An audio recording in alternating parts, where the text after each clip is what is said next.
Salute, salute. Streets are buzzing. New York Knicks pulled off a tight one last night in the Windy City. We're going to talk all about it with the chat. The panel's going to be on fire tonight. Hey, we already got guests lining up in the green room.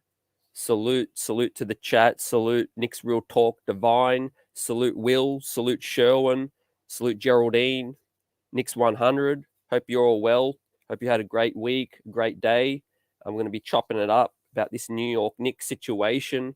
We're going to be talking about the NBA. We're going to be talking about everything tonight. So it's going to be a fun show tonight.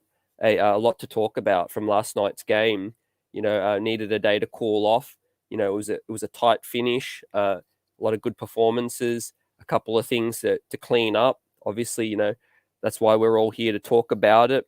Without further ado, let me bring in the first guest in the green room. He needs no introduction. Knicks Real Talk's own Divine. Salute. Yo, salute, CT, my brother. How you doing tonight? Hey, feeling real good. How are you? I'm good, man. Glad to be here with you, man. Y'all the streets of brother, and I'm glad I'm here, man. I'm so excited. Been grinding the last week helping my brother move, so I couldn't get in like I wanted to. But I'm here with my brother. Let's get it popping. Knicks had a great game. We're gonna talk about it, man. Salute. Hey, yes, sir. Hey, first and foremost, that cap and that tee is fire. Oh, You know, appreciate you. Thank you. is that tee new? This I had about a year. About a year. Okay. Yeah, about a Yeah. year. Yep. Yeah, they put out some great stuff. The Nike range. Yeah, I'm looking They, forward to getting me some, man. I seen a couple of pieces that I like that I would like to go in on cop for sure. yeah, straight facts. Yeah, been on your grind. I've been seeing, great show this morning, breaking it down.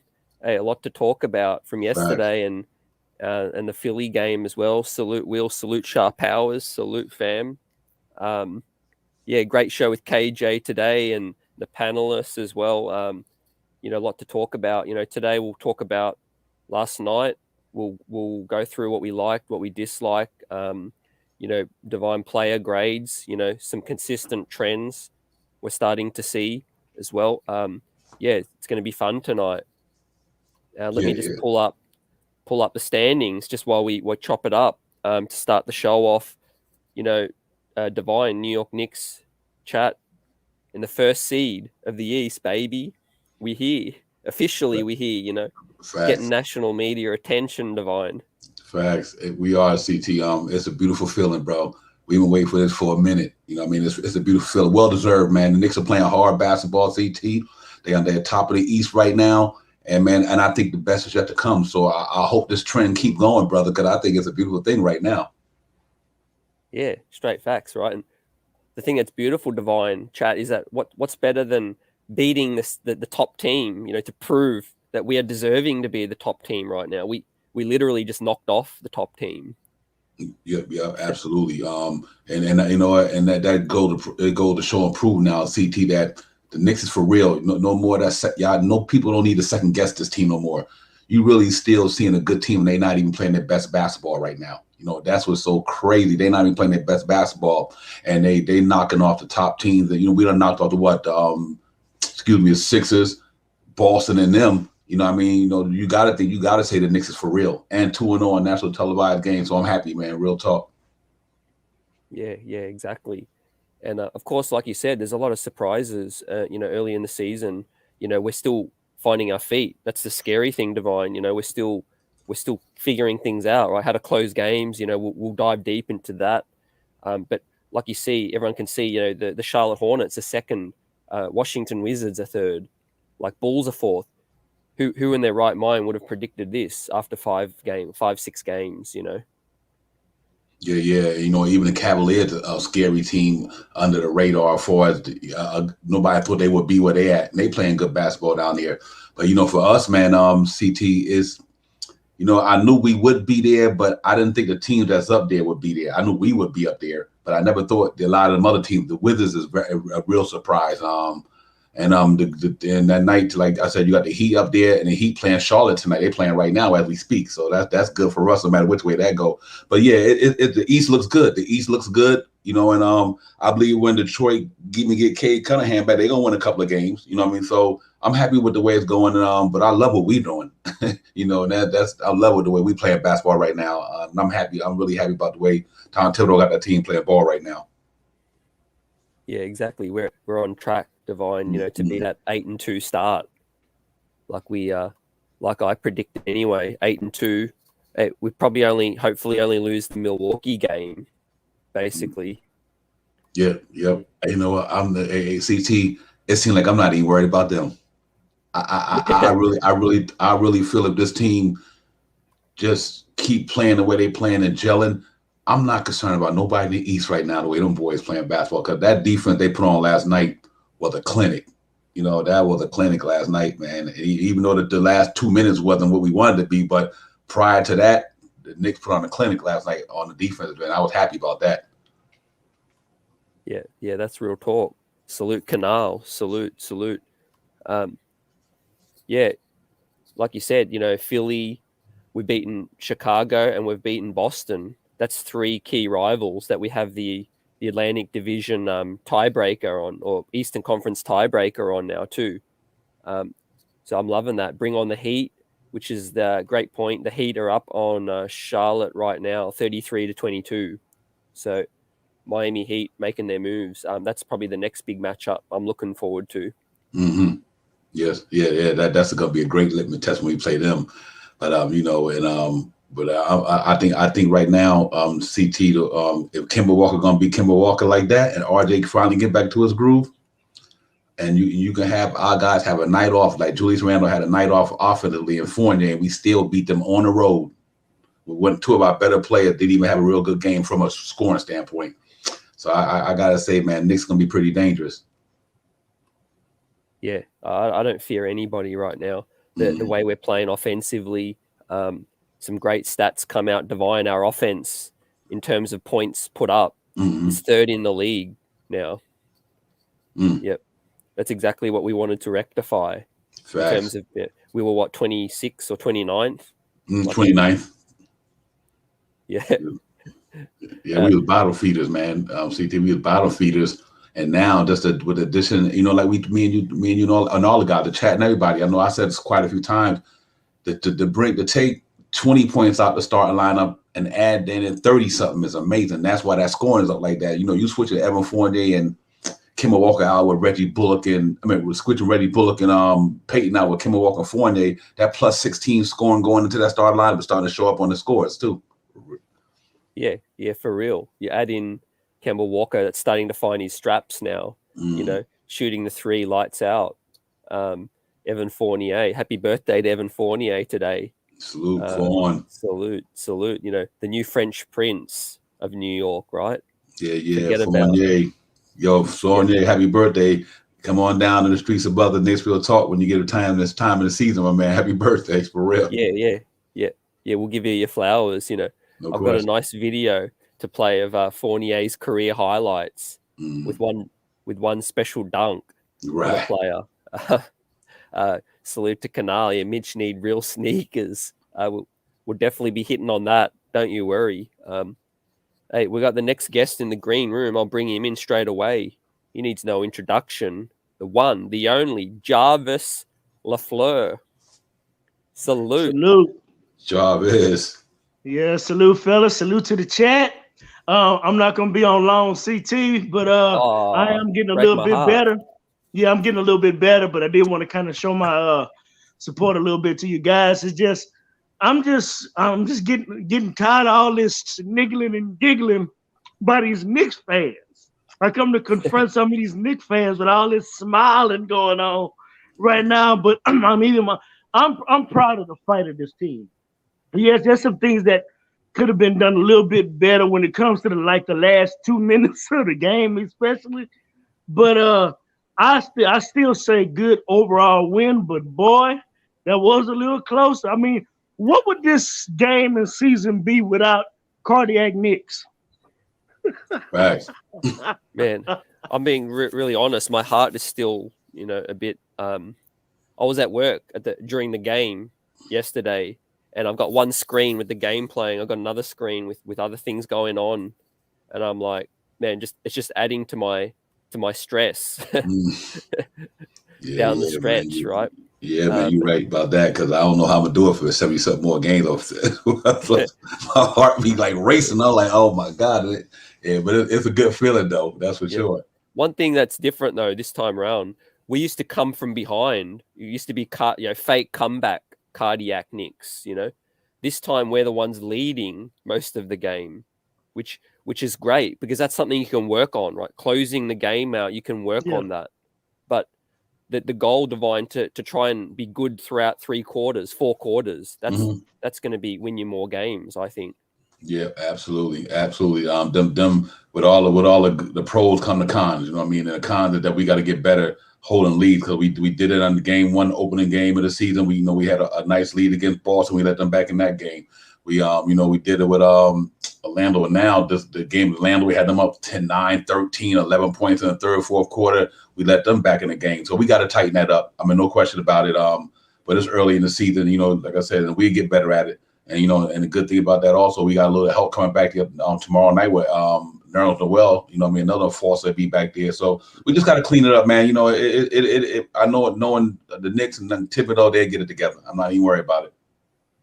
Yeah. So just before we dive deeper into the players and the performances last night, given what you've seen now, we've beaten Boston, beaten Philly, and Chicago. Do you think 8-2 is in the first 10 games is very achievable now? Do you think we'll go 8-2? Well, before when you asked the question before, CT on one of the other shows, what would my prediction for the first 10 games be? And my prediction was, even before the season started, 8-2. Now that some games have gotten under our belt, and you see where we are now, I definitely believe it's still achievable, 8-2. And if they're not careful, 9-1.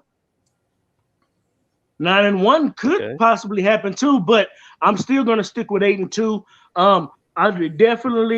We don't lose. We take this one game at a time, one play at a time. But I am looking forward to the Milwaukee Bucks game, because that was one of the games that I did predict that possibly we may lose that game. But I want to see what happens in that game. Yeah, because I do believe that we was going to be competitive playing them, win or lose. We was going to be competitive, and I just want to see what happens in that game. But man, I tell you, we have to clean that closing up a little bit better. But what's good about it is for 46 minutes, we showed we were the better team out of that Chicago versus Chicago. Now, I want to see what happens when we play those guys again and they have to come to Madison Square Garden. I want to see what that's going to be like, how we respond, how they respond, and see what happens in that game. But yeah, CT, I definitely believe we can go 8-2. We'll see if it happens, but I ain't changing my prediction. 8-2. And if I'm wrong and we go 9-1, I'm even happy. Yep. Yeah. Divine up. We obviously take game at a time. I'm not getting ahead of myself, but just looking at the games we've played already compared to, and we have New Orleans tomorrow, who are playing today. So they're playing us on a back-to-back, Jarvis, Divine. Yeah. And we know Zion Williamson's out. Josh Hart was questionable for today, but he's taken the floor. And Garrett Temple may be out tomorrow as well. Just the fact that we're playing them on a back-to-back. I think, we knock off New Orleans, we take a game at a time. Then we got Toronto, Indiana we've handled already. And then that leaves us to the Milwaukee-Cleveland game. So, 9-1 is possible. Yeah, CT, and in my opinion, too, this will be a test to see what we really learned from the Orlando loss. Because I don't care if it is the New Orleans Pelicans, a team that in their current situation was going on, especially with Zion Williamson, it seems like a team that we should beat. So I want to see them going to this, taking this team real serious with the intensity, the effort, and taking care of business. And as long as they're giving me that and we're not overlooking that team, then I believe we've really learned from that Orlando loss. But this is a game right here that if they don't do that, could be a sleeper game, because without Zion not being there, those guys already have in their mind how they want to approach this game, who's all going to be involved and get touches and what have you. And they'll be able to play pretty much without any major expectations on them. And a team like that could be dangerous. But we definitely, no doubt, 100% have what it takes to not only beat this team, but to beat this team, to show that they're not really close to being as good as we are. We have that in us. We just can't take them for granted. Yep. And Divine, we'll chop up the Pelicans matchup closely later in the show. But let's turn our eyes onto last night. I want to let you get off your thoughts on the night. You know, what you liked, what you didn't like. Overall, what did you take away from last night? I'm sorry. Before you start, Divine, I'm sorry. I'm about to go ahead and log off CT because I feel myself about to start coughing a little too much, and I'm still recovering, though I'm getting better. And shout out to Shot Powers. I appreciate that, fam. But you guys, man, you're doing a good job. Y'all representing, and don't pay no attention to me. Keep them smiles on y'all face. Y'all got a reason to smile. Absolutely. And I'm out, brother, man. get better, man. Get better soon, my brother. We talk to you. Yes. Have a rest. Jump on later in the show if you want. You know, we'll be on for a minute tonight. So that was Jarvis. You know, rest up. Yeah, Divine. Last night, I'll take the win any way we can. You know, there's obviously things we can clean up, but yeah, I'm taking mostly a lot of positives from last night. Yeah, absolutely. You know, the pros outweigh the cons by a long shot. I mean, you talking about 90-10. Only issue I have last night, one issue I get the issues I didn't like, you know, let's say two type of issues, not one, was the way we did it, the way we competed in the last 2 minutes, obviously, and the way the team went stagnant when they threw Julius Randle the ball for the last 2 minutes too much. He just kept dumping it down, and that's when the game kind of changed for us. Yeah, I don't have a problem initiating that play to throw the ball to him, but I still wish that ball would have been clicking around the cylinder like it was or the whole game, because that's when they got back in the game to me. And I just thought that, you know, I understand why Tibbs do it, because he now when he got a lead like that, he figured his defense could bring him home. So it seemed like he wanted to take the time off the clock in a game like that. You know what I mean? So he's like, well, you know what, we up this amount of points. Let's let our defense take us home, and we slow up the offense and let that clock tick away. So I can't understand why he did it, but I don't really like that, because I do think that you know, you making a team, you set their defense is staying set. You know what I mean? And they defense staying set. Now then they know what's going to happen when the last 5-10 seconds is there. They know they're going to say, okay, Julius about to either shoot that ball or he's going to finally get it out to somebody. And they was prepared for that. So I didn't like that. But overall, man, them about the only two negatives to me was that and the way they executed in the 2 minutes. And obviously, you know, Emmanuel quickly and Randall from the number standpoint, Fournier, which he hit two big threes in the beginning of the game, to me was a real spark. I really got that team going when he hit them 2 threes. But other than them guys and Obi, Obi had a good game, but not a great game. Them what he did last night, those 5 points. If you believe, seeing how he got it, he was active with it. He was playing his game, so I was happy about that. But that was the only negative thing. Positive, CT, that defense is special, bro. And I cannot say that enough. You think about that prolific team they had with them guys got down there with them 3 scores down there. The way they are switching on defense, the way they double teaming, the way they taking the best players, the best team's player out the game. And you know that's Tibbs' motto. Blitz, take their best player, make it hard on them. You make it hard on the best player, the other players got to try to show improvement, you know what I mean? And so that's what was great to see. And I got a feeling that's what I'm happy about going into, you know, tomorrow. They did it to Joel Embiid, they did it to Levine, they did it to Tatum. They go out their best players and make the other player beat it. Tips keep doing that all year, and we get more better at it. I think the Knicks defense will be right back up in the top 5. So I really liked it, that, man. Overall, RJ Barrett, man, what can you say, bro? What a bounce back game for RJ. Rikers RJ all day. You know what I mean?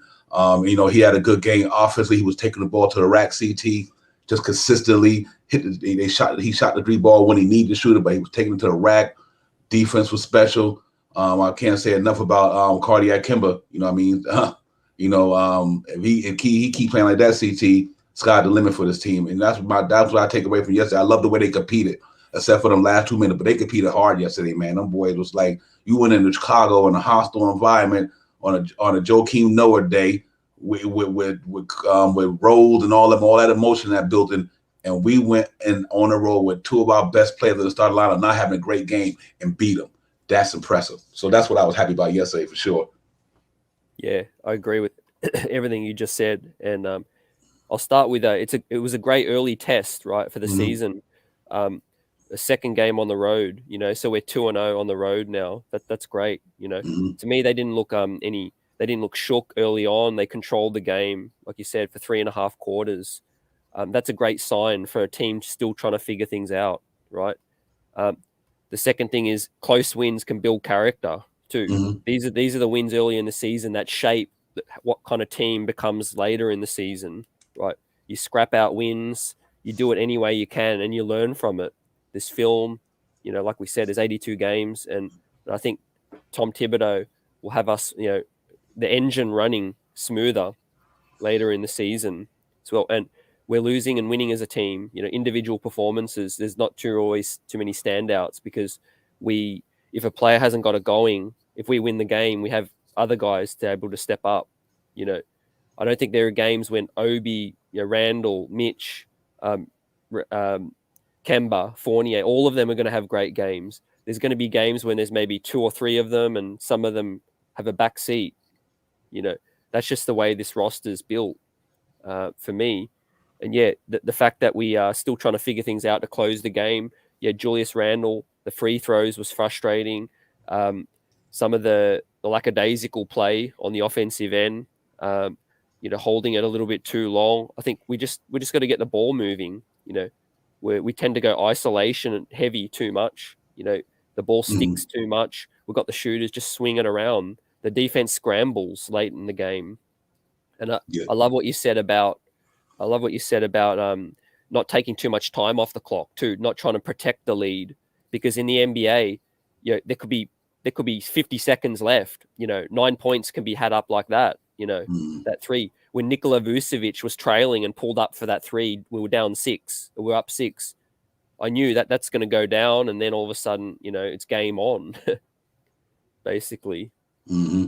Yep, absolutely. Yeah, man, and that was important. That and they're fixed it. Like I said, I think I understood they want to go to their money man. I hope that he can, get fouled to go to the line, and he did, but he missed 2 crucial free throws. So it could work in a sense. But I thought against a team like last night against a guys like that who could put the ball in the hole. That was kind of had me kind of on edge with that, and for a bit. But I'm good with it. I understand Tibbs ain't winning Coach of the Year for nothing, So yeah. I gotta give him his flowers too. He know what he's doing down there. He believes in his guys, and that's a good thing though. Though we might not like the way they were doing it, but the good thing you can say he believes in his guys to do it. I mean? So maybe next time they just got to execute. Now, don't get me wrong. If they would have knocked down a couple of shots, and that'd be minute. If they would have knocked down some shots at the time, but it seemed like, he held the, when they went to the post to him, it seemed like nobody could knock down a shot. We went scoreless for a while. But when, if they do get it together, then, I guess, we won't be worried about it too much. But I would like to see them move that ball and keep playing the way they played throughout the game, because they was really getting down last night. Yeah, facts. And shout out Stephen Fox, Sports Talk with the Fox. Loving some of those stats you're throwing out there, Stephen. So keep doing your thing, and I appreciate it. That's where I saw the stat that the New York Knicks are 3rd in points put up in the league this season. I saw Stephen's tweet. Salute D. Russ, the Fishers, Geraldine, Enzo. The chat's heavy in here tonight. Divine and I chopping it up. Hey, the panel link's there. We're just going to enjoy the night and talk about the Chicago game, and then leading into the Pelicans game tomorrow. But Divine, let's get into the box scores and individual talk on individual players. And for me, I think it sounds like the same, but RJ Barrett was the player of the game for me. In the thumbnail, he got the winning stop, and it's nice to get the win first and foremost based on a stop to Divine, yes, rather than a buzzer beater. Yeah, absolutely. That was so special about it. He did it on both sides of the ball. He was guarding one of the premier players in the league at that position, and he held his own. As you can see, him and Kemba Walker the only pluses, but RJ Barrett had a great game all around. I love the way he started out the game. He was taking the ball to the rack. So salute D-Rod, salute my brother. They was taking the ball to the hole, and it wasn't selling for jump shot. He was playing within the game, and he was playing with a lot of force yesterday. Now I see why it's kind of hard for them people to why it's hard for them to score on RJ. RJ is a strong young man. I'm like, he uses that body real well, and his foot speed last night was quicker than I thought it was. TCT. So I got to agree with you that he played an overall good game last night. RJ Barrett was that's what I want to see the rest of the season. Yeah, and I think RJ is going to be taking Zion out for dinner in this while they're in New Orleans. going to be showing him how it's done, how to cook. But yeah, RJ Barrett, look at the box score, filled the stat sheet up. 20 points, was a +3, 3 rebounds, assist, steal, just 1 turnover, 33 minutes. Quiet night, 3-point shooting wise, just 3 attempts, 1 of 3, hit all 3 free throws, which is great to see. Like you said, the defensive prowess that we're seeing from RJ Barrett, that's exactly what I hoped, and probably what could be the factor of the season, to be honest with you. When we look at the defensive players that we lost, having RJ pick up that slack and grow so quickly into that role, Divine, in just 5 games into the season. I think he knew this all along. He put on weight. He got stronger. He knew what was awaiting for him this season, and the task each night to guard some of the best players, and he's ready for it. To Geraldine's point, he had his game face on. Yep, absolutely. Yo, Jonathan, salute my brother, salute Jonathan, Stephen Fox, man, the whole chat, Lex the Destroyer, everybody, salute to you all, man. Thanks for coming in tonight. The streets are buzzing for sure, man. I'm in here, man. Knicks Real Talk. We just talking Knicks, man. What a great game the other day. But yeah, absolutely, CT. The RJ thing, and you got to salute Kemba Walker as well. You know what I mean? Cardiac Kemba was definitely in the build. 5 from 6 from 3. 2 foul techs, 21 had a +2. It seemed like him and Arbor Barrett were the only pluses in the starting lineup. You know what I mean? Everybody else was a minus. So salute to Kemba Walker, but CT. I just think he finally getting back into his groove. I think he finally, at the last year coming out for Boston, now after getting injured in the playoffs. So you think about he haven't played organized ball like that on this level ever since preseason. So now he started in preseason. That's like 4 or 5 games. Now he almost 4 or 5 games in the season. Now he getting his rhythm. Like I said, it's a game of rhythm. It takes about 10 games or whatever, something like that. But now if you count preseason, he almost in his 10th game, and he's finally getting that rhythm, man. He's starting to understand what Tibbs was doing there. So I think the best is yet to come for him. And he played. I love the way he started. That boy's shot looked good. Him and Derrick Rose is amazing. Real talk, man. And so I think that were the 2 better performances in the starting lineup yesterday. Everybody else had to, they got to pick it up. There was a lot of minuses in that starting unit. In the second unit, we had a bunch of pluses in there. Derrick Rose and obviously with a plus. So we just got to get it together. But a good game though overall. Yeah, I love the way he's taking it to the cup now. He's using that extra strength. He knows that no one can hang with him, Divine. And also, the one thing now that his shooting's come a long way, I think RJ Barrett's handle is going to take him to that elite level. He gets that handle down tight. Mm-hmm. He gets a few lessons from KJ Dub events. Right. Then he's going to be, it's going to be tight. He can get to the cup. It's when the ball gets poked away, because RJ bounces the ball quite high. He's 6 foot. He's 6'7", 6'8". He can get a lower handle, tighten it up a little bit. In the tight spaces when he can navigate, he can back people down. He's too big for guards. He's just got. It's fitting. We're heading into New Orleans, right? I'm glad he's getting the respect he deserves now. On the national level. There's a couple tweets going around from national outlets saying, promoting how good his the field goal percentage against RJ is for a defender. So I'm glad he's getting his flowers, for that regard, because he's been snubbed long enough. Facts, man. Mind to take mine, brother. Great mind. Think like it. I'm about to say the same thing. They done snubbed him so much. He just showing proving. He's showing proving. You're like, okay, you guys are gonna keep dissing me because I ain't second like Ja Morant and all them other guys, but I'm gonna show you what I can do. And he's an all around player, inside, outside, floater game, drive game, mid range game getting better. 3-point shot got better. I mean, bully ball when he need to, and now he's on his cusp of being a lockdown defender. That ain't most improved player or playoff level type of ball player. I don't know what to say if he can keep it consistent. Yeah, I think he's got to be. If he keeps this up, he'll be in the race for most improved for sure. Mm-hmm. He would have learned from Julius in his own locker room last season, and Julius would have spoke to him about what it takes. Just improve that handle. The free throw shooting's great. Was 3 of 3 from the line. He's improved that weakness of his game. RJ's just a player that's going to improve on his weaknesses, I think, Divine, every season. Yeah, absolutely. He that's who he is, man. You know what? And you know what? And that's why the reason why when I did that little montage, RJ the next level, I did that for a reason, because you have to see the growth of a person to understand who they are and why you know they're gonna be who they're gonna be. Because you have to, and that's the reason why I did that RJ montage, man, to see the reason why the way he is, because of how he started playing basketball, what it meant to him, how serious he took it. We went to work every day, went to school every day, went to practice every day, in the gym every day. When you put in work at that level, there's no reason but for you to be good. You know what I mean? Because you putting the work in. He's been putting it in since day one. So yeah, man, I think the best yet to come. Think about it, CT, 21 years old.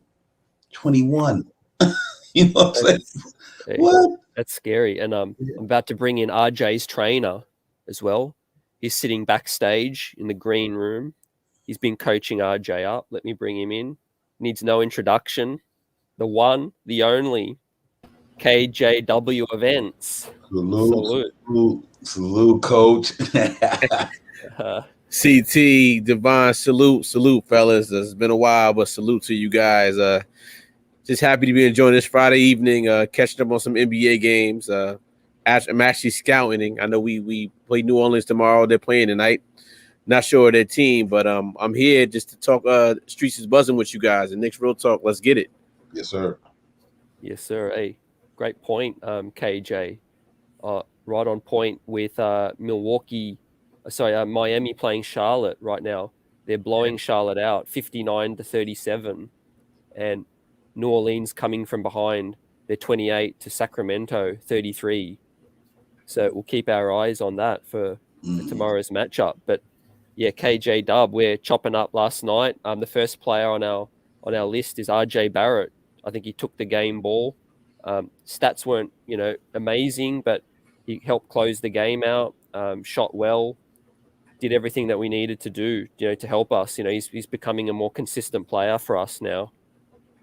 Yeah, absolutely. I just love what RJ did last night. He didn't have to really settle on the 3-point. He was taking things to the hole, right, left hand, coming up jump shots, and his defense is pure. And if he's going to give this on a night-to-night basis, watch out. And Devon, I heard you make a point. Only 21 years old. That's right. He's 21 years old, and I think that sometimes we as fans, we don't really think about these guys' ages. We've seen these guys come in, they put on a Knicks uniform. We expect them to perform, rightfully so, but also we got to take in their age too. 21 and performing on the stage where he is, sky's the limit for this guy. Yeah, and KJ, I mentioned a few skills that he's still, he'll improve and grow in, and one is his handles. So you're someone who's heavily involved in basketball. What sort of things do you see that? Well, how do you improve a handle? What are some of the things that RJ can do? Was it left and right drills and things like that? Well, most of the time, when you're younger, like I have young kids, and the biggest thing we teach the young kids is building your fingertip muscles up. Your fingertips are very important. This guy's 6'7", 21, so he has a built-up finger muscle, but just repetitions in drills. Like, I don't know what he's working on, but left, right pounds, right hand pound, really pound drills, between leg crossovers, anything that's going to make his hands go. They might work with a heavy ball with him, but he's working. And you see that in his game, but he's only going to get better. But right now on the NBA level, CT and Devon, they have so many different training regimens for these guys. The things I do is more for the smaller kids to build their finger muscles up. But this guy is just constantly in the gym pounding the ball. He doesn't really need that much work, but that ball handling, he'll get to it. Heavy ball. Yeah. Great insight. Yeah, that's great. And the knock was he could only go left, but he's starting to grow, Divine, in terms of going right and left as well. He's got the nice Euro step. He's great in transition, dunking the ball now. He seems like he's dunking the ball easier as well. I think the size is legit. You guys are in the building, right? If he hasn't grown taller, he's definitely grown bigger. Yeah, absolutely. He bulked up. He going to that Brolic level, as we would say. And you know what? And he just growing. I mean, he growing. He growing mentally. I guess his spirit is in the game spiritually, mentally, spiritually, and physically. He's growing as a young man. You know what I mean? He's starting to come into his body. He's starting to come into his age. He's starting to catch up. He's catching up to it. And for him, he came in the league already, a decent size for built wide, but he realized he got to get bigger and stronger, and just to compete with some of these guys when it comes to taking contact. The stronger and faster you get, the more agile you can get. And I think all around, he just putting in the work, man. The proof is in the work, and the magic is in the work. And I just think that he's doing it, and I think he's starting to reap the benefits. I'm just looking forward to get better. Even like KJ said with the handles, and that's going to come because he's a worker. You know what I mean? He just a worker. He'll get better at it. You know what I mean? Because he's a worker. That's what I'm happy about. We got a bunch of workers on here. AJ and Julius Randle is the epitome of that, and they lead that way. That's how they lead by example. RJ and Julius Randle lead by example by going to the gym. You know what I mean? And I think them gym rats, and he just going to be. I can't wait, man. I have to see them go on.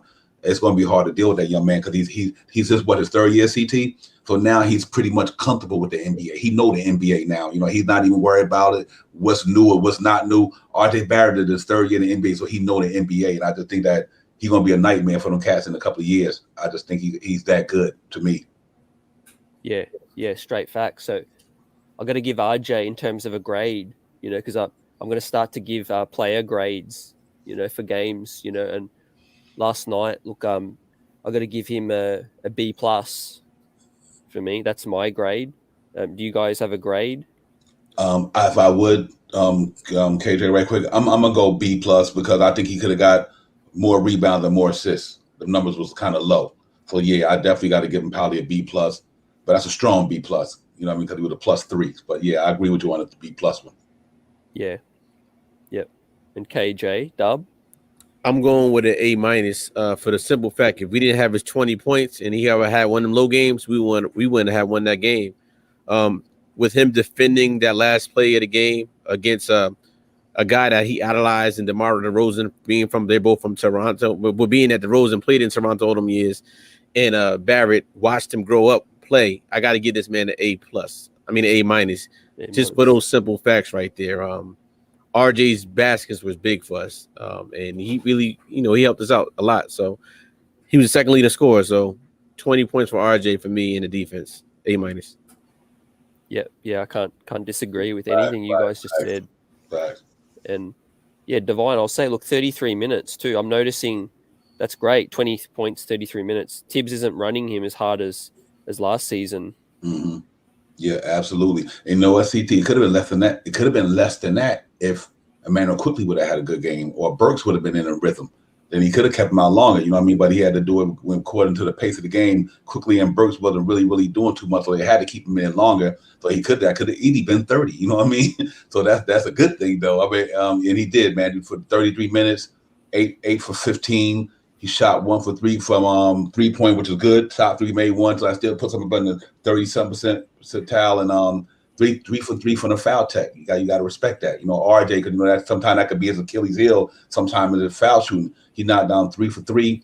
3 rebounds. You can't be mad at that. You know what I mean? But overall +3. That's what's important. He was a positive when he was on the floor, and he scored 20, like KJ said. Yeah, facts. Complete player, and that leads us into the probably the second player on my radar is none other than the Bronx own Kemba Walker. That's a second game in a row, fellas, that he's lit things up. Highest scoring game as a Knick, 21 points, a +2, which is great to see because, the knock on his defense and whatnot, +2, just 1 turnover, 2 steals again. That's excellent. 4 rebounds for a diminutive guard. 3 defensively, 1 offensively, 2 of 3 from the free throw, 5 of 6 from 3-point. Where do you start, Divine? This is what we signed up for. When we brought in Kemba Walker, this is the Kemba Walker that I was expecting to see, and it looks like he's starting to loosen up a bit. Yeah, you know what? And the whole NBA, and anyway, I don't care if the NBA, anything, that's the best investment you can get for $9 million. You cannot get an investment in the world that's going to give you a return on your money like that. You know what I mean? 21 points, it's like almost 4 to 6 rebounds or something from the guard position. That's why. See, that's the reason why I gave R.J. Barrett a B plus, because Kemba Walker out rebounded him. You know what I mean? And that's your guard, your point guard. But I understand why RJ didn't get them rebound, because the guy that he was playing was shooting out from the perimeter, so he wasn't around the basket to get rebound when that ball missed. So I can understand the rebound being low, because Levine and DeRozan was playing out on the perimeter, and that's going to happen when your guy is not around the basket when he's shooting. You got to run to the basket to get a rebound. So I get it. But Kemba Walker, man, that was impressive, bro. I didn't watch Kemba Walker a lot. I was down here in Charlotte, but I'm a Knicks guy. I don't watch a lot of games if it ain't the Knicks. But Kemba Walker could score that basketball nice. When I was watching what he was doing last night in that environment on the road, that boy looked good, bro. I'm like, it had threw me for a loop how nice he was shooting that ball last night. And the way he shoot it, and now him and that Mitchell Robinson, they get that pick and roll down, and then they could turn into a pick and pop or a pick and. It's gonna be crazy, man. I think that's where I had to give him an A, man. That brother played some good ball last night, man. And I'm happy about that. What we got for that $9 million all-star level play like that, 21 point. I don't think that could be a record, because he did 19 last year. You know what I mean? He did 19 a game last year. So I don't think the 21 or the 20 points a game can be out of the realm if the way that ball is moving. That's a possibility. So I think I see why the Knicks wouldn't have got him, CT. He really impressed me last night. Yeah, facts. And KJ, I also give Kemba an A. 29 minutes stands out to me, because I love the fact that we're keeping his minutes under 30. And I think that's just going to help Kemba be this kind of Kemba for as long as possible. Yeah, absolutely. I'm going with the A++ on that one. Just for the simple fact, a point guard 5 for 6 in New York City. We got to ask ourselves a question. When was the last time we had a point guard on this team that can go 5 from 6 from three-pointer? Since the beginning of the season, he's been improving every single game. And every single game, we're starting to see what a really true point guard helps this lineup out. This is his second game in double figures as far as points. It's only going to get better. And I just want to see him at the end of the games more and as well as him handling the ball a lot better. He did have that one turnover towards the end, but I think that goes with time. Once this team really starts gelling, this team is hard to stop, and all because of Kemba Walker. He's one of the reasons why we're 4-1 right now. Yeah, straight facts. Salute to the chat. Welcome, Charlie King, the Fishers, D. Russ, Lex. I just put in the chat. Yeah, that's 2 A's in a row. I give Kemba. Divine, you said it. Mm-hmm. He had a great game against Philly, got things going. Now them pull-up threes look like a thing of the Charlotte days. That's what we never saw with Elfrid Payton, right? Oh, there's there's some crazy stat where, like, I think all season long, Elfrid Payton only hit 29 pull-up threes all last season. And Kemba Walker's already hit 15 pull-up threes in 5 games. Yeah, man. CT and KJ, I can't say enough about that savvy dude. He the way he moving too. Is what I'm happy about, the way he moving. You don't see no effects of no injury right now. At least that ain't what's slowing him down. It looked like he just finally getting his win back. He started to settle into the Knicks system. Them probably tell him, and what I do like about it also, CT and KJ, Julius Randle come down court, he gives him the ball. You know what I mean? Back in the day, he wasn't giving it to Elfrid Payton and Frank and them. So when Julius Randle getting that set, he passing that ball right back to Kemba Walker. Soon he crossed over the half court line. I just think that's a special that we had to respect to somebody like that. They respect him, and he's running that offense pretty well, man. So he's definitely doing it. Yeah, facts. And KJ, do you think this is the Kemba we can see for the rest of the season? Do you think this is what we'll see? I think we're going to even see more from him. I think he's just scratching the surface. He's familiar with Fournier, but as long as he's getting familiar with everybody else, like Divine said, he's referring back to Kemba a lot now, which is great. It's many times we want to see Kemba bring that ball up and handle the pressures of the people that's pressuring him. We need that true point guard, and he's only going to get better. That pick and roll, once he establishes a pick and roll with Mitchell Robinson going to the hole and everybody else, they're going to be hard to stop. And like I said, he's only scratching the surface. He's going to get better. So I'm a yes to that. CT, definitely, he's going to get better. Yeah, absolutely. And look, like we said, we're still figuring things out. 5 games in. Some of the struggles I noticed that players just didn't want to step on other players' toes. Divine, you got so many big dogs, scorers on this squad. Fournier can take over down the stretch. Randall's team, we know RJ there. I think Kemba Walker was just trying to fit in. He could have jacked up these pull-up threes a lot more, but I noticed he was a bit more hesitant. Now he's seeing a few go down, and he's pulling the trigger. Yep. Yeah, absolutely. He's comfortable. He's ready. And I like that. That's what I like about that team, man. He takes a lot of pressure off of Randall. Look at Randall, and they had to drop 20 last night. We still walk out there with a dub. You know what I mean? Because that's what Kemba Walker does.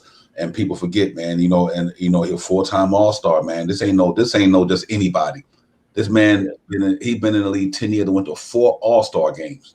This was just recently. This ain't like years ago. You know what I mean? And he played against the best point guards in the league for the last 10 years. Went up against the best point guards in the league. The man he's a leader self, 3rd all-team NBA. Now to bring him to New York City and just put him in there in the same system we had last year, just plug him right in there. Take one piece out, plug a better piece in. That's why you got to understand, to me, why the Knicks are going to be way much better than last year. You took out a 10-point per game score and threw in a 17, 18, 19-point per game score. And with the same guys, Mitchell Robinson, Randall, and RJ. You didn't change the team. You just plugged 2 guys in that's going to fit right there. And what a fit for the best point guard we had in New York Knicks uniform probably since the first time we signed Derrick Rose. That was it. And then after that, all the way back to Mike Woodson days. So to have a point guard like that on a Knicks roster that could do what he do, and only 30, 31, whatever, it still got some couple of good years left in him for $9 million, man. What a phenomenal steal, man. I think my man Leon Rose and them, you might give him a second of the year for that trade, for that buy. That was a steal. Big time. Yeah. Another different thing, KJ Dub. It's 2 games that Kemba's closed out. What are your thoughts on the Rose, Kemba? You happy just whoever had it going that game to close it out? Do you think Tibbs is going to keep his eye on that? Oh, absolutely. We still don't know what the close through 5 games. We don't know what the closures yet. I believe it is game by matchups, but I want to see Rose and Kemba close together, and the reason why is because we got 2 true point guards, 2 point guards that could drop 20 with you in the speed of a dime, 2 point guards that are battle tested, 2 point guards that know what it's like to play in hostile environments. And that last night was a hostile environment. I would have loved to see D Rose in the lineup with Kemba. Now, a lot of people say Kemba can't play D, but the guy I'm seeing out there, he's improving every game. His defense has got a lot better. He's like a little mosquito out there. And then D Rose, you might as well throw it in the book for 6 men of the year right now through 5 games. My man he's coming averaging 18, 20 points per game off the bench. So I want to see those 2 dynamics because it's going to be hard to stop those 2 when it's 5 minutes left in the game. I think last night they had Alex Burke, Fournier in the game, I believe, for the last 2 minutes. Not saying I don't like those guys in, but the lineup I want to see, TT, if I can go with it, is D Rose, Kemba, RJ, Randall, and Mitch. That's my 5, no matter who's in the game for the other team. Yeah, that's a nice one. Yeah, that's a nice closing lineup. And I think we have a lot of great closing lineups. You could have Obi, small ball, Divine closing things out as well. And I think he trusts D Rose, he trusts Kemba. It's just early in the season, too early to tell. And we will be talking about how we can close games out better after we've spoken about all the players and the matchups and everything. But yeah, I'm happy with either or closing it out. Yeah, absolutely. It's a win-win no matter which way. I don't. Like I said, I'm so thrilled about the way these guys playing what Tibbs was doing. It's like it's not too much you can really complain about. We're 4-1 in the top of the Eastern Conference. As we done beat 3 of the better teams in the league. They playing good defense. The offense on any given night, they got 4 guys in that starting lineup who could beat you if they on that night. You know what I mean? I just think it's for me, man. I know I'm optimistic, but there's nothing for me to complain about or even think about what the Knicks are doing right or wrong. But there's always things you can do, like Tom Thibodeau say. Nobody gonna be perfect, but you learn when you win. You learn when you win. You learn when you lose. But man, if there's any indication where they played last night, if they do that for 48 minutes, it's a wrap. It's a wrap. I think it's a wrap, man. Salute Anthony and everybody. I think it's a wrap, CT and the kid. I say that because we went up against a prolific scoring team. Them three dudes can get buckets, and if we can slow down Zach LaVine, DeMar DeRozan, and Vucevic, we could do that just about against anybody. You know what I mean? I really believe that. You know what I mean? So you got to kind of look at it in that perspective. Them cats all scored 20, but that was the hardest 20 they scored. They shot 42% last night, and they only shot 34 from three. That's the Knicks defense. You know what I mean? So if we could do that to them three, I ain't worried about too many other teams, believe it or not. Hey, yeah, facts. And we have another guest in the green room ready to make his way in. He wants to chop it up with us and talk about Kemba Walker. Salute Latrell. Spree. Salute American man. Guys, what's good, my brother? That's good. How you doing? Oh man, first place feels great, man. First place feels good. It's early, but proud of this team, man. I mean, you can nitpick here or there, but bottom line is we found a way to win against a team that was in first place. They didn't want to lose. They wanted to be undefeated. So you got to give them credit. Yeah, we made some mistakes, but I'm happy to be where we are. We're getting better. Facts. Yeah, facts, right? Latrell, Spree, we're starting to get some more respect around the league now, which we should. We're first in the East right now. We've had some matchups that were rivals, not predicted to be worse than us. So we beat Philly now. We've beaten Chicago and Boston. So what to you has been the most impressive thing to start this season? I just think the fact that we're working new guys in and guys have bought in clearly. Kemba, Rose, doesn't matter. At the end of the day, this is a team, and it's just about winning. We're trying to figure it out, and they realize that. Like, we're going through a process early on in the year. All teams that have new pieces, we have a whole new backcourt. We got to figure it out. And sure, I mean, that Magic game was I felt awful. I felt like Julius. I couldn't sleep for 12 hours after the game. But you know what? Maybe if we win that game, we don't come out the way we do against Philly and the way we do at Chicago. You don't know. So it's lessons, man. It's lessons for this team. And, my whole thing this whole year is helping Julius, helping him. He's got to make the right decisions. Other guys got to get ready, be in their spots for him. The whole year is about improving the roster to help Julius come, because he's making the most decisions on the court. The ball's going to be in his hands a lot. And, I thought last night for 3 quarters, even when he didn't shoot well, he played great. He made he got it out early. He didn't even dribble at times. I called Sim earlier, and we were going over this. I mean, there were times he caught the ball and didn't even take a dribble, and he just fired it away to a cross-court pass for a shot. And, those are the things that get me excited, but we still have a lot of work to do. But I would say just incorporating the new guys, that to me is what's exciting. Yeah, KJ, Sharp Powers likes the clean cut. Hey, I had to say it too. I have to say. Hey, look, it's Friday night up here where we at in the Northeast and across the United States. It's Friday night, so Fridays you got to get your fresh cut, get ready. I knew I was getting on when Knicks streets is buzzing tonight. Knicks real talk, so you got to stay fresh on a Friday night. Latrell Spree, World American Dream. Nice meeting you, man. Finally, I see you in the comments. Yeah, man. Salute to you. I think you. I know this is the first time we actually seen each other face to face, but a tremendous job, and you got a passion. And to me, it's my boy Divine, who we chopped it up all last year celebrating after the game. So man, it's a beautiful feeling to have people like yourself just honestly giving us this platform. So shout out to what you're doing. Yeah, I gotta thank my 2 partners, CT and Devon, for giving me the opportunity for it. It's because of them that I'm on these platforms. So I gotta give them both their flowers. Sorry to cut you off, CT, but I gotta give you your flowers, my man. Thank you, Devon, for giving me this platform to be on these 2 stages and to keep it going. We all family and his cousins in the first chat, so we look forward to meeting more people in person. But thank you again, CT. The honor's all mine, and I want to say, I'm sharing the panel with 3 fine fathers too. I know, Spree, you recently had a child, so congrats to you.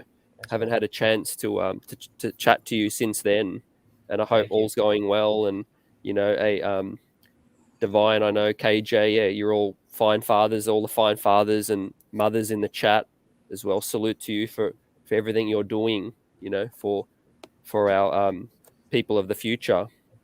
I hope that they become Knicks fans, though. That's a non-negotiable. Absolutely. Yeah, hey, I know Spree baby gonna be a Knicks fan, but I guarantee you he'll get a Lamar Jackson jersey. I guarantee you that. Absolutely. Absolutely. Lamar and Spree. I got a baby Spreewell jersey already. There you go. Of course. Yeah. So yeah, we graded Kemba so far. We've given Kemba an A. He was good last night. Divine and I an A. I think KJ gave RJ Barrett an A-, and Divine and I B+ as well. Does that sit right with you? Yeah, I mean, I thought RJ was good. I thought he was good attacking in transition last year. There were times where he'd barrel over 2 guys. I thought he was under control. I thought his defense, that was the play of the game, the last play. Right there, that play, DeRozan always pump fakes at the end of games. He loves to do that. And so to me, that's just understanding a tendency of a player, and he switched off. So like he had to come help and get DeRozan because they were trying to do that little handoff play, that misdirection play. So RJ, to me, he's just an all-around player, and he's figuring it out. He can go off the dribble. So yeah, I would definitely agree with that grade, at least a B+. I would say A-. I got to give him love for that last play. Yep. Yeah. So let's talk about the none other than the MIP, Julius Randle's game. Closing the game out, obviously, was a hot topic.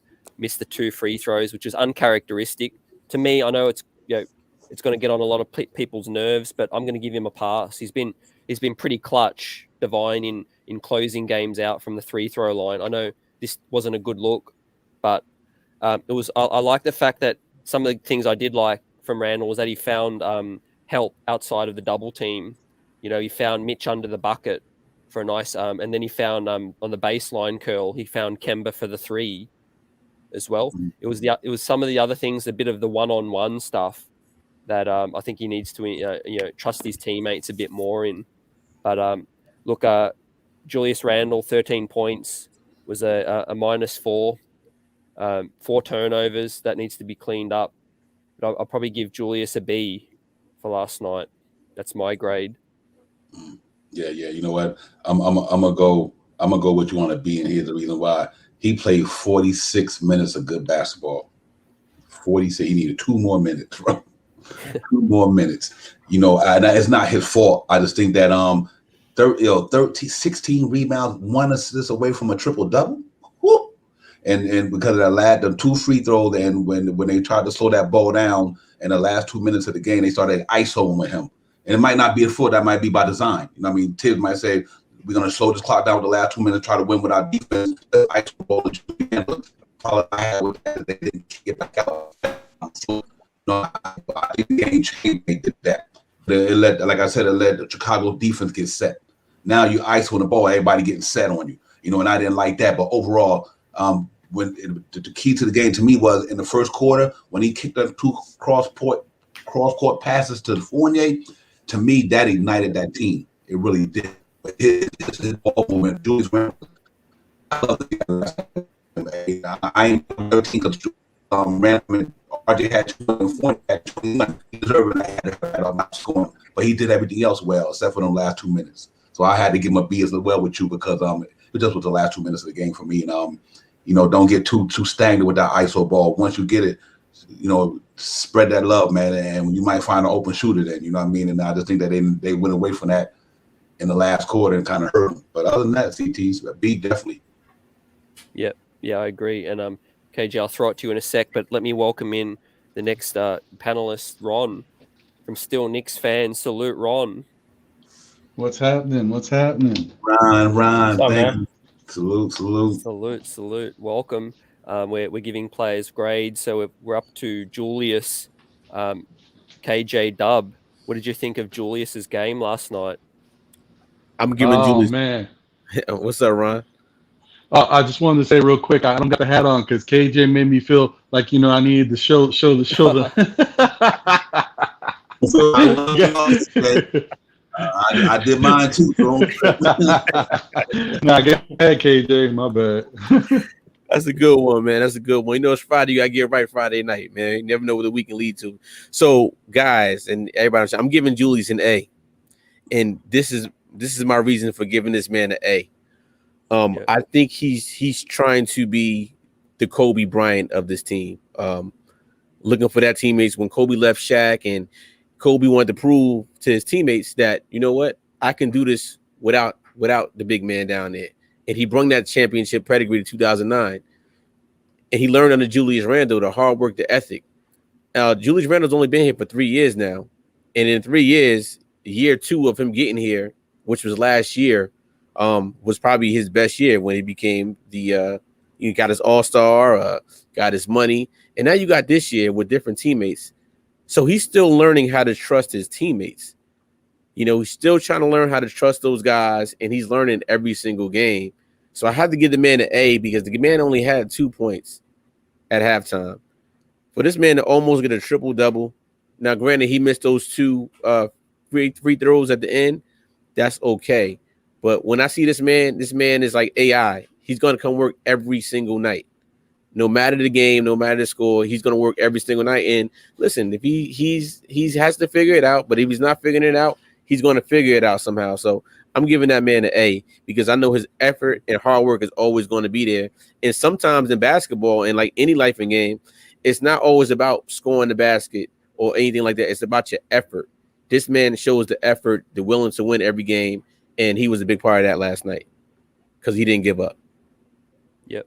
Yeah. And Spree, I'll kick it to you in a sec, but Sherwin M's great comment in the final 2 minutes. Yeah, Randall found teammates, Fournier twice, RJ twice on the baseline. I don't question his ability to distribute the rock. I think with Randall and me, it's decision making, knowing when to read the defense. We know they're trying to bring the soft double, not the hard double, and that's what Randall faced against Atlanta, Spree. So, what did you think of his performance last night? Yeah, I liked it. I agree with Divine. Just the last 2 minutes. Yes, he did make some passes. We kind of slowed it down, and the game kind of called for it a little bit to slow down. Obviously, I think you can't just run the clock out. You got to continue to execute. But I would give him an A-. I thought I liked how he played. I mean, your shots are not always going to fall, but he affected the game with the rebounding and assists that led to. I could go back and count how many of those assists. Those are his buckets. To me, he's contributing to those points. So when people say he didn't score a lot, that's not the whole story. Look at the whole game. Look at his impact. The only thing I didn't like really was the 2 free throws. As the lead, you got to make the free throws. That to me, that you got to at least make one of them. I mean, 2 would be nice. Make one of them. Put a little pressure on the Bulls to have to make a 3 to win the game. But other than that, I didn't have an issue. I thought he played the right way. So yeah, I agree. It hurt definitely, but I give him a pass because he's been clutch, Spree, from the foul line in many close games last season. I just think last night the first one didn't go down, and then the pressure really was felt. Ron, what did you think about Randall's performance last night? What grade would you give him?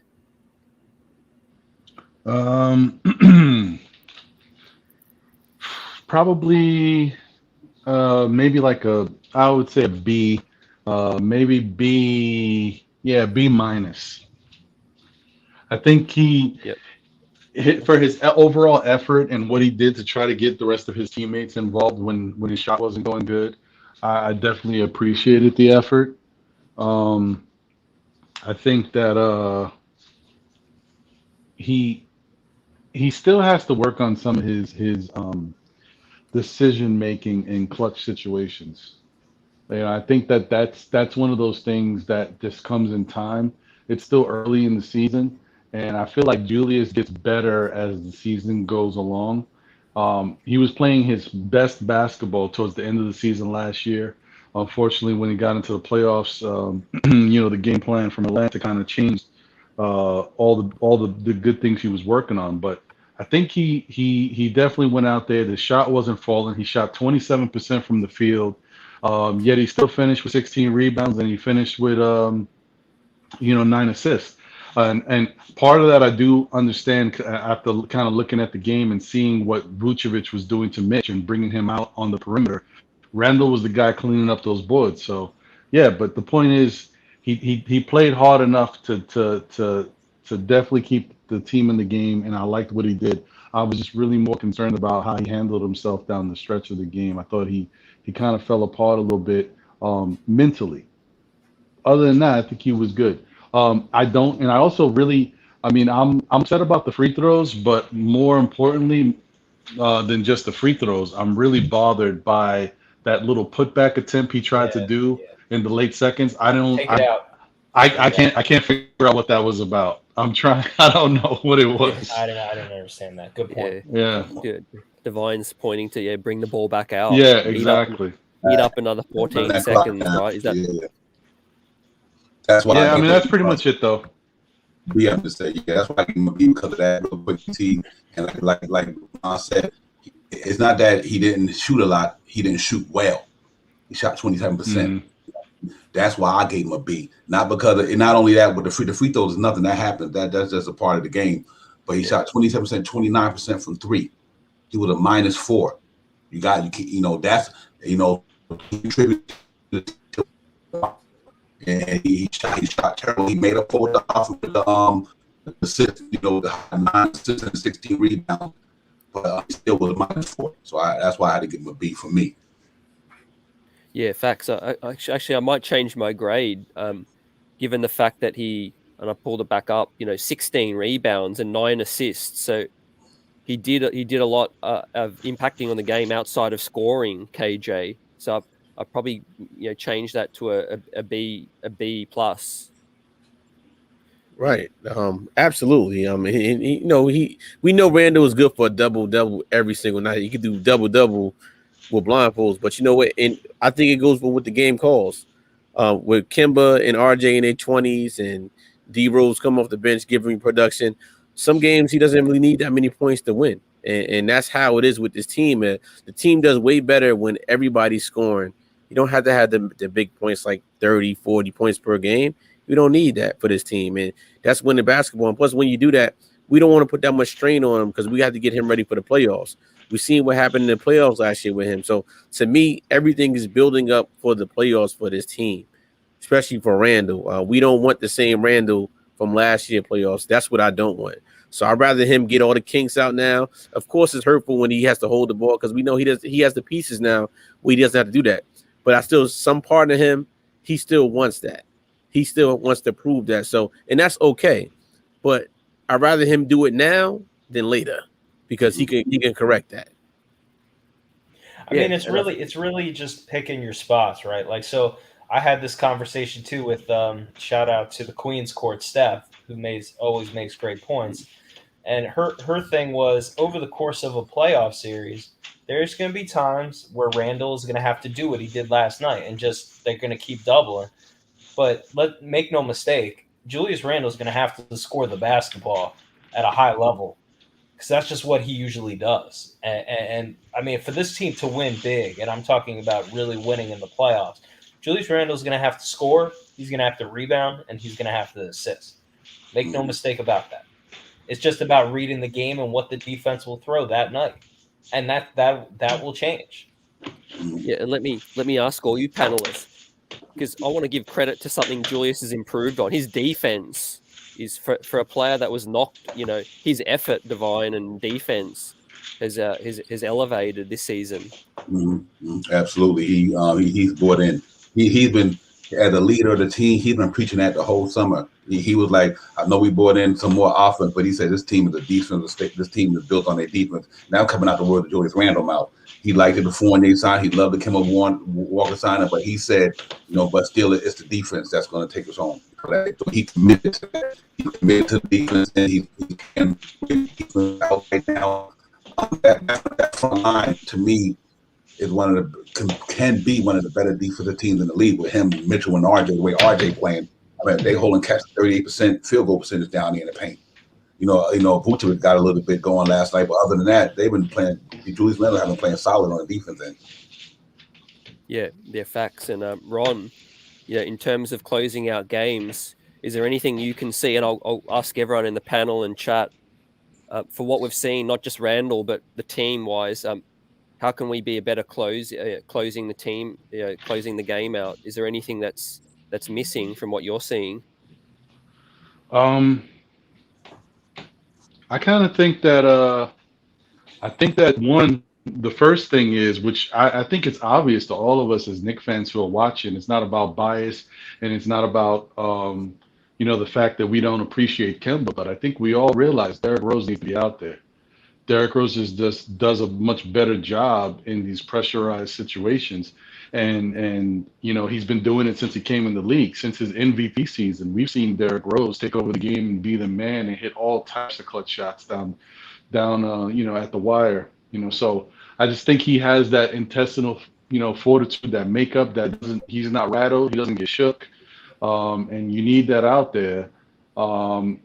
And another thing that I think that the Knicks need to do is, and I'm still shocked that they haven't done it yet, is they need to start calling plays for Julius. If you're going to make Julius the focal point of the offense, and everybody knows on the opposing team that the ball's going to go to Julius because he's the man, then, don't just give it to Julius and allow him to kind of create on his own all the time, especially in pressurized situations when they're trying to get the ball out of his hands and he knows he's got to be the guy to score. So it's a bad mix. How about you run Julius off a pick? How about you do the pick and roll with Julius? How about you set a couple back screens, give Julius a wide open shot in the corner, a little mid-range shot, or just a back cut to the rim? Like, make it easy for him as well, not force him to use all of his ability each time. Because sometimes, you see Julius like a bull in a china shop. He's trying to get to the lane, and he winds up, not only either he might get a charge or he might dribble it off his foot or something crazy because he's trying to do too much to make sure he gets into the lane. I just think Thibodeau or whoever's coaching on the offensive end needs to come up with certain ways to allow the Knicks to score easier in those type of pressure-packed situations. Doesn't even have to be for Julius, but I'm just saying him because I know he's the man. But that stuff should be happening whenever they need a bucket. They should be doing that. It should be inbound plays like that. There's got to be certain things you got to incorporate. So I think that'll help them a lot. Yeah, hey, that's a great point. Spree, what do you think about Ron's point about the plays being ran, and how can we make things less stagnant? Yeah, I mean, I agree. I want to still wait. It's so early. Like, I need more of a sample size, but I definitely agree Rose to finish games. I like the fact that Rose can get to the basket a little bit easier than Kemba and finish. I mean, Kemba can get to the rim, but he's getting blocked like crazy. Rose can get the contact, get the foul calls at the end of games. We need as many guys on the floor that can draw fouls and finish the game out. Yeah, more plays, set plays. More guys that can beat you off the dribble. I mean, Fournier had a couple good looks, to be fair. To be fair to the team, he did have a couple good looks at the end of the game. It just didn't go down. Some of it, you just miss shots. But, yeah, I don't want the ISOs down the stretch unless it's Julius has got a favorable matchup and it's a pick and roll and he's going downhill, then that's fine. We can go ISO. But for the most part, we want that ball moving. We don't want to just play. You can't just run the clock out. These teams are too good, especially a team like the Bulls that has the firepower that they have. So I'm not as going nutty. I mean, I definitely think it's a concern what we saw. I'm not shoving it to the side like it doesn't mean anything, but I'm not as sad and disappointed about that as a lot of Knicks fans are today. Like, we lost the game because there was a lot of people that were just like harping on that, and like that definitely is something we need to work on. But the ultimate goal is to win the game. Like, that's the ultimate goal. Find a way to win the game. I mean, it's hard to win in this league. Every team has to correct stuff in every game, like Tibbs said after the game. So right now we got to figure out the closing. But I'm not as worried about that as other people because we'll figure it out. There's a lot of time. Yep. KJ Dub, your thoughts on closing games out and the trend we've seen so far? Yeah, I just don't want to see the same thing over and over again with going to Julius, deferring to Julius every time. And then if you defer to him, make sure Julius turns around and goes to the basket. He shouldn't be in the corner on a sideline where they can come double team you. And then he's looking for a play and turns the ball over. At least turn around. But to me, as a point guard, I play point guard, you need a floor general out there. And every time you need a floor general. And to me, 2 floor generals is better than 1. Put Kemba and Rose in there at the same time, especially when you played that Chicago team last night. They had 4 guards in there at one time. So certain times, definitely, if you're playing different teams, it's definitely going to be different situationals. But I really want to see Kemba and Rose at the same time. I think it'll make a hell of a lot of difference with both of those guys in at the same time, at least closing. You got 2 guys that's been battle tested, and I'm going to keep saying that. Every game feels like a hostile environment, and they're going to play hard every single night. So let's test that out. Test that theory out just to see what we can do. Because obviously what we got going on now, losing a 12, 13-point lead with the 2 minutes left, or 11-point lead with 2 minutes left, is not acceptable. And we got to demand better from them.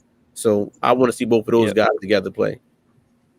Yeah, Divine, and I'm seeing experience is the best teacher. Facts. I think we're figuring things out. It's 5 games in. You know, they're learning new teammates and things like that. So I think we will get better at that just naturally. Mm-hmm. Yep, absolutely. And there's many ways that you could correct that. To me, you got to look at it with the game situation too.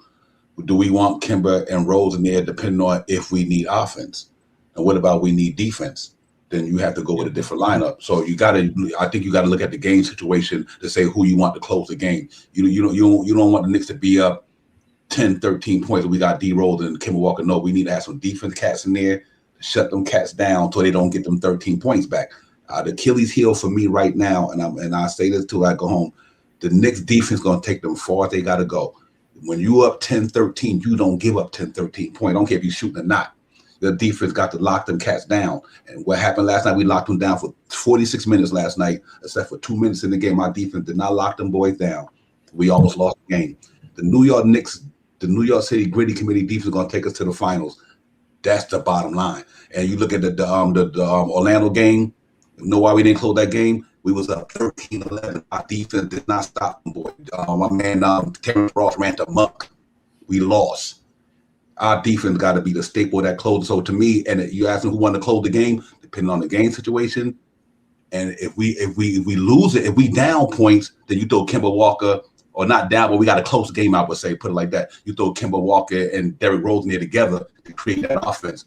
But if we put that defense play down there and shut the cats down, and go out of there with victory easy. So I think it's going to be depending on where we at in the game, do we need offense or defense? And he also could do timeouts. To me, sometimes you could have took out somebody, called a timeout, brought Derrick Rose in, took that man out, and would have came down to a different player defense. You could have took Derrick Rose out and brought a defense player. So I think Tim also got to use his timeouts correctly and sub the players a little better to help us close games better for sure, in my opinion, anyway. Yeah, and Spree, coming to you about let's touch on Mitchell Robinson's game. To me, Mitchell Robinson's been one of the most consistent players of this season so far. He had the injury scare. Thankfully, it was nothing more than the rolled ankle. I think all our hearts are in our mouths. Was 4 of 4 from the field again.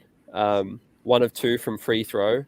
We know that's an area he can continue to improve on. 6 rebounds, 2 blocks, which is pretty consistent. 9 points. What are you seeing from Mitch? Oh man, I think I have a heart attack every game with Mitch. I mean, it's just like getting him through the game is like people talking about getting through the season. I got to get him through a game first. It's just like every game, I get nervous when he falls down. But he is. You could just tell, like, honestly, I think I kind of forgot because it was only 30 games he played last year, even though he played his best basketball like the last game right before he got hurt. I think it was the Wizards game or whatever. But I forgot, like, because he was gone for so long, just how much the game changes. Like, the game changes on defense and on offense. The space that he creates, just rolling, opens it up for the shooters, and his defense, you can't score over him. Like, you're not going to score over him. And if you do, you should be thankful because it's not happening often. So to me, he might be, in my opinion, other than Kemba, like obviously we have Julie's the most important player. I get that, but like Mitch may be a close second. I'm being honest because Noel, as good as Noel was last year, he's not Mitch. He's just not. Mitchell Robinson, to me, if you can keep him healthy the whole year, my opinion on this team changes as far as wins, as far as playoffs, as far as for us to try to achieve the ultimate goal, we need him. And he's looked great. We just got to keep him healthy. That's the only question I have with him. That's it. Yep. Divine, your thoughts on Mitch? Hey man, you already know, man. That's Mr. Robinson's neighborhood. He changes the game for the Knicks. You notice every time that man go out the game, will make runs. That tells me how important man is. Every time that man go out the game, somebody making a run. Check the Knicks game and watch the Knicks game. When they take Mitch up, send Mitch to the bench, teams start making runs. It seems like, and that's how important, because what he do, his, like Spree said, this guy covers all type of zones out there on the basketball court. He can guard on the perimeter. He can make a guard come to the basket. He can chase him. He that nice. You know what I mean? When you chase the point guard, don't lose too many steps on him. And if you go up, you got all that height. I mean, I just think that, could you imagine Trae Young would have been doing all that last year in the playoffs if Mitch was there? He would have been doing it. He just wouldn't have, because I think Mitch is a different type of player. And I know he got an ability that a lot of guys, I guess it's an instinct, I would say, or maybe I'm using the wrong word, but I think his instincts is amazing for somebody 7 foot that can. He's agile, he moves around the court real well. And think about that play the game. Mitch in the corner. When DeRozan put that shot up, Mitch was right there with him. Yeah. You don't got too many dudes that 7 foot to do that. That do it consistently like Mitch, I guess when I say CT. That was impressive to me last night for sure. Yeah, that's a great point, Divine. I'm glad you said that. I missed that. Yeah, he's helped defense, KJ Dub. He's Mitch's basketball IQ, as well as his conditioning, everything. His game's going to the next level. And I think that comes with consistent minutes, right? He didn't play college, was interrupted early in his NBA career. Just more minutes, we'll see more improvement for Mitch. Excuse me. And exactly that's what's happening this year. We seen it last year in the beginning before he got hurt, those first couple games, the impact he had on his team. And we've seen it this year, the impact this man is having on his team when he goes in the game, when he comes out the game. He's changing the whole dynamic of the game. And let's not forget, he's young. This guy only played 163 games in the NBA. His career average is 8.4 points per game and 7.1 rebounds. Through 5 games this year, 5 games, this man is averaging 8.6 points per game and 9.6 rebounds and 1 assist in 5 games versus his career. So that goes to show you, look at his maturation right now. Let's see where Mitch is at in 20 games from now when Noel comes back, when he can get more rest on that bench. Then we're really going to see Mitch go to another level as far as a double-double. This man he should average a double-double this year and then some, but his impact is phenomenal. Without him, we don't win anything. We need Mitchell Robinson is the piece that we need right now. Yeah. And Ron, chat panel, can anyone get Mitch a better sneaker deal? Right. Where's his agent at? Get him some proper sneakers, not them Zions that pop out. Ron. yeah, he definitely he got the Zion 2000s. Yeah, he needs to talk to somebody and get him something better, man. I personally didn't. maybe I'm one of them guys that just doesn't like certain things. I don't like when guys wear sneakers that don't match the uniform. I never like that.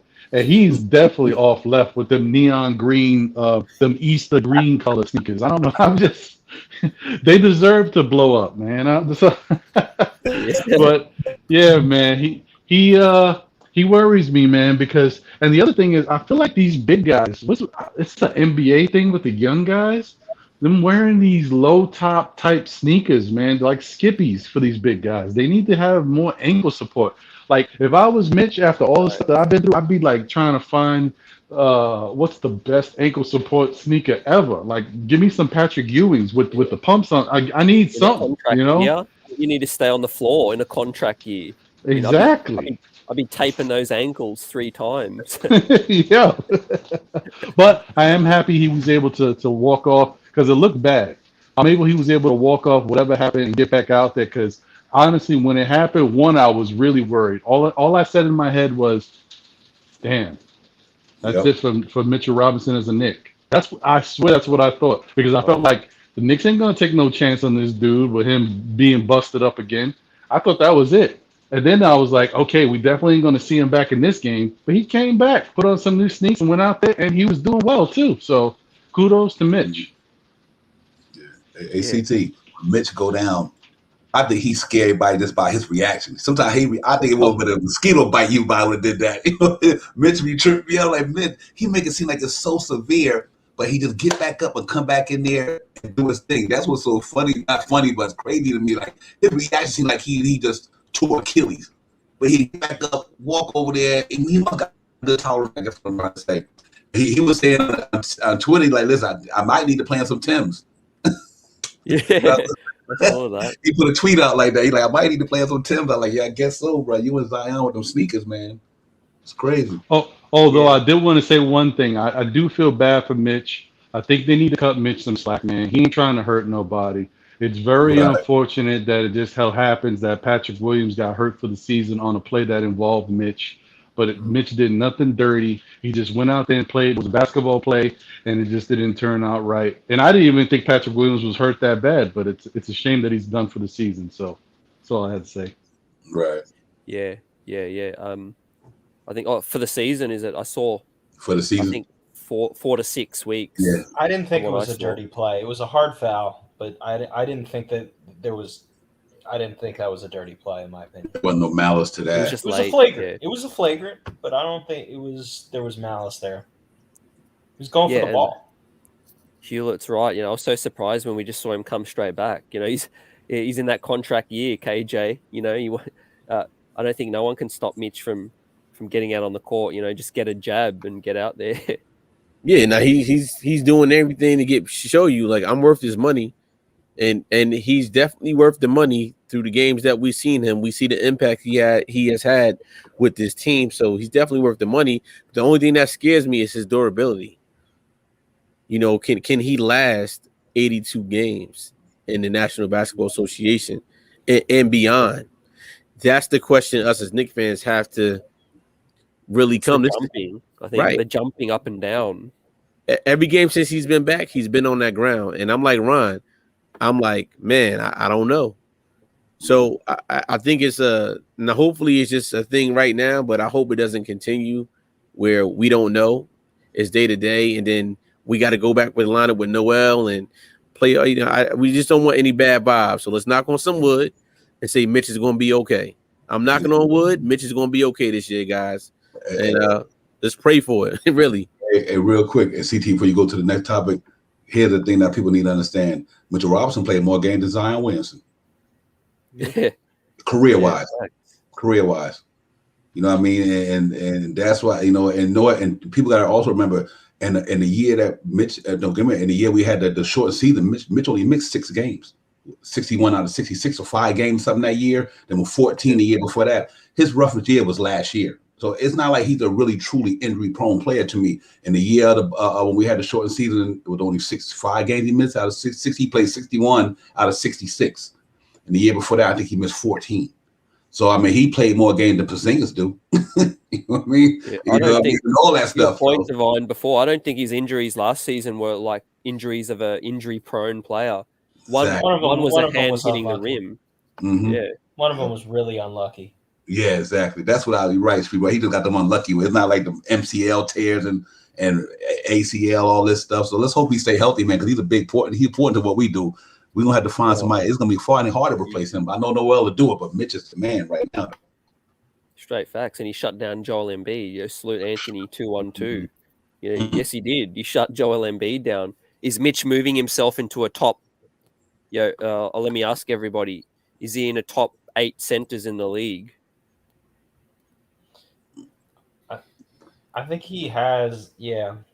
To me, the value I'm seeing on the court, what I'm watching, how he changes the game, I think he's as good as anyone, in my opinion. I mean, I'm not talking about the scoring. I'm just talking about impact at the center position. There's not many guys. Yeah, you got Embiid. Yeah, you got Jokic. Those guys are in a category of their own. But after that, you can put him with anybody, in my opinion, if the man is healthy. Mm-hmm. Yeah. I think. Are you taking Mitchell Robinson or Clint Capella? I'm taking Mitchell Robinson. That's just me. Yeah, at this stage of his career, he has more upside. If he's healthy. Again, he has upside. Yeah. Anyone else? Yeah. I say top 10 definitely. I say top 10 definitely because like Street says, impact. What he, not the scoring. It ain't even about the points. It's an impact on the game. He's on the right team because he playing with a defensive minded coach. He's a defensive ball player. And like I said, he could be on that Rudy Gobert level for sure, man, because Mitch covers more ground than me. He makes it hard for teams, man. You think about it when he down there, it's hard. A lot of teams don't come in that paint when Mitch down there. It ain't that simple. You know what I mean? So yeah, I'll give him a top 10 to make a long story short, for sure. Yeah, he's affecting the game in so many ways. Like Ron, that closing play last night had a big part because he helped RJ out on that one. No, yeah, you know what? I like it. I like what he did there, and I don't think I could tell you. I was thinking about it. The last time I saw the Knicks have a last second play where they played that type of good defense with help, I can't even tell you when was the last time I saw that. I felt like that was a big testament to how important Mitch is because RJ did a good enough job to affect the shot, and I think RJ is the reason why he missed the shot. But just think if I don't know how much time actually happened before the release or was left after the release, but what if DeRozan would have pump faked again and didn't go straight up and tried to move a little bit over to take an angled shot? Mitch was already right there. So yeah, that was a big play. That was a big play. And he definitely impacts the game, man. We need him. I just don't want this team that's so deep that we're all saying that it's one of the deepest teams in the league to feel like they need any one player, to be honest. Even Julius. This team should be able to win games no matter who's on the court because that's how deep we are. And that's the mentality that I want the team to have and to execute that way. Then, those issues that we have going down the stretch and closing out games, we won't worry about it because it don't matter who's on the court at the time. We'll be able to finish the game. For me, CT, he's top 5 when healthy. And the simple fact, John still Knicks fan just took it out my mouth. He could defend 1 through 5. How many centers in the NBA right now can defend a point guard the way Mitch does? A 2 guard, a 3 guard, a 4 guard, and even a 5. So he can get out the perimeter, he can go down low. He's an impact player, so he's top 5 for me when healthy. And I'm just happy that he's here. But the only thing with him is his durability. That's all. Yep, and great. To my point to that, what you just said is that we're only early in the season, right? Let's see him go up against. He's going to prove how high up in the ladder he is when he goes up against Karl Anthony Towns. He did what he did against Embiid. I want to see him up against Nikola Jokic. See him up against who are some other big cats out there. He got a big test tomorrow, CT. He got Valanciunas tomorrow. It's gonna be a big test for him. Yeah, so. Another one. Yeah, straight facts. On that note, Sac and New Orleans are locked at 72 apiece at the end of the third. So that's a nice, preview going down to the wire. Let's hope that game goes to overtime or something. Oh yeah. You know what? I didn't realize. I forgot that New Orleans plays today. So yeah, we gotta win tomorrow, and we should blow them out. They'll be tired. Yeah. Facts. Yeah, Josh Hart was questionable today, and he plays, but maybe tomorrow he sits out. Miami's beating the doors off Charlotte 95-82. Okay, so Charlotte's meeting their match. Maybe Miami's separating themselves in the conference. But let's head back to the final gentleman who it's his birthday today. Happy birthday, the new French Prince of New York, Evan Fournier. Chat panel. Divine, let me just pull up the box score again. What did you think of Evan Fournier's performance and grade? 10 points, was a -2. Didn't shoot well at all. Luckily, we won 4 of 14 and 2 of 8 from 3, and we still won. So we haven't seen too many nights like that from Evan, but he's still a weapon for us. And them 2 knockdown threes at the beginning of the game, to me, set the tone for the Knicks offense, because I think that really when Julius Randle gave them 2 threes in that corner like that, the Chicago Bulls like, oh snap. You know, now they this wasn't the Detroit Pistons, you know what I mean? Detroit Pistons, this is not the Toronto Raptors. He did not run nobody who moved that ball in that first quarter, and Evan Fournier with them 2 corner threes. And I mean, it was a stroke of genius. I think that put the Bulls on their heels. It really did. I thought that was a momentum change early in that game. Yeah. Them 2 threes to me was a momentum changer, and I just think that he knocked them down with grace, man. And I think he's aggressive, man. Last night, though he didn't shoot the ball well, Evan Fournier stays aggressive. And I love that about him. He stayed aggressive. He tried to get into that paint, create a little bit of havoc. And so I'll definitely give him. I'm gonna go out on give him a B. I'm gonna have to stick with a B. But I just know that he didn't shoot the ball well, and that's what you expect from him. So I can't say I gotta give him a high grade, because we expect Fournier to shoot the ball well. And so I'm gonna say I'm happy with a B for sure. But he still played a good game overall. He just didn't shoot the ball well. Yeah, facts. KJ Dub. He's already helped win us the Boston game, and also was big against Philly, I believe. So Evan Fournier's been a key piece so far. Didn't have a good night last night. I think he'll probably bounce back tomorrow. Hey, even on a night that he didn't have a good game, he's more of an impactful player than Reggie Bullock. Yeah. He can create his shots. He can play some defense, and he can shoot the ball lights out. So I'm gonna give him a B from last night. Obviously, if he's not 2 from 8 from a 3, and he makes half of those 3-pointers at 50%, we win that game easily. But he's my second consistent scorer on this team as far as 3-pointers is Evan Fournier. Just the impact player that he is. He meshes well with Julius Randle. That's them 2 players. They work well together off the pick and roll screen. It's just when he really starts going and his shots flowing, I think that's another piece that we're not really thinking about is Evan Fournier. But 10 points is great. Yeah, facts. Spree, his defense has also impressed me for this season. He can hold his own in the post as well. I think Evan's built for New York. We're gonna be singing his praises all season. But I don't, like I said in another show, he's not a 82 game player. Is Evan Fournier? He'll win you 10, 15 games in a season, but there'll be nights when he'll take a back seat. So that's fine for me. Yeah, I think that's absolutely right. I mean, in Boston, he just wasn't in the right role on that team. He was kind of lost in the shuffle, and to be fair, I understand why, because you had Jason Tatum and Jaylen Brown on the same team. Evan Fournier is a scorer. That's what he does. And he's not going to have it every night, like you said. He didn't have it, but he still contributed. And his defense is better than I thought it would be. I'm not saying it's great, and he's still got to improve, but he can hold his own at times. I do like the fact that he's fearless. I like the fact that he can take big shots.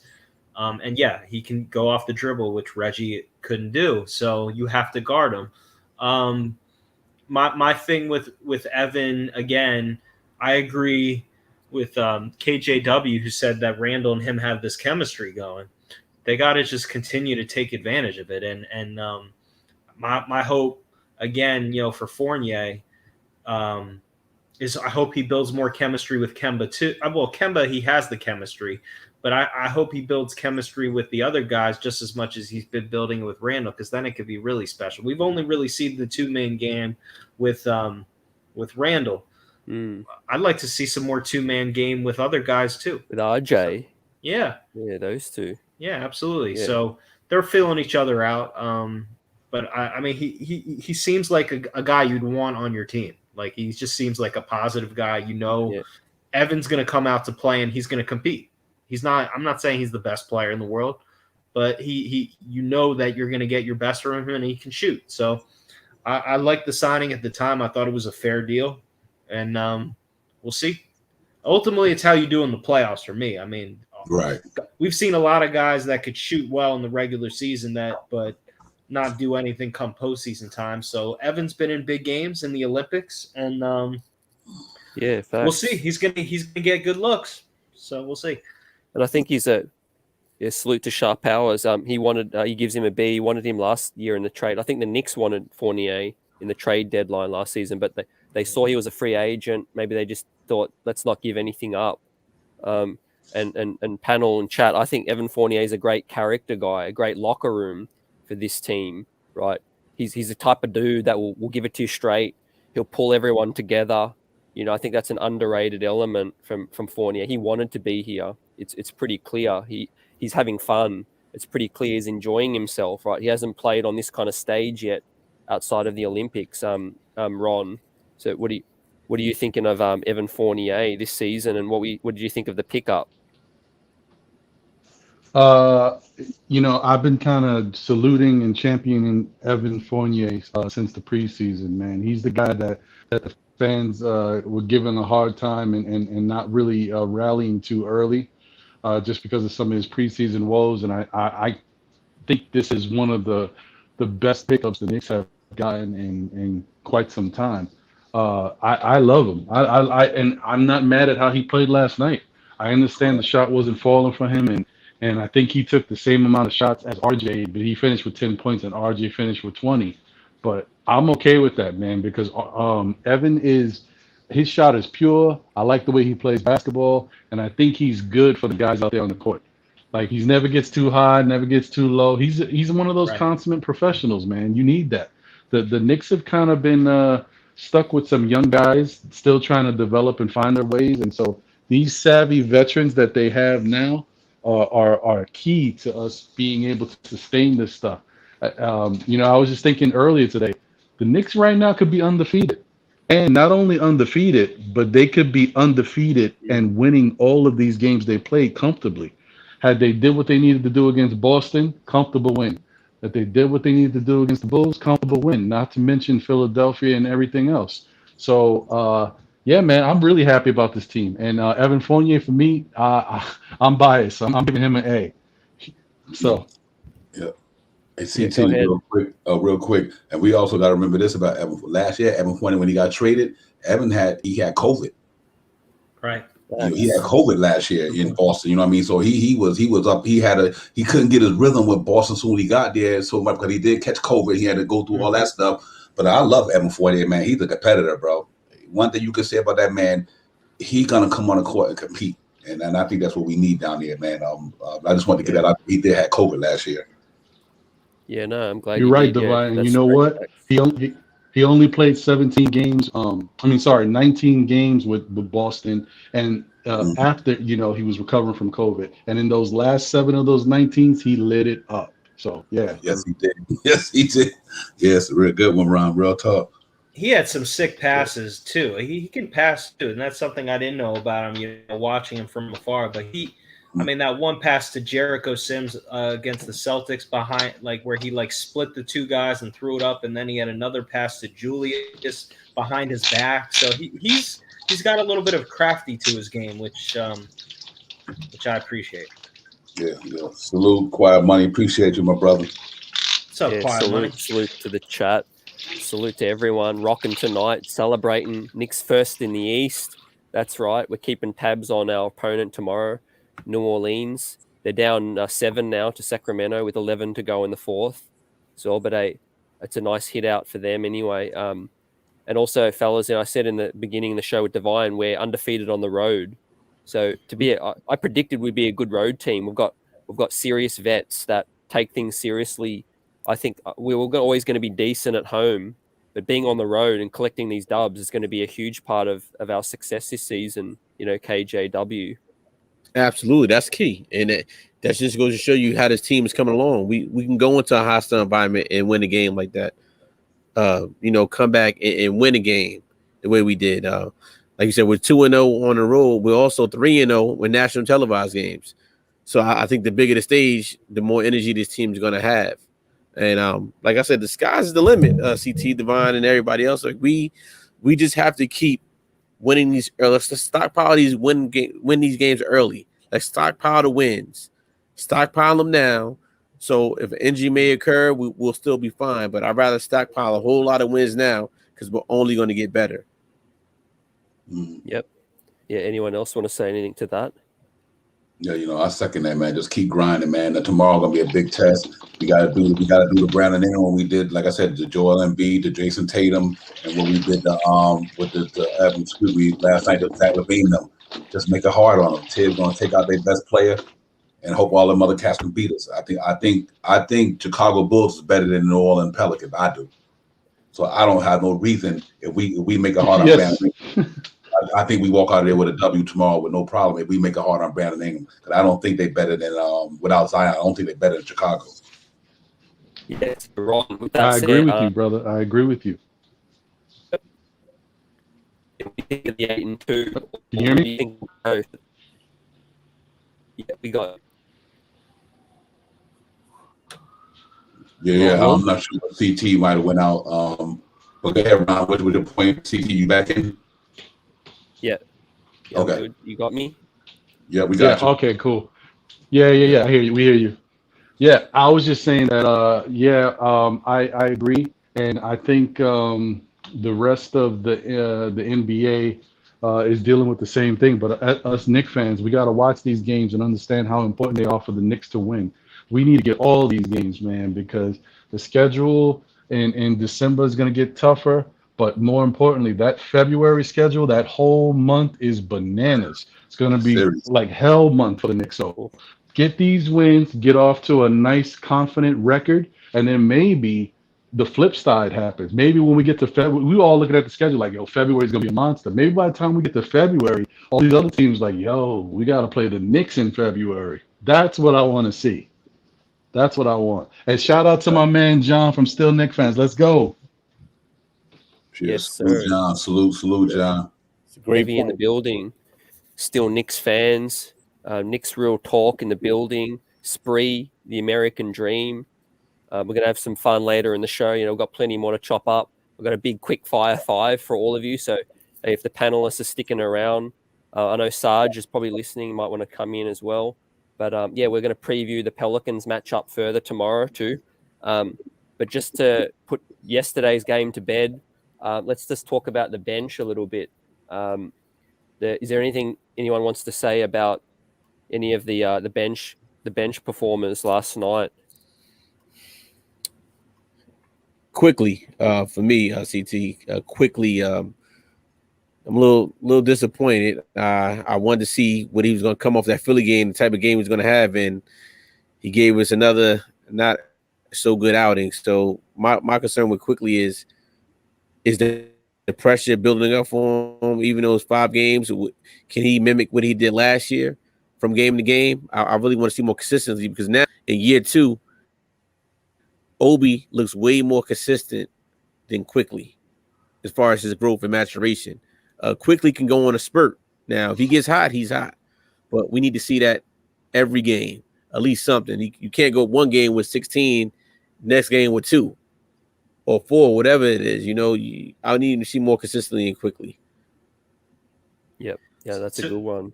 To that point, I just add, I had a conversation about IQ earlier. Like, we just have more guys now that, like, last year, even when IQ didn't go on that hot streak, because we all know he's capable of doing that. But when he didn't, Tibbs let him play through it because we just needed his scoring on that team. we didn't have scorers last year. So this year, though, we got a bunch of guys that can score. So if IQ doesn't have it early, I mean, he's just not going to play. And we just have too many options now. So, I mean, what do you guys think it is? Because he's apparently put in all-time work in the off season. So what does it mean if work's not paying off? What is it? Is it pressure? Is it, He's young, man. I think he's young. Pressure, yep. Pressure, he's young. He's a young man. He came into the league last year, the rookie, 25th pick. He's young. You know what I mean?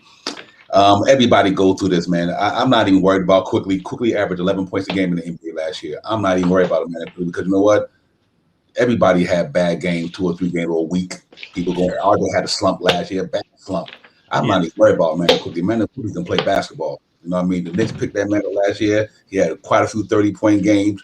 The man averaged 11 points a game in his rookie season. You get it together. It's early. He might be like Kimbo started off same way. It's early. I'm not worried about Quickly. I think Quickly gonna do what he do. He gonna be fine. It happens. Nobody can go 82 games to be good every 82 games. So not be there. I was gonna say. Go ahead, Ron. Oh no, I'm sorry. I thought you was done because there's like a little bit of a delay. It's cool. My bad. A little bit. I was in the coaching, believe him, and then it'd be a different story. No, I was just gonna say that. Yeah. Go ahead, Ron. I'm sorry. Yeah, go ahead, Ron. Okay, I was just gonna say that. Yeah, I agree with you, Devon. I think he's gonna be fine. It's nothing to really stress about. Man, we got a good team. We got a lot of good young talent. Quickly showed out at certain points last year. At one point, remember when Quickly came into the league last year, we was like, we got the rookie of the year. Remember how he was balling out? So it's not like he can't get on his little spurts and get on his little runs. It's just that I think he's just too much in his head right now. The expectations are high for year 2 rookies. They expect you to grow, work on your craft, and be better, or else it's either you get better in year 2 or you have a year 2. You know what I mean? Like it's a bad year 2. So I think he's just trying to avoid that stuff. He's working hard. Summer league was a test. He's been working with Obi in the off season, not having fun, not taking no days off. So I think he'll be fine. He's got to get out of his own head. It's a lot of pressure. You got Kimba, you got Fournier. There's expectations with this team. You got, and he's got Deuce waiting in the wings. And Deuce ain't gonna get no shot, but it's like just knowing that he's there, and they're probably going at it in practice. So you know what I mean? He'll be fine. I think it's just gonna take some time. I mean, I'd put Obi in the same category from the standpoint of it's tough on this team because right now we have so many guys. Like Obi in my opinion, the way Obi's playing. I mean, it's different because Obi's playing better than Quickly, but the way he's playing, Obi would be getting more minutes on any other team. So unless we do that small ball lineup more, Obi's going to be sitting at 15 minutes a night because Julius ain't coming out of the game. And that's just what it is on this team. So, I mean, Obi's been great in his role. I would love Obi to get 20 minutes, but it really is – Tibbs seems to – not go to the small ball unless it's matchup related against a certain team if he likes it. I like the small ball lineup personally. I think we should do it more. That's just me. I think it's usage too. Like yeah, like I said earlier, we've got so many guys now. Players aren't going to have the same usage as they did last season, and it's going to put the spotlight on what they do in 8 minutes or what they do in 12 minutes. The spotlight's there, and like I said, for us to win games, it's not going to matter if all 10 guys aren't going to have it going. It's going to be different dudes. Mm-hmm. But IQ is the one thing I'll just say to the reason why I'm also not. I agree with Divine. I agree with Ron. I'm not worried about IQ because even when he has a bad, he's a confident player. Like it's not like he's scared to shoot when he's missing these shots. Like these are shots he can make. Yeah. With the rule changes, that's going to affect him to draw the fouls, but. He's a bucket getter, man. He's going to have bad games. I just don't worry when there are players. Don't get me wrong. We've had players on this team where I worry about confidence. I don't worry about Emmanuel Quickly having confidence on the basketball court. That's just me. He may be pressing, That's every player presses, but as far as confidence moving forward, nah, I don't see that. And think about it like this, guys. Think of how much better and blessed we are, or blessed he is, if he thinks about it, that they're doing the rule changes now in his second year in the league. So he's not accustomed to a certain style of play. Guys like James Harden, guys like Rayford, Trey Yeah. Trey Yeah. Young. He is going. They're going crazy right now, trying to figure out what to do with their game. They're not used to this. Yeah, Trey Young. straight Did you see facts. Trey Young's quote? Yep, What he said? I saw it. ESPN. He's struggling to figure it out. He's He saying says, that he I'm thinks being some of the treated fouls are there. differently now, and he says, I don't like it. Well, of course you're not going to like it. Yeah. The rule change went in because of you and Mr. Harden. Yeah. Come on. Yeah. So let's hit on the next thing. So things are about to be shaken up. Now, how so? Nerlens Noel is about to come up in here, right? So what does that mean? I'll start with Divine. What does that mean in chat? What does it mean for Taj Gibson now and everything we're seeing? And how excited are you to see Nerlens Noel for the first time this season, including preseason? I'm excited. Todd goes back to situational. You know what I mean? That's what it is. Well, man, he gave him $10 million for a reason. You know what I mean? They gave him $10 million to come in there and anchor that Knicks defense in the back. Like I said, one thing I can always say, guys, the point guard situation and the center spot in New York is set in stone. That's legit. That's two positions we don't have to worry about this year. As long as everybody stay healthy, is that point guard position with Derrick Rose and Kemba Walker, and that center spot with Mitchell Robinson and Nerlens Noel. Them two positions line to me, Knicks is good. We good. That defense is anchored back there in the front, that offense juggernaut in that front court. I just think we good there, man. So having Noel back to come on to anchor that second unit defense, which we need. Todd, don't get me wrong, Todd playing wonderful basketball, man. I ain't taking nothing from the Taj Mahal, but right now that's Nerlens Noel spot. So I'm happy when he get back to give Mitch some rest and be able to don't lose a step. See, when he's so important that when Mitch go out, we lose a step. When Nerlens Noel come in there, we don't lose that much of a step. So I think our defense will get more better once he get back, because he gonna be anchoring that second unit defense. So yeah, I can't wait till he play tomorrow if he come in there. Yeah, facts, KJ Dub. You know, Nerlens Noel, give him his respect for what he did last season as well. He could be a player because he's only 28 years old. So people think we've seen the peak of Nerlens Noel. Well, 28 years old, just entering your prime still. Yeah, and it's a testament to when he played last year. Is that when Mitch went down, I think all of us Knicks fans was like, man, we got to have Noel as the starting center now. Well, we didn't see what happened last year. What happened last year when Mitch went down, Noel stepped his whole game up. That's when we saw the defense, the blocks.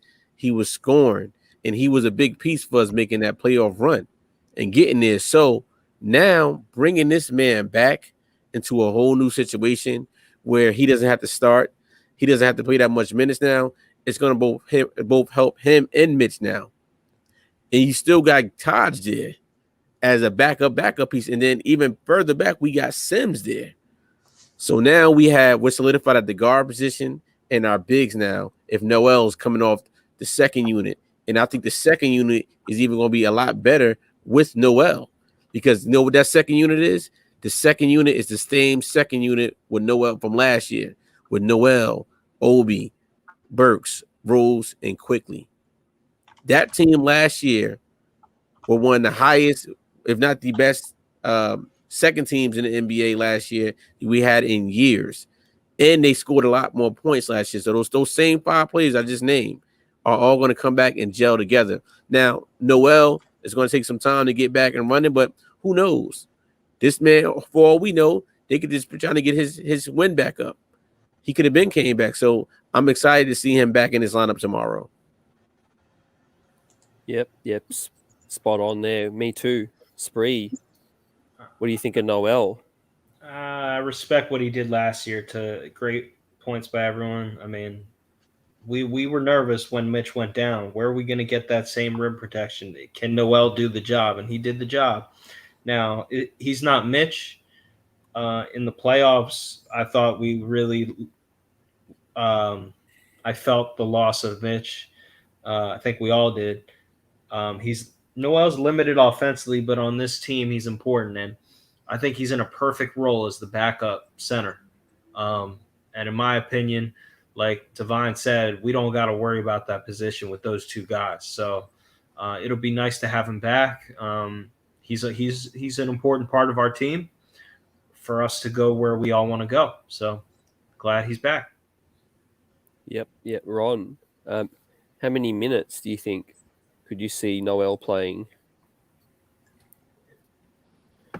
Not that many. I think, we're in a nice luxurious position here. So I expect maybe somewhere in between 15 and 18 minutes.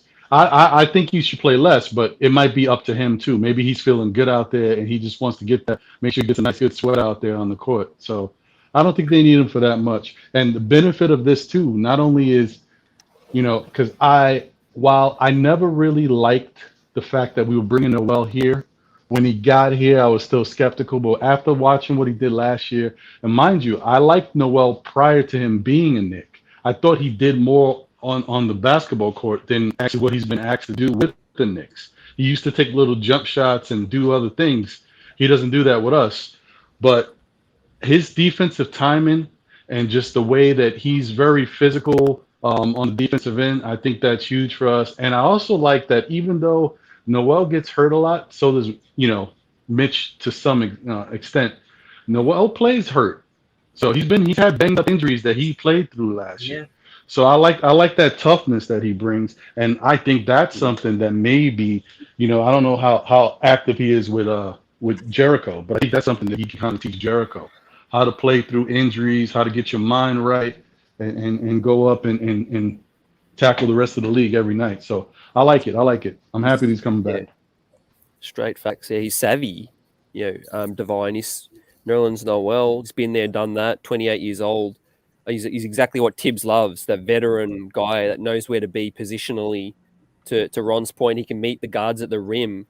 To me, I'd probably put Noel as a better shot blocker than Mitch right now. I think he proved that. Mitchell Robinson's more athletic, more talented, but Nerlens Noel knows when to meet players at the rim. He's there. He's got the length. In fact, we haven't really seen much from Noel. We haven't heard quotes. We haven't heard nothing. He could come back with a different conditioning, a different size. Has anyone even seen Noel? No, I have seen them the other day. He was shooting in practice, throwing up some floaters. He still looked the same to me. He don't look like he changed way too much different. But even with the big team, our defense, if you think about the last what we gave up to Chicago, 103. Mm-hmm. Yeah. Then we gave up to Philly. What we held Philly down to what what that song called, like 90. Philly. Take away. We'll Philly like 199. Yeah, Philly right. was 99. So you talk about 103, 99. We let that one get away, obviously, with Orlando that night. But if you take away the Boston double overtime, which before that double overtime, the Knicks was the Knicks defense is better than people think it is because it's keeping people around the 100-point mark, 100, 103, 102. That's great. That's great. So I think you can't say the Knicks defense is not where they at because you got to remember, throw away the Boston double overtime. Right. Throw away that Orlando game. Our defense has been doing their thing. You know what I mean? So with him coming back, I think it's going to be even better. You know what I mean? I think you won't be getting them the points in the paint like they will with Taj there. GD. Yeah, yep. Real See, talk. the stats are deceiving. Like to your point, Devon, I was saying the same thing earlier to a buddy of mine who's like looking at the defensive rankings. But to me, we played more minutes than all these other teams because of the double overtime game. So it's not fair. You can't compare it. Exactly. I agree with you.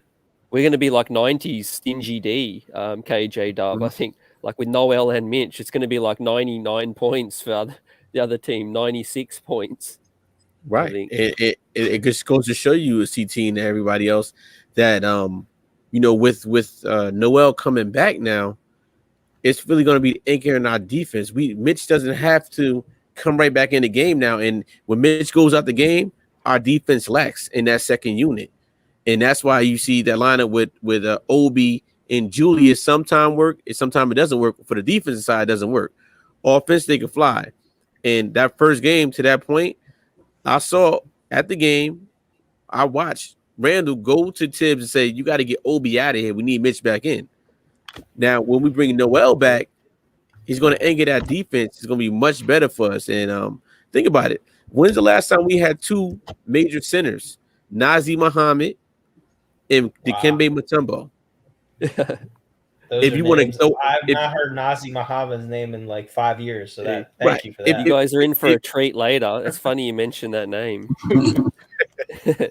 well, CT, yeah. I say that because I'm pointing out the fact that when the last time the Knicks team within the past 20 years that we had two centers that is almost like 2 point guards interchangeable plays.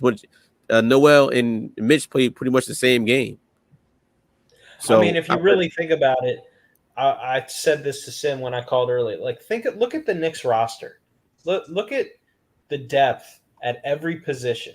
We could go down the list of point guards, shooting guards, small forward, power forward, and center. To your point, they literally like covered themselves. They said we are going to get two guys at each position that really could be starters, that we are comfortable that they would come in the game. Like, to me, they did a really good job of just roster composition and depth to this roster, probably more than I've seen the Knicks do. To your point, maybe I can't even remember some of those rosters with Nazi, Muhammad, and Mutombo, but I just like the depth that we have. I mean, like Kemba Walker and Derrick Rose, like that's incredible. Right. Assuming health. I mean, we got Kemba Walker and Derrick Rose on the same team. right. Spree the Dream. Camby and Ewing. I still like civilized pinch myself point. with that. When we had Camby Spree the backing Dream, up you Ewing. nailed it, man. Oh yeah, Camby. Yep. That was a crazy tandem. But you guys. I'm sorry, CT. I was going to say real quick. You guys see, this is what you do, right? When superstars and the marquee names of the league don't want to come to the Knicks, what do? You get more depth in all the teams, so you still can outwit them. You got to be smart about it. This is a great move by this front office. Yep. Absolutely. Yeah, they're building it the right way, right? We're still one of the lowest payrolls in the league. Don't forget that, which is hard to.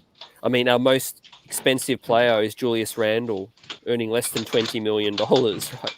I mean, I think with CT with this roster too, we all recognize the depth. Like, I think more than any other Knicks team that I've seen in maybe the last 10 years, I don't know, maybe this is hyperbole, you tell me. Tibbs is going to have some decisions late in games where I feel like we're going to come on here after like every game and we're going to be like, man, why did this guy get in the game? Like, why didn't this guy get in the game? More than like any other year, just because of how many guys we have that can really play. Yep. So I'm sure a lot of fans are going to love that. Why didn't RJ get in? Why didn't Evan come back? Tibbs gets pays the big bucks, right? KJ Dub, like who would want to be an NBA coach at the end of the day? Right. Yeah.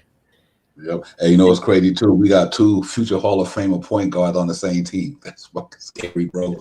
It's playing after 14 and 15 and 13 and my man just starting to get wet. Derrick Rose knocking down 58% from three. My man Kemba Walker knocking down 50-something% from three. We know it ain't gonna be all year, but I don't think there's a tandem in the league better than that. I don't care who it is.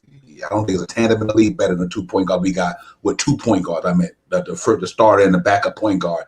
That's experienced, more deadly. Done been in the big game and played some of the best. They done played the best cats in the NBA, and I can't reiterate that enough. When playoff time come, our point guard won't be the ones choking. I tell you that much. They done been there. You know what I mean? They've been there, done that. So that's why you got to look at this team and see that's why they scary, because when we get to the playoff, Kemba Walker's not up paid. You can keep Derrick Rose where he at and still get that production, man. This is gonna be a beautiful thing to watch. I'm telling you, I think I'm optimistic now. A beautiful thing to watch, boy. We're born for real. Now Spree, Panel, Divine, everyone, we ain't here to talk about trades, but this does set the table, does it not? With all this depth, with all this success, does this not set the table for possibly Alec Burks, Noel, or someone to get moved along. You know, I mean, they are veteran pieces that any club would want, right? Mm-hmm. Possible. Absolutely. Definitely. I mean, like, we all know, you guys all know last year how much of a fan I was of Alec Burks. I called him Alec MJ Burks. I told him that when he was in DC. I said, you played like Michael Jordan in the fourth quarter last year. And he said, nah, you got to stop saying that. But I mean, Alec Burks, yeah, he hasn't gotten off to a great start. But to your point, we may have to trade off a piece because the offer may be too. I mean, we'll see. It depends where we're at, obviously, but if we can get back another young piece and a contender needs somebody, I'm not opposed to doing that. But yeah, I'll be sad if Burks goes. That's my guy, but I get it. Yeah. Yep.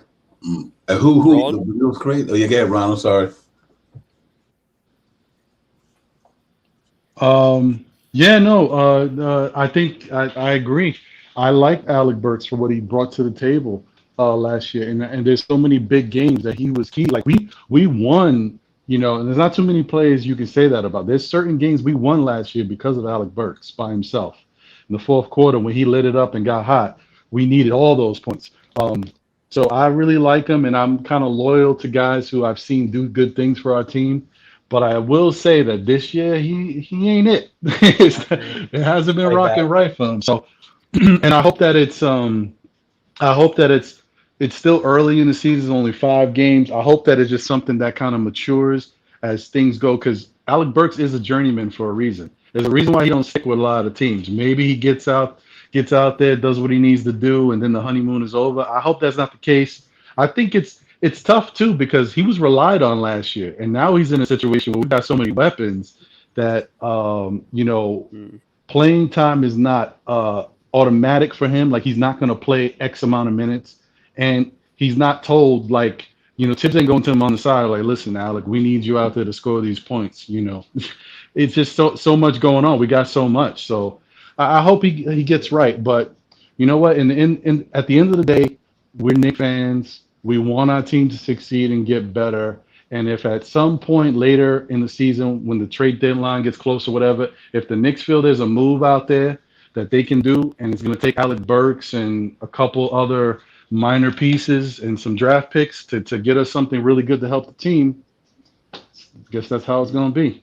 Even if it's going to be draft night, it may not be an in-season trade, but the Fishers brought it up. We have all these picks. We talked about it. We're not bringing in 3 first-round picks next season, so there will be a trade draft night, no matter what. Divine, Yeah, this team is not rolled. He said it. Leon Rose led. Let Knicks fans. We don't talk about trade because we're not happy with what we have. This is a business. Right. And we ain't talking about we don't love our team, but it's a business. If you meant to tell me at the trading deadline, if somebody come along better than Alex Burks, better than whoever, and they gonna make the Knicks a contender, you guys gonna be worrying. Y'all guys complaining about this. We talk about trade. It's part of the business. We ain't trying to trade nobody right now. I hope the Knicks keep this team for the next 3 years. I ain't got no problem with this team we got right now for the next 2 years. Let all the contracts expire. But if somebody come along that's not going to more the future, not going to mess up our draft pick, not going to take away from our capital, and that player can make the Knicks a better team, then you go get them. That's the bottom line. What you want in your report card, a C or an A? Let's be real. Let's be real. You want an A. So if we got somebody going to get you an A, you go get them. If it ain't going to mortgage our future, mess up our continuity, chemistry, and all that, this is a business, man. That's why. That's all. That's all it is. Nothing personal. Like they say, don't fall in love with players because they will get traded. So as much as I love Alec Burks, if he has to go, then he's got to go. Got to go. But I appreciate what he did last year. No doubt about that. Yep, facts. And let's turn our eyes onto tomorrow night. So let's first do a score check for New Orleans. It's going down to the wire with 22 seconds left in the fourth. New Orleans is down 3, 104 to 107. As well, so hey, this thing could go to overtime, like I predicted. But you see the New Orleans roster in front of you. The Pelicans are 1-4, struggle town again for them with Zion on the sidelines collecting DNPs.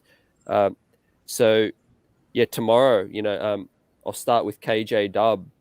We know Zion's not going to play. We know we can't take teams lightly. I think they've learnt their lesson from the Orlando game as well. But I'm looking forward to this matchup because it's another road game.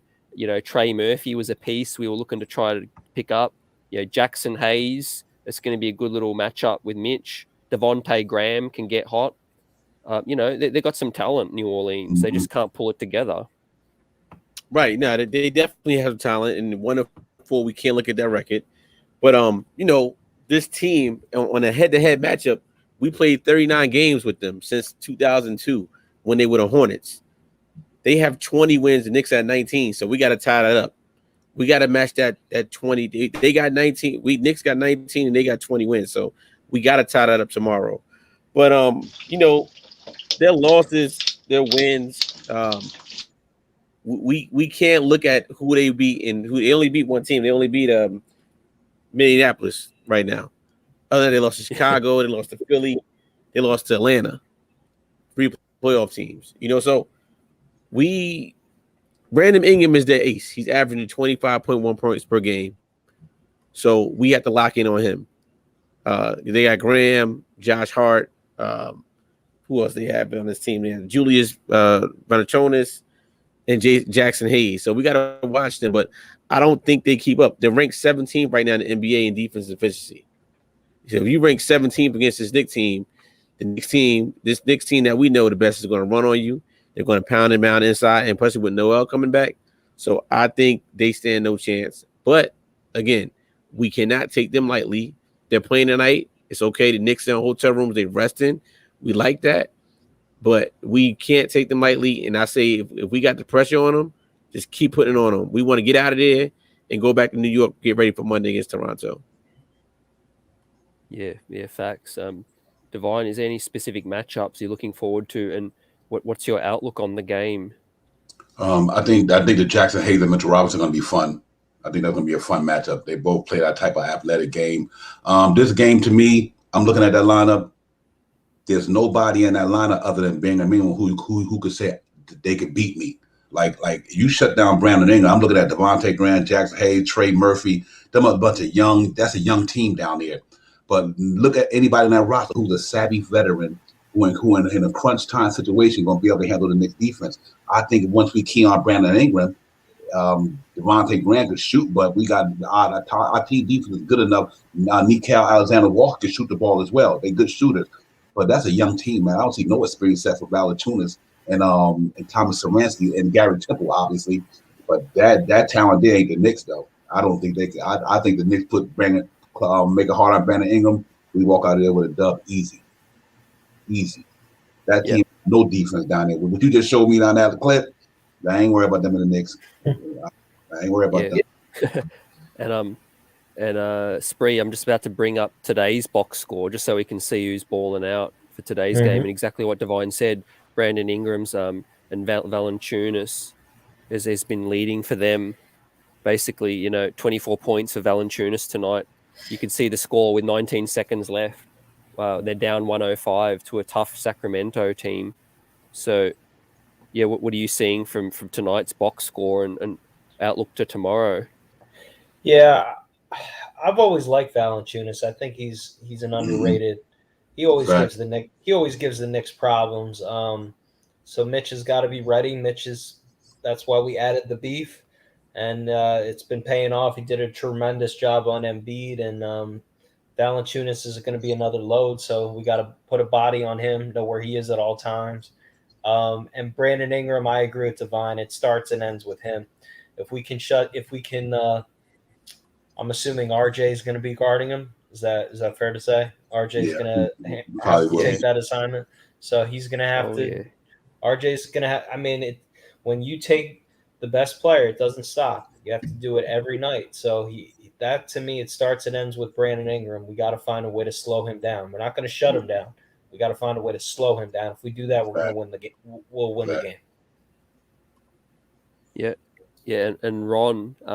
Especially, I think, is this the first club we're playing, that's coming off a back-to-back this season? I think it is. I think it is, yeah. Yeah, I think this is. This is because I knew in Boston had to play a game right after us, but no, this is the first time we're facing a team like that. Yeah, man, this is set up nicely for it to be a laugher. It's set up nicely for one of those times where actually the Knicks have the advantage because I feel like every time there's a disadvantage, it's against the Knicks, like the Knicks are the tired team or whatever. But it's nice to be on the other end. So we definitely got to go out there and take advantage. Um, I'm only worried about two people on that team. I know they got some young talent, but they're not proven. Um, and that's Valanciunas and that is Brandon Ingram. And you said it right. I mean, Jonas Valanciunas lights us up. So I think that's the matchup of the night. I think between him and Mitch going at it is going to be very interesting. And I think Mitch is going to take this one personally because it seems like he's circled all the big sinners on his calendar. And he said, this is my job to lock these down because this is how I get noticed for the Defensive Player of the Year. So I expect Mitch to do great against Valanciunas. And he playing in his hometown too. Oh, wow. That's right. Yeah, good point, Devon. Yeah, facts. Do you guys all remember when Melo was playing and the kid ran onto the court in New Orleans to hug Melo? Yeah. I forget that. Oh, wow. That was it's a nice close arena there, and I think tickets are probably cheap as well. Mitch is going to have probably 50 plus family members. KJ tomorrow night, perfect night to ball out in his home arena. Right. Was Devontae man, it'd be nice if I was going to say it'd be nice if Jarvis was in the building for that. Right. I was thinking the same thing, Ron. For real. Yeah, KJ. Yeah, it's not like playing at home, and I think the guys, they know he's home, he got family to building. You got to defer to him. Go to Mitch. Let Mitch have a big game down there. Mitch, hopefully he doesn't go down and anything like nothing crazy. Hope he eating some gumbo right now, getting ready for tomorrow's game at his family home. But I think Mitch has a big game tomorrow. Plus, don't forget, we got to return Noel back. So with Noel coming back, that gives Mitch some breaks, in between. He doesn't have to come in and anchor that defense in the second unit so quick. So I think Mitch has another big night. And another test, Valanciunas. Not an easy guy to guard. I still think they play the same defense they did on Joel Embiid. Press him down there, and then we dare you guys to shoot on the outside. You guys can't shoot well like three-pointers like all the other teams we've been playing. So let Mitch have a night tomorrow. Yeah, you know who else is a killer? Devontae Graham. I was just about to say he can. Yeah, was he on the Hornets last year? Yep. He get in that. Remember that last game right before the end of the regular season that we ended up pulling out, but he was crazy hot in the guard. That was him, right? Yeah, that's him. Yep, absolutely. Okay, we gotta put a hand in his face too. But yeah, we have a final. 18.4 points a game. He can shoot. He's shooting 40% from three. Yeah, he lights them up. Okay, Sacramento won that game by 14. Sorry, no, that was my error. It was 109-113. Okay, so, okay. Yeah, they lost by 4. I mean, they play hard. Yeah, so that's so they'll be coming off a tough L. Does that change anything? Like, when you come off an L and you get to back it up the next night, we'll probably get New Orleans' best hit, like Elton says. Every team's, we can't take any team lightly. We'll probably have their best, effort tomorrow night. But I'm not worried at all. We're great on the road, 2-0 so far. We know how much this means to us. What's at stake? We're first in the East, and we can collect more dubs, Ron, on the road on the West Coast. That's going to be great.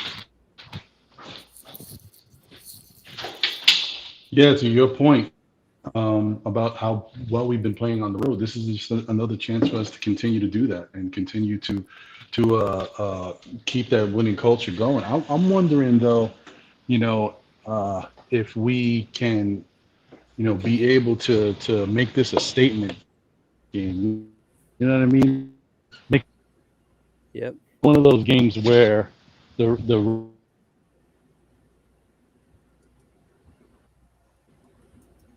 Yep. You with us, Ron? You just dropped out. Yeah, I think he might have lost his. Yeah, he lost it. Yeah.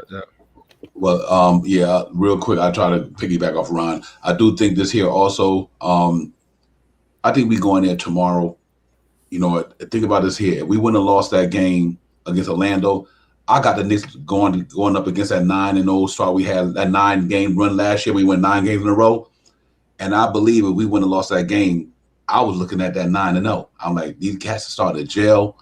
I think they're gonna be tired tomorrow. I'm not taking them lightly, but I think our experience is gonna dominate that game. They real young, man. I'm looking at that line. I'm like, don't give me Gary Temple. Like I said, he's a vet, but none of them guys don't scare me. That's, I guess, like y'all said, at the Valachunas and my man, don't nobody on that team scare me. They good players, but they don't scare us. And I just think that we going in tomorrow with I'm gonna go on a limb to say 117-99. That's how confident I am about tomorrow. Thanks. Hey, KJ Dub, appreciate you coming through tonight. Yeah, absolutely, fellas. Brother, I have another big event tomorrow, so unfortunately, I'm going to be actually missing the game tomorrow evening. So I will be checking randomly on my phone because my event starts late. So I'm pretty sure you guys will keep me posted. I'll be tuning in to everybody, checking it out. But you guys, you stay blessed this weekend. Thank you all, as always. Good seeing you brothers in the chat coming on. CT Divine, keep it up. To the chat, our cousins, smash like the buttons. Streets is buzzing. Knicks is real talk. Keep it going. I'm signing out. And my final score prediction tomorrow, I think it's a blowout. We going high on this blowout. We're going 125-92, New York. Love Yeah. The high man of the evening is I'm going with Evan Fournier, 25 points. Peace. okay. I like All it. right, brother. Good chat with you. Hey, salute KJ Dub Events. Hey, peace. Sorry about that, y'all. It's raining out here, so the connection is getting a little spotty. Yeah, gotcha. I get it here too, man. Crazy. No, you're good. You know, we amped. I'm getting ready for the matchup tomorrow. So you saw New Orleans lost, took an L, 109-113. Hey, Sacramento is going to be pretty decent, Latrell. You know, I think it's about time they've tried to figure things out. Sacramento, you're saying? Yeah. I'd like. Yeah. I mean, Harrison Barnes is absolutely balling out from what I'm seeing. Yeah, I like their point guard. I always wanted him on the Knicks, but that was a pipe dream. So I gave up on that dream a couple of years ago. But I do like their point guard. I liked him in college too. Yeah, Fox. Yeah, De'Aaron Fox is nice. They got Halliburton down there. They drafted well. They drafted real well down there. Don't they got Davion Mitchell down there? They do. Yeah. Man, listen, that boy. That's what I wanted on the Knicks. So did I. Yep, me too. Me too. Oh, that brother be locked down. They got Halliburton. They got a good team down there. He's a Tibbs player too. That's why they're on the clock, fellas. They got to figure things out with Halliburton, Fox, and Davion. Yeah. You know, and how much Buddy Hill. I think they might move Buddy Hill before the trading deadline. That'll be interesting. Salute to John from Still Knicks fans. One half of Still Knicks fans in the building. Salute. Oh, there you go. What's up, John? What's going on, fellas? Can you hear me? Salute. Yeah. Yep. Just in time for some. Hey, just in time. We're about to get in some quick fire 5. We got Spree with us, Divine, John.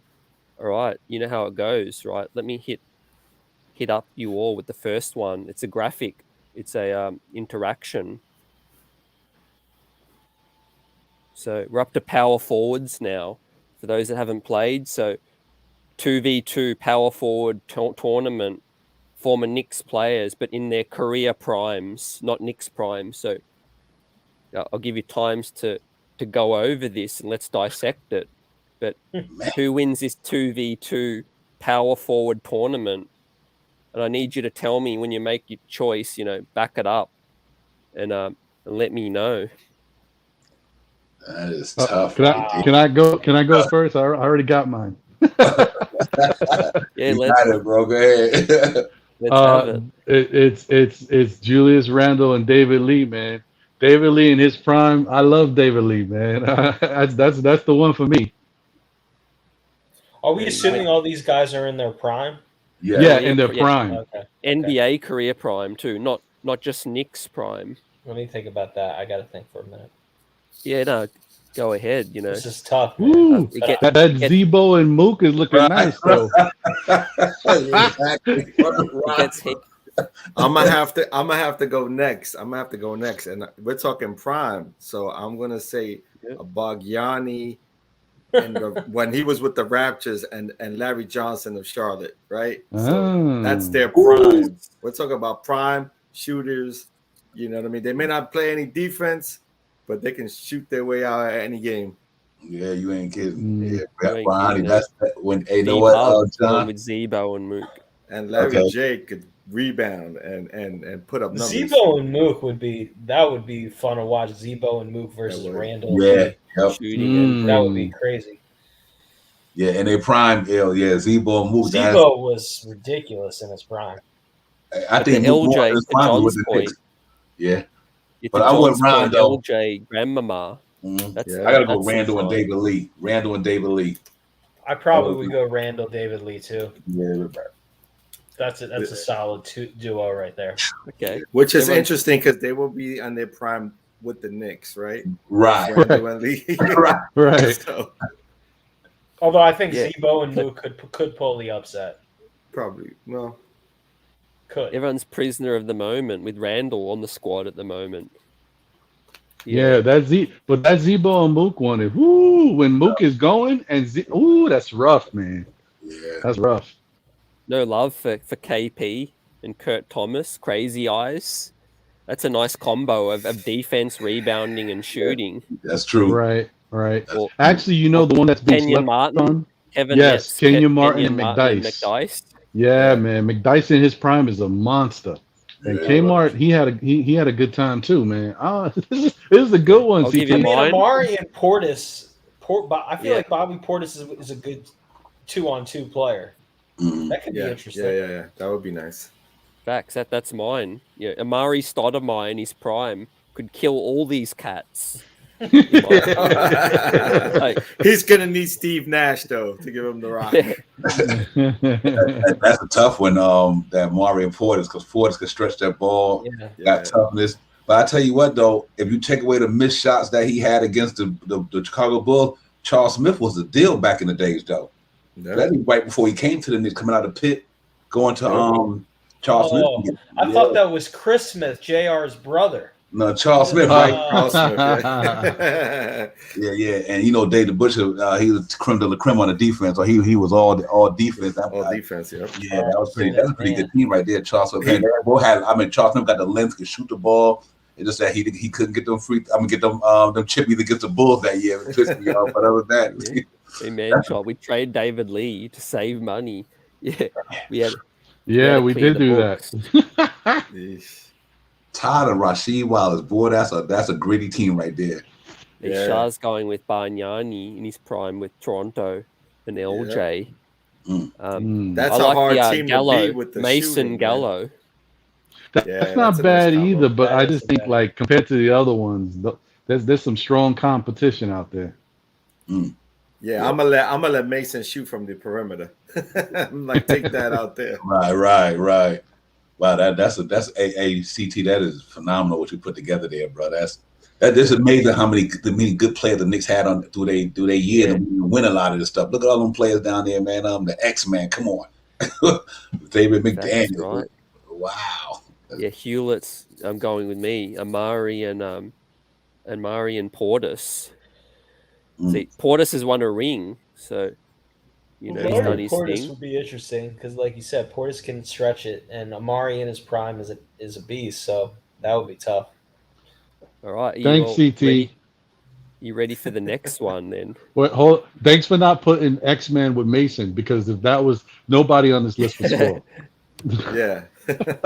Yeah. You ain't kidding. For real, right? Yeah. Anyone who went with Randall and David Lee, isn't there any concerns over how they're stopping anybody? Yeah, I just think that I think they would score every time and not have. Yeah, that's what I think. I think they'd be so potent offensively and rebounding. If anybody missed, you ain't getting the ball. We're assuming that it's make it, take it here, right? Right. Yeah. That's double machine right there. Them two. That oh my goodness, that's a double machine. That's why I like it because they both can score and they both can rebound real well. But you like the defense is suspect. But Randall playing good defense this year, so maybe hopefully we had the Randall this year defensively. That reminds me. I had a conversation. I want to get your take just on David Lee. I said R.J. Barrett was the best pick since David Lee. I didn't include Porzingis in that. What are your thoughts on that? Like people forget. Like this guy got mad at me. Like David Lee. Like David Lee was good. He was really good. Yeah, he was. That's a compliment. He was an all-star. He helped Golden State.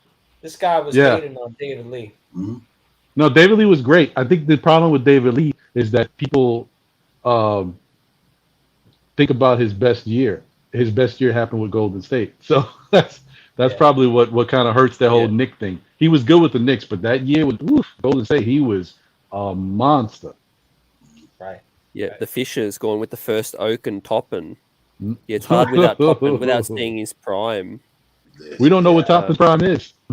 Yeah. All right, so the next one, I'm going to roll the slide, right? Don't call out your answer if you decided. So just keep it to you, but let me know when you're ready. So, what's left? The center position. The New York Knicks all-time best centers. The slide's up. You know, there's plenty. We've had some fair big men throughout our time. You know, straight facts. Some not so good. Some taking up a lot of pay. Some prime unachieved. Some prime in other teams. I'm good. I know what I'm going with. Yeah, I think I got mine too. All right, I'll start with John. I'm going with Dallenberg and Hewen. Dallenberg in his prime was decent, and Hewen is top 75 player of all time. Okay. This is sort of easy for me. Yeah, it starts and ends with Pat, Sherwin, anyone with Ewing, KJ still with us in the chat. Fired anyone with Ewing, yeah. Listen, I mean, the matchup I would like to see though would be Willis and Fry, right? Because that's the captain right there. So that's why I'm going with that. Man, boy, there's 2 rings up in this piece. That's right. You got to use them too. Right? The captain out in that court at halftime with that ankle and winning the game, Wilt Chamberlain the business. I got Willis and Fry for sure. That's a fact. Hey, Tyson and Curry, right? Curry was a beast for Chicago, scoring. Tyson, all defensive player of the league. Yep. Elton Lee's going with Camby. Camby with DeAndre Jordan. I was gonna go with that too at first, but then I realized DeAndre can't do anything but catch alley-oops. So I'm like, no. What do they do? Yeah, there'll be a lot of blocks, but no scoring in this. I'm going with Ewing. He'll find a way to win this. Yep. You know what? I actually swapped it out onto that story. Right, I had Ronnie Turiaf with Ewing. Turiaf. I just thought, I just thought, is that going to beat anyone? So I gave him Dallenberg. Dallenberg was good, man, in his prime. I mean, decent, yeah. I don't hate on Dallenberg. I mean, when he was on Philly, he was a beast. Yeah, and you know another reason why I picked Wilson. The Fry when we drafted him, he could shoot that 3-ball pretty good. Stanley Fry, and both of them got a ring because he got a ring with LeBron in them, right? Fry. Oh, yeah. So both him and Will about the only ones on that thing I think got rings. I think of. Ooh, interesting. Okay. You bring Jason. I got you. Okay. Yeah, me for this one. And, you know, hey, John, I'm old school. I went to some of the Knicks games back in the 70s, man. You know, that's how I guess I'm revealing my age. But I've been to some of them playoff games with the Knicks, and Willis Reed was special, man. I believe you. I hear that, but like, listen, I'm 42 right now, and so I wasn't able to live that experience, but I get it all the time when I speak to my dad. My dad is like, you ain't see a defensive team unless you've really seen it up close and personal with Willis and Monroe and Frazier and those guys. You know, they brought it every game. So I definitely respect that. You know, you can't go wrong with Willis and Fry for sure. Yeah, I'm going with Dallenberg and Ewing. Okay. After what I said, Ron, Rolo come and on. Matombo? Yeah, no, I'm Matombo's going a with Dallenberg and Ewing, man. Listen, I'm not gonna diss Ewing again. Okay, he never gets the respect. I'm going with Ewing. Yeah, I'm with Jonovan. I like Mitch and Cantor. You know, defense, offense. Oh, Okay. Yeah. Wow. Okay. And who's that? Who was that with McAdoo? Jordan. Who's the Hill? Jordan Hill. Jordan Hill. Yeah. Jordan Hill. Yeah. McAdoo was the real deal, but Jordan Hill wasn't. Yeah. Yeah, not enough from Hill, right? I don't know who Willie. Oh, Willie, is that Willie Hernan Gomez? And Gomez. Yeah. Oh, okay. With All right. Jerome James. Jerome James. Yeah, that you might as well take that off off the mix. Hey, you could have put Albertson in the James spot. Lou Albertson, you could have. Hey. Yeah, you know, I'm getting $60 million. I'm walking home. Ain't gonna never play another day. You know what? I should have flipped on. I should have given Ewing, Jerome James, and y'all, and given y'all a choice to make. Ooh, that would have been tough. Nah, then we would have taken Jerome James when he was with Seattle that 1 year. Right. Yeah, the one that got him paid, right? Yeah. Got him paid that 1 year. What about Noah, Defensive Player of the Year, with Mozgov when he got paid $70 million by Cleveland, or to please LeBron? They gave Mozgov, a player that we threw away, $70 million. Yeah, I don't think Mozgov ever matured to the player we thought he would be, right? Or he could be. Yeah. Now Spree hasn't done. I want to flick the others for Spree because I think everyone else has done the others, but Spree. Let me hit you with the next one, which was small forwards. Mm-hmm. Now I've got Latrell Sprewell as a shooting guard, in case you wonder why he's not. Okay. Why he's not in this one? Man, these are tough. They are. This is really tough. Every time you put them up, I'm like, man. Oh man. This is gonna take a minute here. Yeah, no, you're good. I can tell you who everyone else went with, if that helps. Sure. I think Divine, right? Divine went with Mello. I'm gonna say. No. Was Bernard it Mason and Beasley? No, Bernard King and Chandler. That's right. Right. Yep. BK and Chandler. Facts. Longley was good. You know, Luke I'm Longley. Gonna go with Bernard King. I'm gonna go with Bernard King, and I'm assuming this is Wilson Chandler. Wilson Chandler. Yeah. Wilson Chandler. Yeah. I'm going with Bernard King and Wilson Chandler. Although Melo and Novak, that would be probably the finals. I see those two cats battling it out in the finals, but I'll give the nod to Bernard King. Okay. Yeah. That's a popular one. What about shooting guards? You know. Oh my goodness. I don't know. You got some good ones, man. You're gonna test your loyalty now, Spree. Oh no. Oh man, you guys are killing me with these questions. And they're NBA prime, so you got Penny Hardaway in Orlando with Tim Hardaway Jr. You got Tracy. You got Houston Rockets Tracy McGrady. Well, was that Team Max Prime with Houston? I think Orlando. Or was it Was it Orlando? Yeah, he was on Orlando too. Orlando. Yeah. Was he also on Toronto? Yeah, he was Toronto with Vince Carter. I'm gonna shock the world with this, and I'm not gonna take Sprewell. No, I want to, but that's the easy thing to do here. I'm gonna go John Starks and RJ. Okay. Wow. I'm gonna surprise the world with that. I know you guys are shocked. I'll go RJ and Starks because it's boring to take my favorite player of all time. Would he win? Would Sprewell and Courtney Lee really win this one, do you think? I mean, Allen Houston and Fournier is a good team, too. Even J.R. Smith, I feel like would be a really good 2-on-2 player. Yep.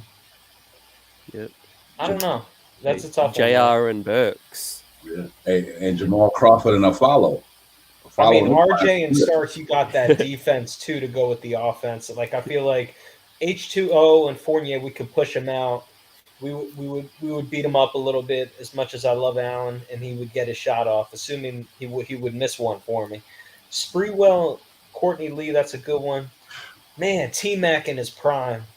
That's another good one. That's why I honestly, this question is hard, but I'll go Starks and RJ. Okay. I did Spree and my man, Courtney Lee. Point guards, less to pick from over the years.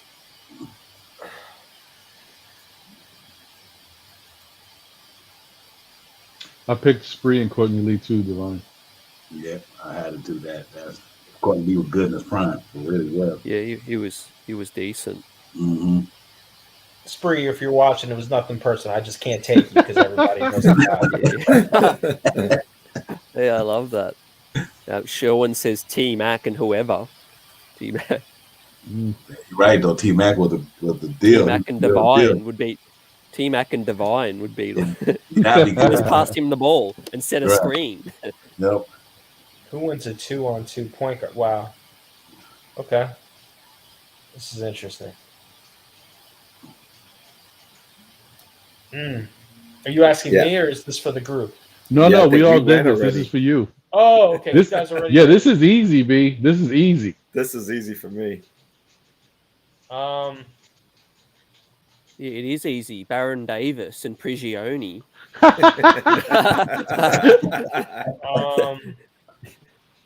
I'm going.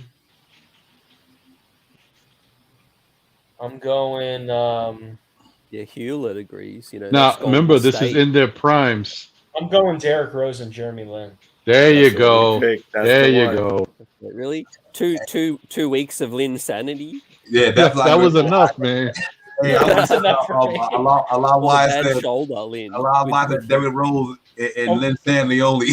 we all agree that Derrick Rose in his prime is the best player. The best. Correct. This list. Yeah. Oh man, I should have given D Rose Tony Douglas on all of you. Yeah. I still would have took D Rose and Tony Douglas. I would have took the. Although IQ and Mark Jackson would be interesting too. Alexei Shved, he gets an honorable mention. I wanted to put that was my dude, man. Yeah, right. The fans were in uproar when he went to Russia. You know, well, that was probably that's how best bad we had it. Yeah, that's how bad I was just gonna say, Devon, that's how bad we were. Yeah, we had it bad. We be talking about we want to let these win that bad. Yeah, well, I want yeah. Miami shut Lin down, man. They had a plan. Remember that game when it was rolling, and then LeBron and then Mario Chalmers says not in our right. I good tell you memory. What, if my man have a good career, it's hard to tell. That Marbury and McBride could be something.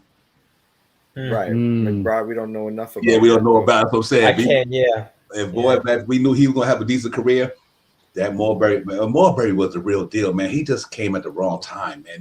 We had some good cats at the wrong time. I'm like, oh my God, him and the hometown distraction. Yeah, like Kemba's coming to New York at the right time. We don't know what Kemba would be like if he was in New York at 22 years old.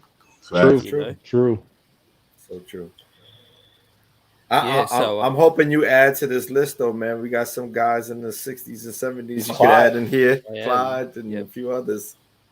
Hey, don't worry. Yeah, I'm going to swap. I'm going to mix and match some of the more role players. So you've got less talent to pick from. Yeah. But you must have put a lot of thought in that, man. That was cool. That was. Cool.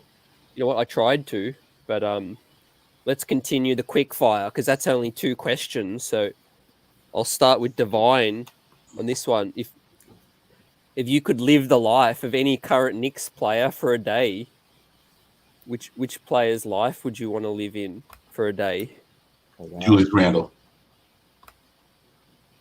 Okay. Julius Randle, family man. Love my they're old. I love my children. Love my wife.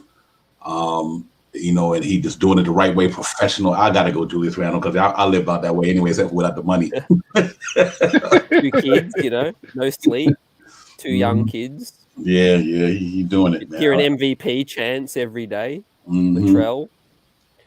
Probably Allen Houston because he's the GM of the team. I always wanted to do that, but he's same thing. Family man. He's got a lot of kids. He's loyal to the organization. I think he lives still in Connecticut, if I'm correct, and he's still really embedded in the franchise. And seems like a good role model for kids with his foundation and young kid. I think he does it the right way. So I would say Allen Houston and the way he's living his life, building a legacy.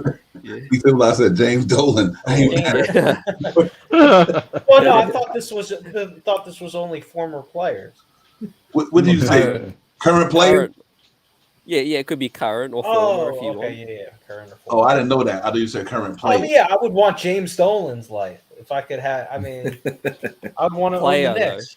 Player. Okay. No player. Okay. Ron?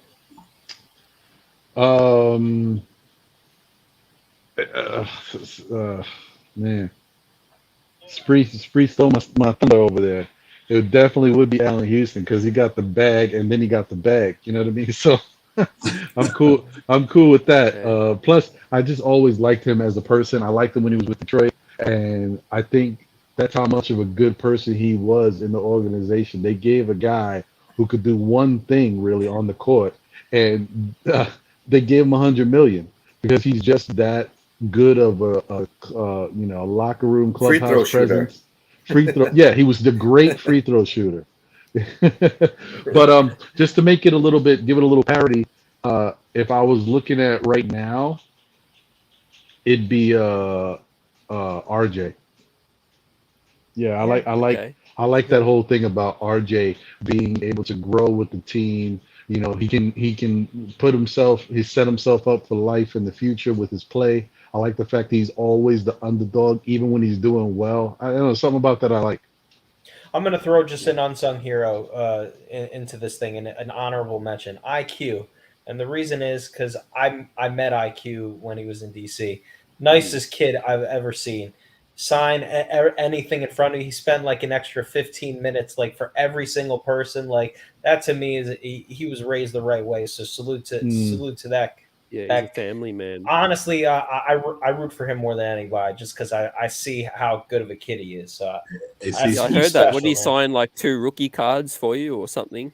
Yeah, but he was spending time talking to all the fans, and like he just like a good kid. Like he knows he's really well grounded. To me, that was really cool to see that. And not to say everybody was really nice, super nice on the Knicks, but I mean IQ to me.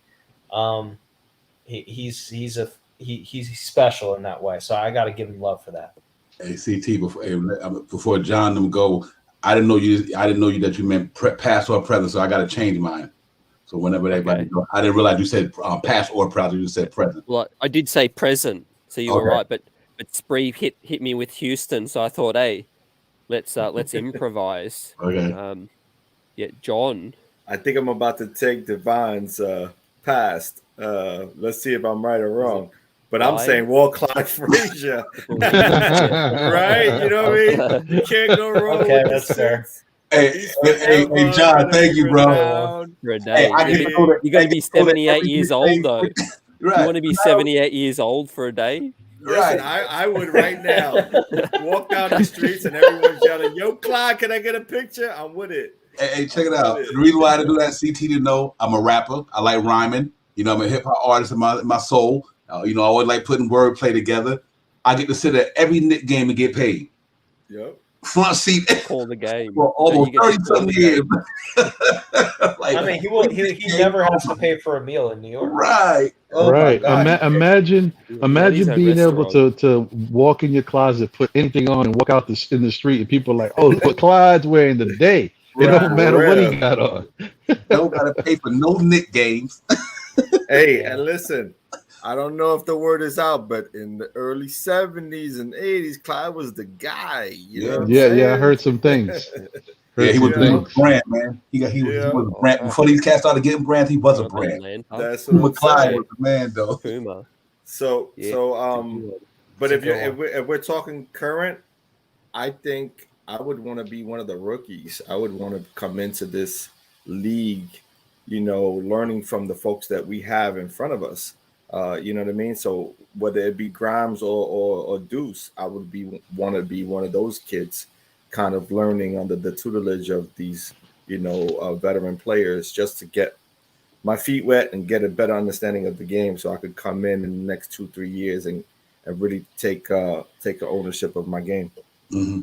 That's good call, man. Absolutely, I second that, man. I know that got to be a good feeling for them rookies, John, to be able to come in here and just experience the thing, but from what they experience from the bench. I know that got to be a good feeling, except when they got to carry all the popcorn to all the dirty work.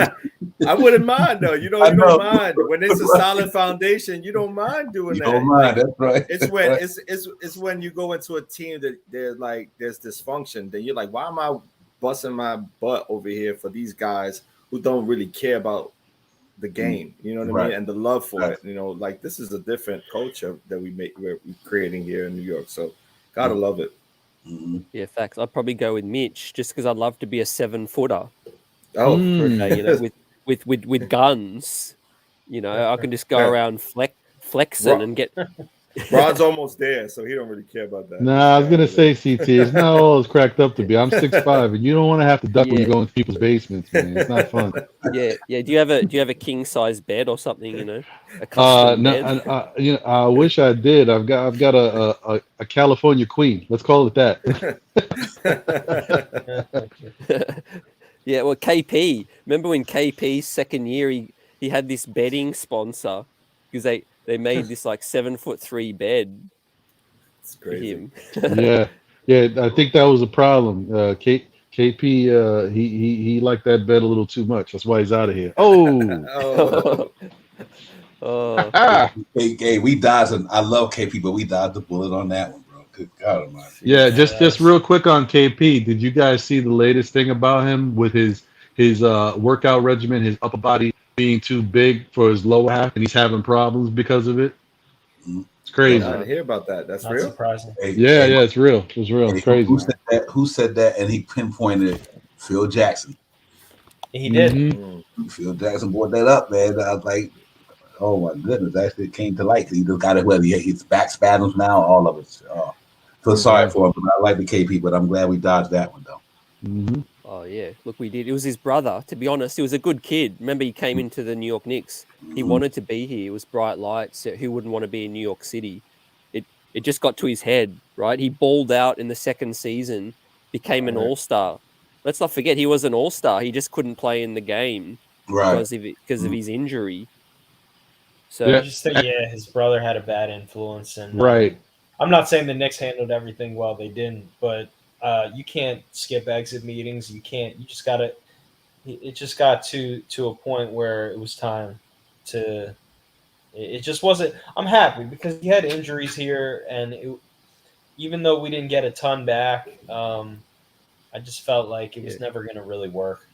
We just have to pay him that. Like, would you rather pay Mitch 150 mil right now, or pay KP 150? I'll pay Mitch. I'll pay Mitch.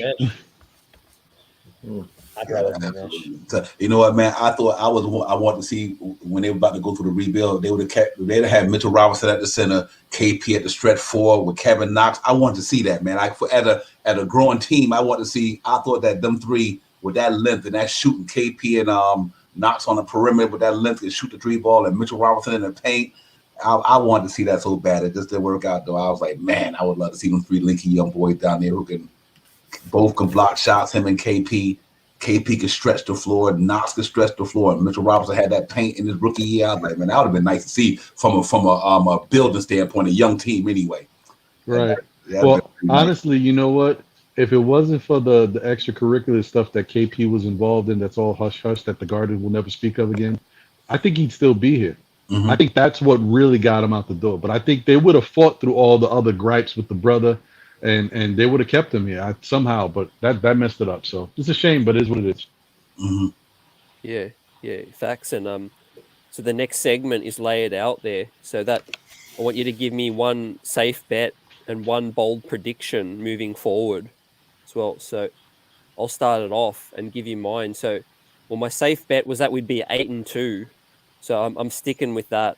You know, we may only lose one more game, and we achieve that 8-2. My bold prediction is going to be that we may be 15-5 when it gets to that point. Yep. So my bold prediction, I'm going to go on record and say we'll be 15-5. Does anyone have any bold prediction or safe bet moving forward? I got mine. If it allows other people a little more time to think.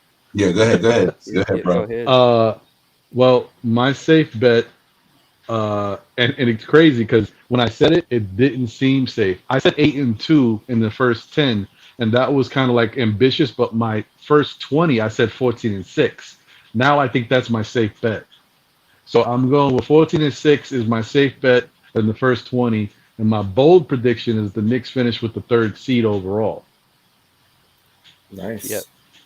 Yeah, I predicted 3rd as well at the start of the season. I'm Like I was about to say the thing for the bold prediction. I say 3rd myself. I would say and it doesn't have to be record. It could be any prediction. Could be 3 All-Stars this year. Could be maybe someone All NBA again. I say my other one is Derrick Rose, 6th man of the year. Yeah, safe bet. Yeah. If he qualified through game, if he played enough games and he stayed healthy, I got Derrick Rose 6th man of the year. I like that. Now Jordan Clarkson. Yeah, he'll get it eventually. I think if he stays in the Knicks for a couple of years. Do you have a bold prediction, Devon? My bold prediction was we'd be third in the East. 3rd in the East. 3rd in the East. Oh, Allah, he's gone with this one before. I remember Tibbs coaches the All-Star game because Whoa, that means we'll be number 1 seed. That's Whoa. nice. Good one. We have to be number 1? My bold prediction is Tibbs wins Coach of the Year again. Yeah. Ooh, a back-to-back. Has that ever happened? I don't think so. I don't think so. Maybe not back. That's why it's a bold prediction. But there you go. I could see 3rd in the East. I really could. I'm not ruling that out at all. I think you know what possible. It would. Spree and Ron. Do you know that would be a record though? I believe because Tibbs has won Coach of the Year with Chicago and one with the Knicks. If he wins one more, correct me if I'm wrong. Has anyone ever won 3 Coaches of the Year? I don't know. That I can remember. In my lifetime, I can't remember. I had to really go back in the archives for that. It would have been anybody. It would have been Phil Jackson. Exactly. Yeah, right. Pat Riley. Pop Pat Riley. My safe bet is that IQ gets back on track. I'm not rolling against that kid. I can't rule against that kid. That kid was too nice to me, and he's got confidence. Yeah, absolutely. Hey, you're biased now, because he signed a few things. Hey, we all have our favorites. That's right. So does that mean you'll try and get out to the DC game? Because we'll play DC twice in DC. Yeah, I always go to the DC games because I live now in Virginia. So it's preseason, regular season, whenever they're in town, I'm always, I'm there. Nice. Yeah. We're worldwide. This thing, Divine's going to be in Charlotte. Divine and Ron went opening night. I mean, this thing, we had BX Sports Jedi in there, Orlando, Florida, with G-Man. It's probably going to hit up. BX will also go to the Miami one. That's amazing. That's gonna be a game down there. Yeah, that's gonna be fun. Something else. What was your regular and bold? Your safe one and bold, John? Oh, my safe pick is RJ is gonna make all defensive player second team, first team. That's my safe bet. That's a good one. My bold predictions is that we're gonna win 52 games this season, if not more. Okay. Nice. That's what I predicted. Good one, Ron. I'm John. I predicted 52 myself. So I'm glad somebody thinking. I'm glad. I ain't on the island by myself. Yep, 52. So we don't beat the 54 Mike Woodson season, but I'll take 50. I'll take 52. I'm going with 52. I'll take 52. Yeah. That would be great. Salute to the chat. Bold prediction: be civilized, first in our division. Nice one. Manchild. Grimes cracks the rotation. That's big. That's bold. Yeah, the Fishers. Knicks will maintain first in the East the entire year as long as we are healthy. Can you imagine that? That would be right. Sharp hours. Safe bet Mitch will give me a heart attack again. That's a good one. That's the best safe bet of the night. I gotta. That's the best safe bet. Yeah, That is definitely it. That is definitely That's the quote of the night. Right. I don't want. I'll be honest. Like, I don't think I would want the Knicks to go into the end of the season first overall in the East. I don't want that pressure, because if the Knicks go into the playoffs and they first in the East, that's automatic. Like, oh, we gotta win the championship. You know how Knicks fans are. Forget it. Yeah. Remember the Mike the Budenholzer Atlanta that went 60 wins. Right. I like what Ross put out there. D. Ross at ECF, Eastern Conference Finals. Yeah. I ain't mad at that prediction. I like if Trae Young can get there last year, we could do it too. Anything can happen. Gotta stay healthy. True. Gotta stay healthy. We stay healthy. We got a good shot. Cause that defense, they gonna come around, boy. They're gonna be something in New York, man. If we stay healthy, I could see us very similar to what Miami did in the bubble. Like really get people, not ready for us, So yeah, good one, John. I agree with that. I'm going to open it up for what anyone wants to talk about, but I'll first hit on some league news. Bulls' Williams is out with wrist surgery, out 4 to 6 weeks. So that's a break for us, and unfortunate for the young man with Chicago. They're heading places as well, but I think they'll start to drop off after the hot start. Hawks' Trae Young fined $15,000 for contact with an official. You know how he's not getting these calls, spree. He's getting frustrated about it. Hey man, you know my thing with Trae Young. I mean, it's I love the rule changes as much as it affects my guy IQ. I mean, I enjoyed the game the Bulls game, there should have been more fouls called, no doubt. I thought they let him play a little too much, but I'd rather that than just the cheapo fouls. So Trae's got to learn how to play real basketball. Yeah, straight up he does. And I think James Harden's learning the hard way too. He's not getting that, and those guys kick their legs out too. James Harden was the king at putting his leg out. That's another foul amendment, divine that we're not seeing that call anymore. You have to, if the player initiates contact, that call's not being made anymore, which is going to be great in the playoffs. None of this cheese.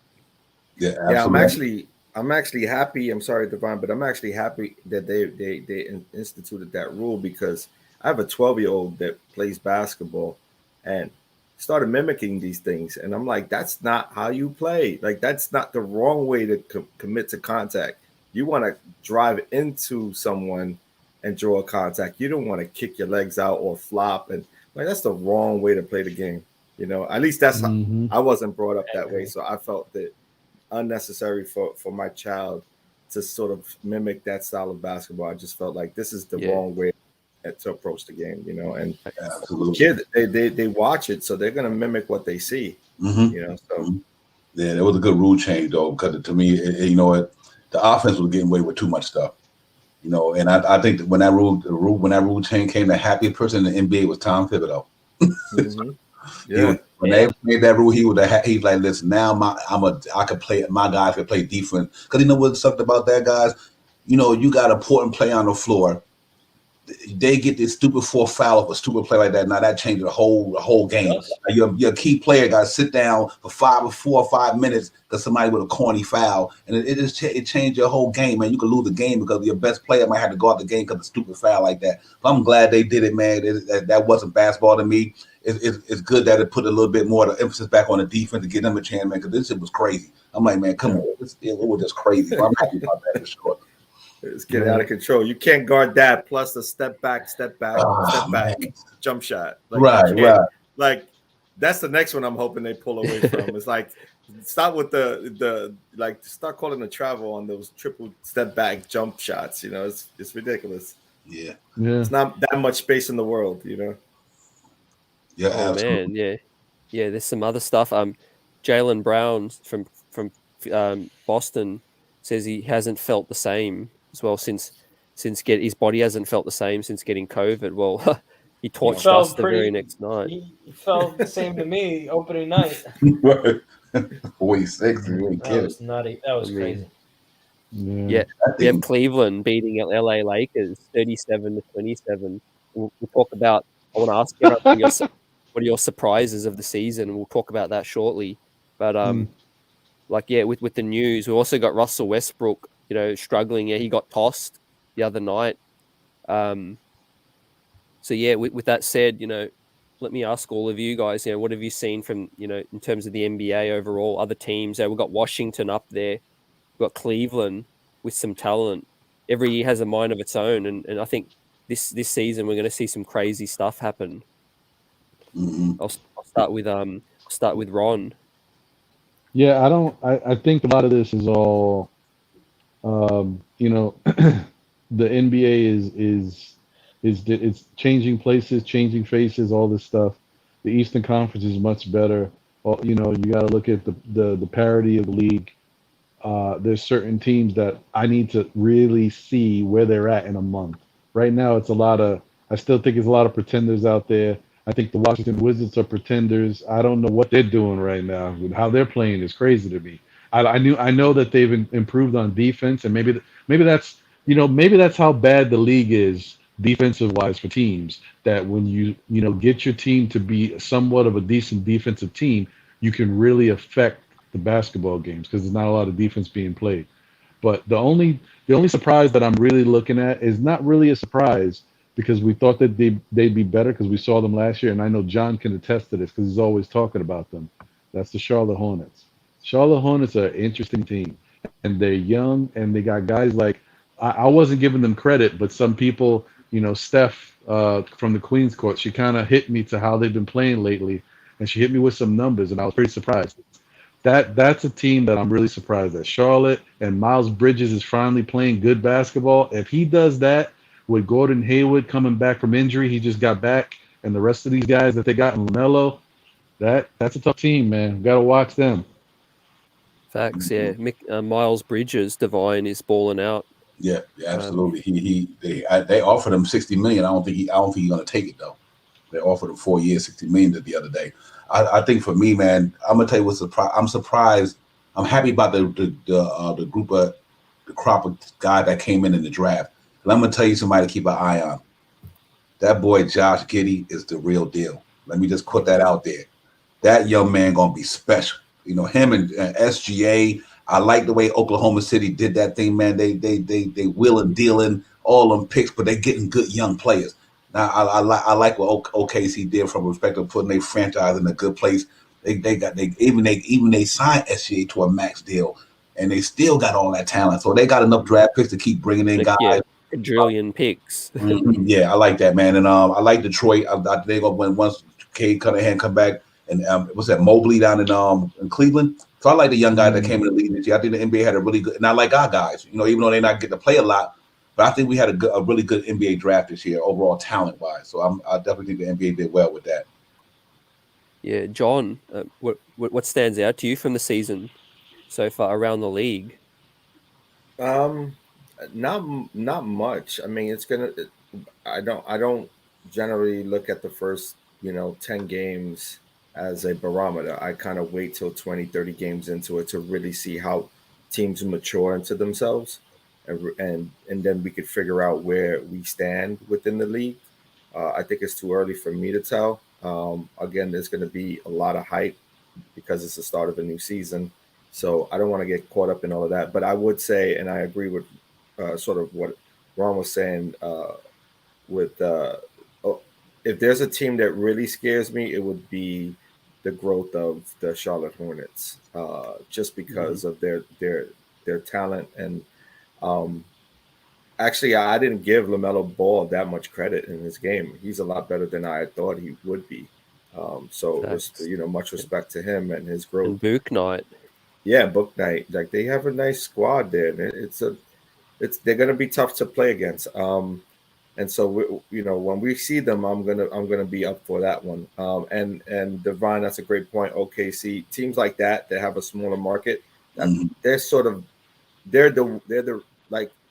the way you put together a team in a small market. Very similar to and I'll go back to baseball because I'm a baseball fan. But like what the Tampa Bay Rays do, they can't keep all these major players or all-star players. So you got to build within your draft system and then keep quality kids, for longer periods of time during rookie contracts, right? So yeah, but Yeah, straight facts. There's a lot lot going on in the league, and I like Divine's point. OKC, they're building it well. I mean, Sam Presti, he's a great GM, right? You don't want to trade with him, although he helped us out with Kemba. Right. He helped us out, but yeah, he's drafting well. Ron, Spree. What stands out from you so far? Also, I want to point out, to me, the Lakers' struggles. That looks to be. I mean, I know it's early, but I don't. I watched a couple of games legit live, and they look slow. They look too big. LeBron just doesn't move the way he used to be able to move. They're losing tonight. Right now, they're down 9 to the Cavs. But I think it's so early, but I think that the league there's a lot of parity. That's what stands out to me. Like, they're just like a lot of good teams that like are close in level. I mean, yeah, you got some of your bottom feeders still, but there's just a lot more good teams that can play. It's not like 5 teams and everybody else is just decent. I mean, as far as the talent is kind of spread out, which I like, I'm kind of used to and I prefer because it makes the game more interesting. I also say, I have watched a lot of the Wizards games too, and I got to give them credit. They actually look decent. So I got to give them. They got off to a little nice start with Spencer Dinwiddie, who can always play. It's just a matter of health. But Bradley Beal and him have gotten off to a really nice start. So I'll show the Wizards a little love. How they started. Yeah, just keep going in your Knicks gear, and then. Believe me, when in that preseason game, it was 70%, 75% Knicks fans. It was amazing. Nice. Hey, I'll say this about the start of the season. And people, I don't know if they're getting much credit or not. I don't really catch that much of ESPN, but the Warriors, their start. Yeah. I think they're a team that may come out of the West this year and may even ride for a championship this year. They're that strong, in my opinion. So we'll see. They definitely have a shot, especially with Clay coming back. We'll see what he's able to bring. If he's able to stay healthy, they could be a definite formidable team. They got Wiseman still there. Right, when he get back. He's supposed to come back, they said, in very soon. I saw a report that he's getting ready, so they're scary. They're very scary too. Yeah, and now. Shout out to Alawaz, yo. If what y'all saying is real, you evergreen. And so listen, I'll jump right in the back seat. I'll ride that train all the way to the championship, man. If that's what's going on, bro. Yeah, straight facts. I was also going to ask you all, if there's a particular rule change that you would like to see made, is there anything that you would change? Yeah, calling that travel. That travel for that step back, jump back, 3-point shot. Like, they have to start calling that a travel. Like, you can't take that many steps for a jump shot. The back step, and then with 2 feet. Yeah, I hate that too. I hate that too. Some people get a little extra jump. It's like that's too much. Even 2 of our guys do it a lot. Julius does it once in a blue, but Quickly does it a lot. He'll even not only just step back, he'll step to the side. I mean, that looks crazy. When I see people do that, cross over somebody and then just take 2 steps to the side and shoot, that's nuts. They're dribbling, then they stop dribbling and take 2 steps. But for me, I want to change this coaches challenge thing. Like, I want to make it so that you keep a challenge if you get it correct. Right? It makes no sense. Why give each coach 1 challenge and then they can only save it till the very last second? Then some coaches aren't even using it. And correct me if I'm wrong, CT. You get 1 challenge for the whole game, right? Correct. And then for the half? They should at least give 1 for each half. Yeah, great. That would work as well. That would be great. And then they made it even tougher because you can't review an out of bounds play with 2 minutes left. You have to use the challenge for that now too. Who's going to have the challenge left? That's crazy. Yeah, they need to fix that. I don't know if it's about changing, but I know they need to look at they need to start giving RJ Barrett some more foul calls at the basket. I know that much. He's the only one in the NBA not getting and ones. I'm like, but this dude get bumped all the time. I'm like, where's the and ones for this guy? So they need to fix that RJ situation. But I had to throw that out there because they killing my boy, man. I'm like, why is RJ never getting like no Melo? Melo was getting. And they also called a foul on him like right after he got hammered. They called a foul on him when he was playing defense. I didn't see a foul there at all. Yeah, I don't know. That the ones that y'all said, for me, to be honest, or real talk, I'm pretty much with John and Ron said. It's pretty good right now for me. I can't complain. Maybe because my Knicks are just balling out and I ain't really got nothing to complain about. But other than that step back, like they said, they cleaned up that kick out thing. I'm happy about that. When you go out for the three, you kick your leg out. They cleaned that up. They cleaned up that James Harden type of ticky type foul. It's hard. I'm a defensive guy, man. So I like the way the rule is going right now. So it's not too much I'm concerned about. Like you said, the timeout situation, the 1-and-1. I think they need to do that in both halves, one in each half. Other than that, I'm pretty good with the things going on right now. I want to put out a vote. Hand check, bring it back. Right. Yeah. I want the hand check. Bring that back. Right. You know what I want? I want to see the 3-point line move back a little bit. Not much, just a bit. I think that would be so nice. Yeah. You'd see more rebounds. You'd see a more even game. This thing's getting too easy. I mean, we're breaking records already. Think about what it's going to be like in 7 years' time. You know, what's the future of the game going to look like? With guys is it, 25 feet? Yeah, with what Steph Curry and them did. Like, just move it back a little bit. You know, make it more even, I think. Yeah, I mean, I'm glad. I like your idea, CT. But I don't want them to do what they have been proposing for like 2-3 years, which is in 4-point. I don't want to see that because I don't want to see that either. The Warriors will kill everybody. Steph is just it's gonna be a cheat code for him. I don't want to see that. You know what they are gonna do, fellas? They're gonna bring in a tournament like a soccer style cup where you could probably win an extra draft pick or something. So that gives the poor team something to play for in mid-season, right? Do you guys like the idea of that? Mm-hmm. Yeah, that sounds good. I like that. Very cool. Adam Silver, the best. I think out of all these major sports, he's the best one out of all of them. I really do. I think Adam Silver did a wonderful job with the NBA, man. Because I mean, you know, he had bringing in that playing thing. That was special. That was smart to do.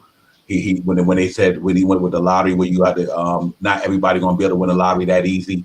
He made the NBA get better over the last certain amount of years. I got to give salute Adam Silver for what he did with the NBA because everybody was tanking. Now no matter if you tank, you're not guaranteed a first round pick with the percentages. And then like Zion, they were the 14th pick and got Zion. I like the way he did this thing, man, because the NBA was starting to get sloppy. Teams losing on purpose. They ain't got nothing to play for, making the game look sloppy. And then when he put in that situation with the lottery and then brought that play in, I liked that. I think he did a good job with that, man. So yeah, great point, Divine. That whole process, Spree, with what Philly did for like 8-9 years, they just killed that hometown market, and it hasn't eventuated to a winner yet. So, yeah, I mean, I wish the only thing I would change is, I mean, Adam Silver, you say you're a Knicks fan. Why can't you just help us with an envelope one year, man? Come on. It's a ping pong ball now. David Stern at least gave us one envelope. Come on, man. Yeah, right. Help us out. No, I mean, I think I agree with you guys. I think for the most part, the game is in a good place. I think we, I don't know about these new basketballs that to me, the Spalding basketball. Man, the Wilsons feel good, man. Okay, well, they do. They feel good as long as the players are cool with it. I mean, I like the league. I think the league's in a good spot. I like the rule changes. You know, I think the game is aesthetically pleasing right now to the average fan. And I'm a defensive guy. As long as that Tibbs is our coach, I'm gonna be happy because we play defense. So I'm cool. Yeah. I want to get everyone's season awards as well. So I did a show just giving my season awards, which was Coach of the Year. So I'll start MVP. MVP I gave to Giannis. Yeah, I gave Defensive Player of the Year to Ben Simmons. I gave six man to D Rose. I gave Coach of the Year to Monty Williams. I gave Most Improved to LaMelo Ball, and I gave Finals MVP, which sounds stupid now, was Anthony Davis. Was my Finals MVP. Well, you're assuming Ben Simmons is playing, right? With the defensive player there. I did this before the season started, so gotcha. But Yeah. I think he's defensive player of the year right now. He damn sure stopping Philly from winning. Hey. That's a good point. Oh man, you hot mess without him, man. You ain't gonna gloss over that. You know? I think you just trumped the quote. oh, that's of the good, day. Divine. That's fine. That was. I had to throw that out there because right now he got Philly playing like a hot mess. So. You ain't wrong. Hey, on that note, if we'll have to pick a team, which team will he end up on? Because we know it's going to happen this season.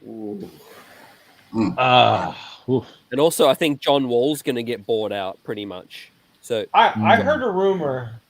I don't know if it's true or not. A buddy of mine texted me that he heard on NBA Sirius XM. I have no knowledge of this, so don't hold this against me. He said the Miami Heat, the Clippers, and the Knicks would actually have interest in John Wall if he was bought out.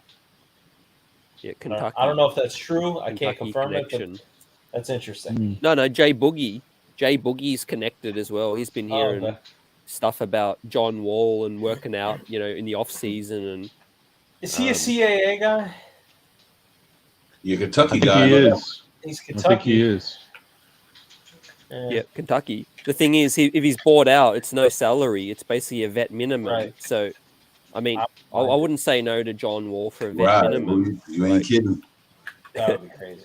Just how do you I find mean- time for him? Right at that point, you're moving into quickly time. True. Yeah, I could see pros and cons for sure. But your season awards. I'm biased on a lot of them because I know right now I definitely would have Tibbs Coach of the Year. No question. I think right now, I agree. Yeah, I would have him Coach of the Year, the MVP of the league. If you had to ask me right now, I swear Giannis can't win that thing 3 times, but he can. But Lord, I know it was tough, right? That's tough. He was going to go to Jokic again, but I just didn't think Jokic could do it again. Well, my dark horse was Julius Randle. So a lot of my picks is biased. I think he's going to be in that conversation this year because I think the Knicks going to be winning. Team gonna be winning. They're gonna be in a better place, and his name gonna be in that conversation because he was putting up like 20-something, 11, 23, and 10, whatever. But I would have to go with Coach Tibbs. MVP, I'm gonna go with Giannis. Most improved, I'm gonna have to go with RJ Barrett for sure. For me, 6-man Derrick Rose, and I think Defense Player of the Year. I'm gonna have to either give it to. I'm gonna go with Rudy or Mitch, between one of them two. Yeah. If Mitch stay healthy, I'm gonna go between Rudy and Mitch for Defense Player of the Year. Yeah, John. This is I thought of Rudy, but I hate seeing the same names every year. Like right. This would be like Rudy's 4th or something, I think.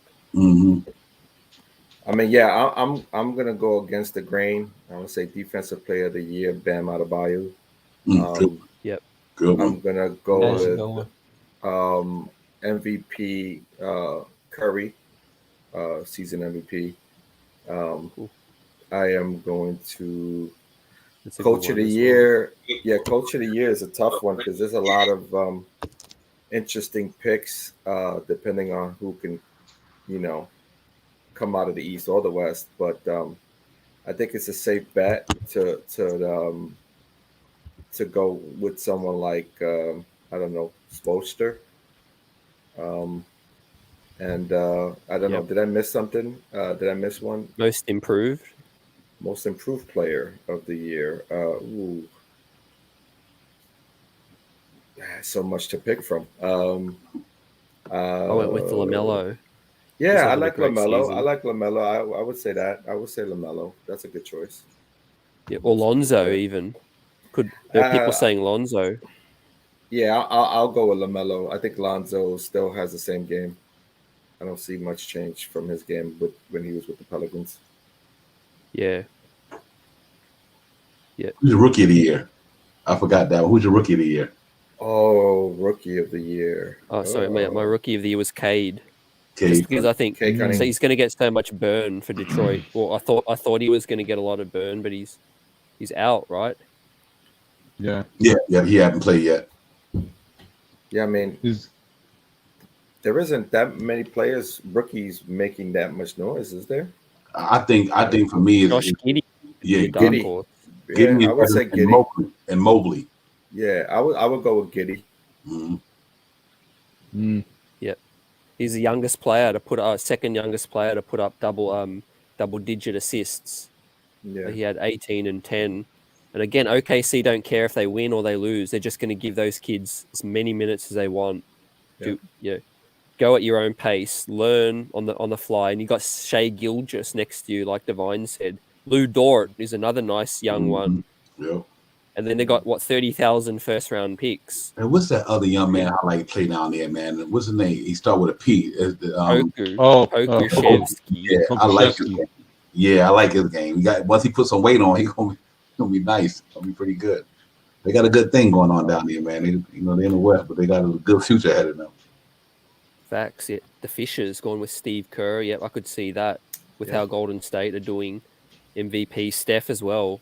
That was a good one. I didn't think Steph would start out this well at 33 years old, but he's doing great. Mitch, let's hope Mitch stays healthy. Player of the year, six-man D Rose and MIP Ja Morant. Yeah, that's a good one right now. Yep, and Jalen Green. Is he with Houston? Yeah, Jalen Green. Yep. They just ain't winning, right? Like I think that's kind of where they're at.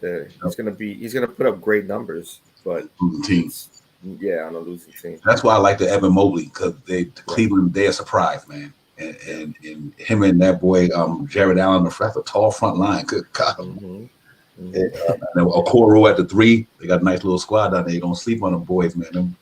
Cleveland might come in there would shock somebody with Colin Sexton and Garland and all them guys, Ricky Rubio and them. They got some Kevin Love them. They got some good players down here. So marketing. Yeah, marketing absolutely. They were too pretty good down here. Go ahead, Ron. I was just gonna say, sorry guys. I mean, I hope y'all can hear me. My headphones are dead, so much for these puppies. Yeah, no, we got you.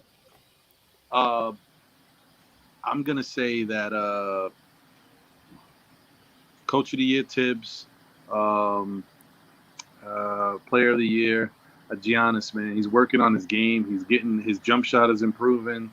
That's a tough man to beat right there. He does too much. Scary. He does too much. And I think how good he is on defense helps him with the voting. It's just like, you look at this guy, he's like, what can he do? Right now he hasn't been able to really shoot, but now he's starting to shoot. So yeah, I don't know. He's only 26. That's scary. Yeah.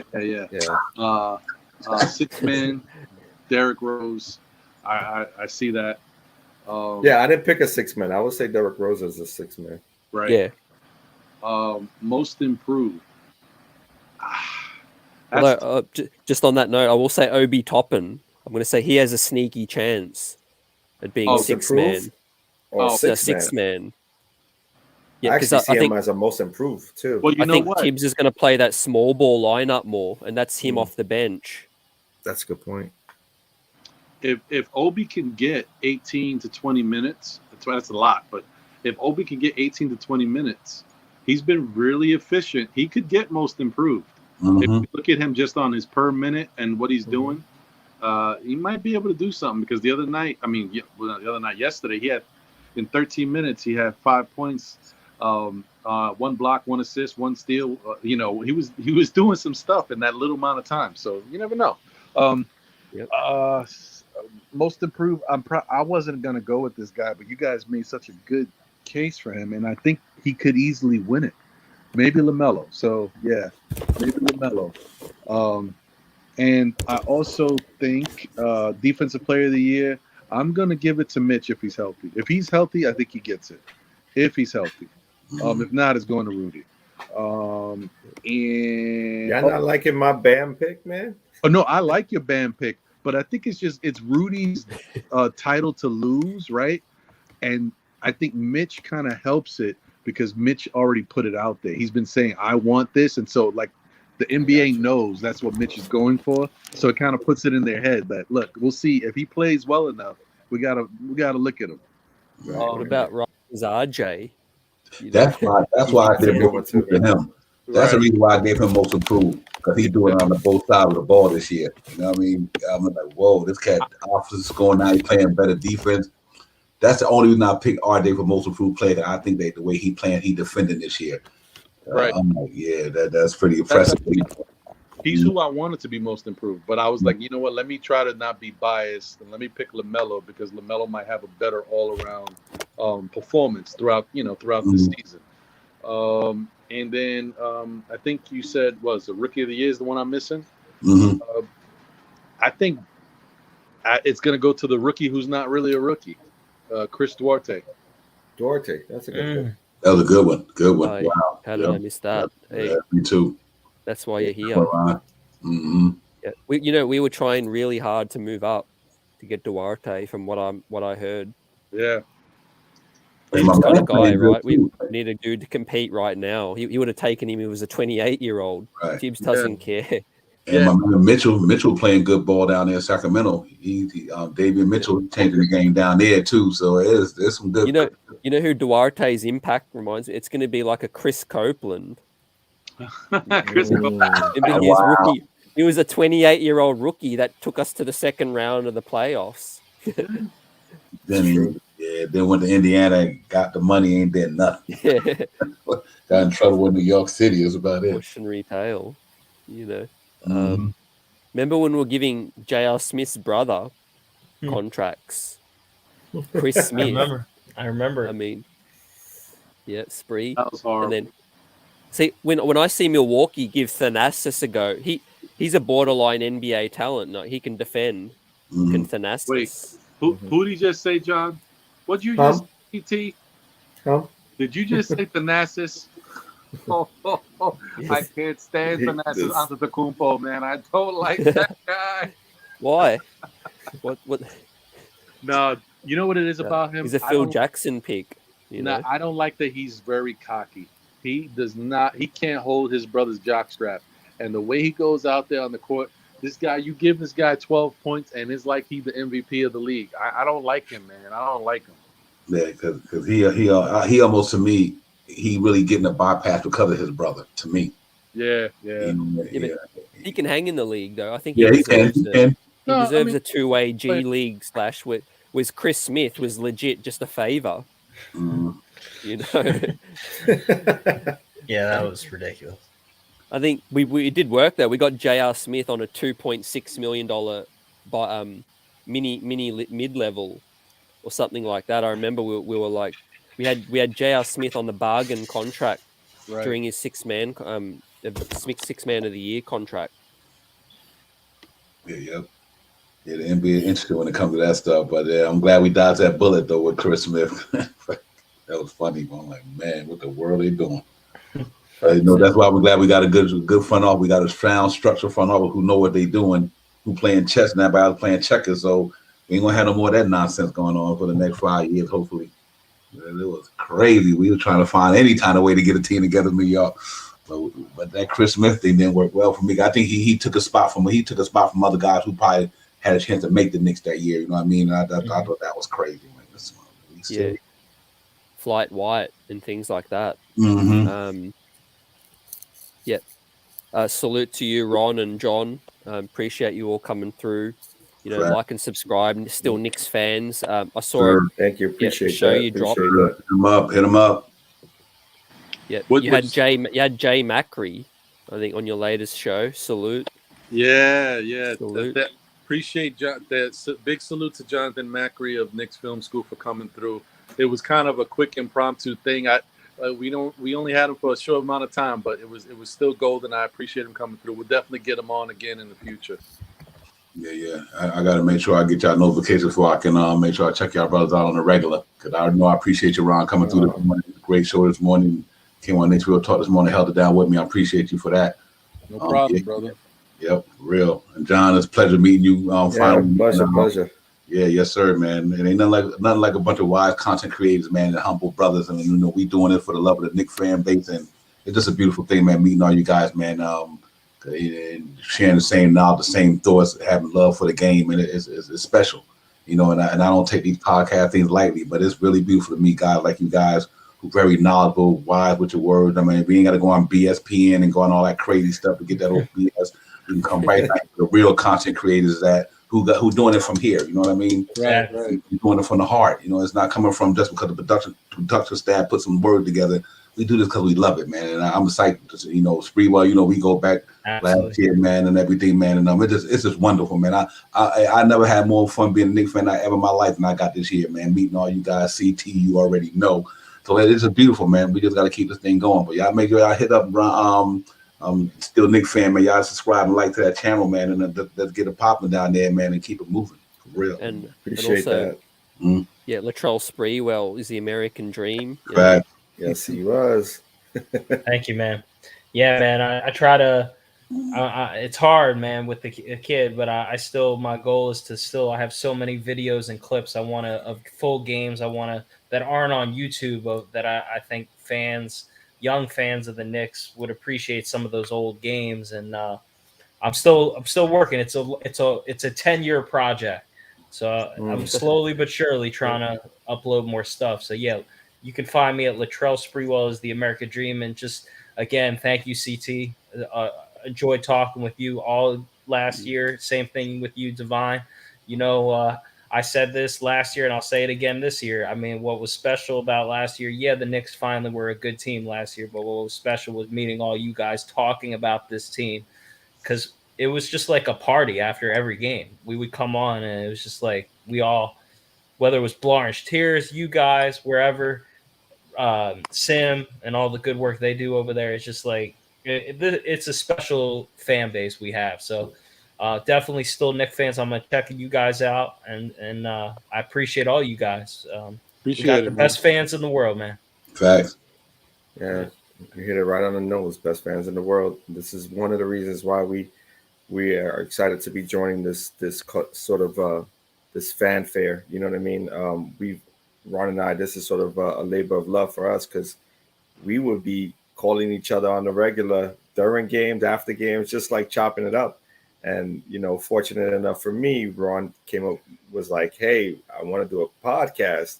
And he wanted to do it on R&B, and I shifted him. It was like, well, we talk Knicks all the time. Let's do something on the Knicks that I could kind of, jump back and forth with you on. And so we did. And it opened up the world to us and to, sort of Knicks Nation, because we were kind of outsiders looking in, and now we're part of the whole conglomerate, there's no other city or no other sports team that is like the Knicks team, you know what I mean? Like the fanfare that the Knicks have. So outside of the New York Yankees, which I'm also a fan of, it doesn't really compete in New York, like to New York. So. Yep. Yeah. Thank you, John. Once again, one of the best decisions you ever got me to make, man. You go. Hey, it's just getting started. I believe we're all on the come up. We're all doing this for passion, like we said. We're knowledgeable.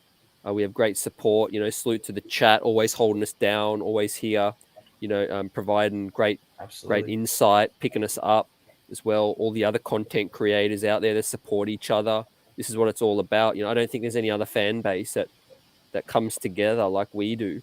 Because so true. I mean, how many winning records have we had? In the last 50 years. I wasn't even alive when we last won the championship. Like last year, just to piggyback off that, CC, like we didn't win a championship last year. We didn't win a championship in the 90s, but like I felt like those teams that I watched in the 90s were champions. Just like those teams are celebrated in New York. And it didn't even matter. Like, yeah, I ultimately want to just see this team win one title before I go. I mean, that to me would be so special. We deserve it. But like, that team never won a championship, but it's celebrated just because of what they represented. Like, to me, that's all we can ever ask for. Like as a team, and I feel like we have that. It's finally back now. Like that feeling that you have every night watching them.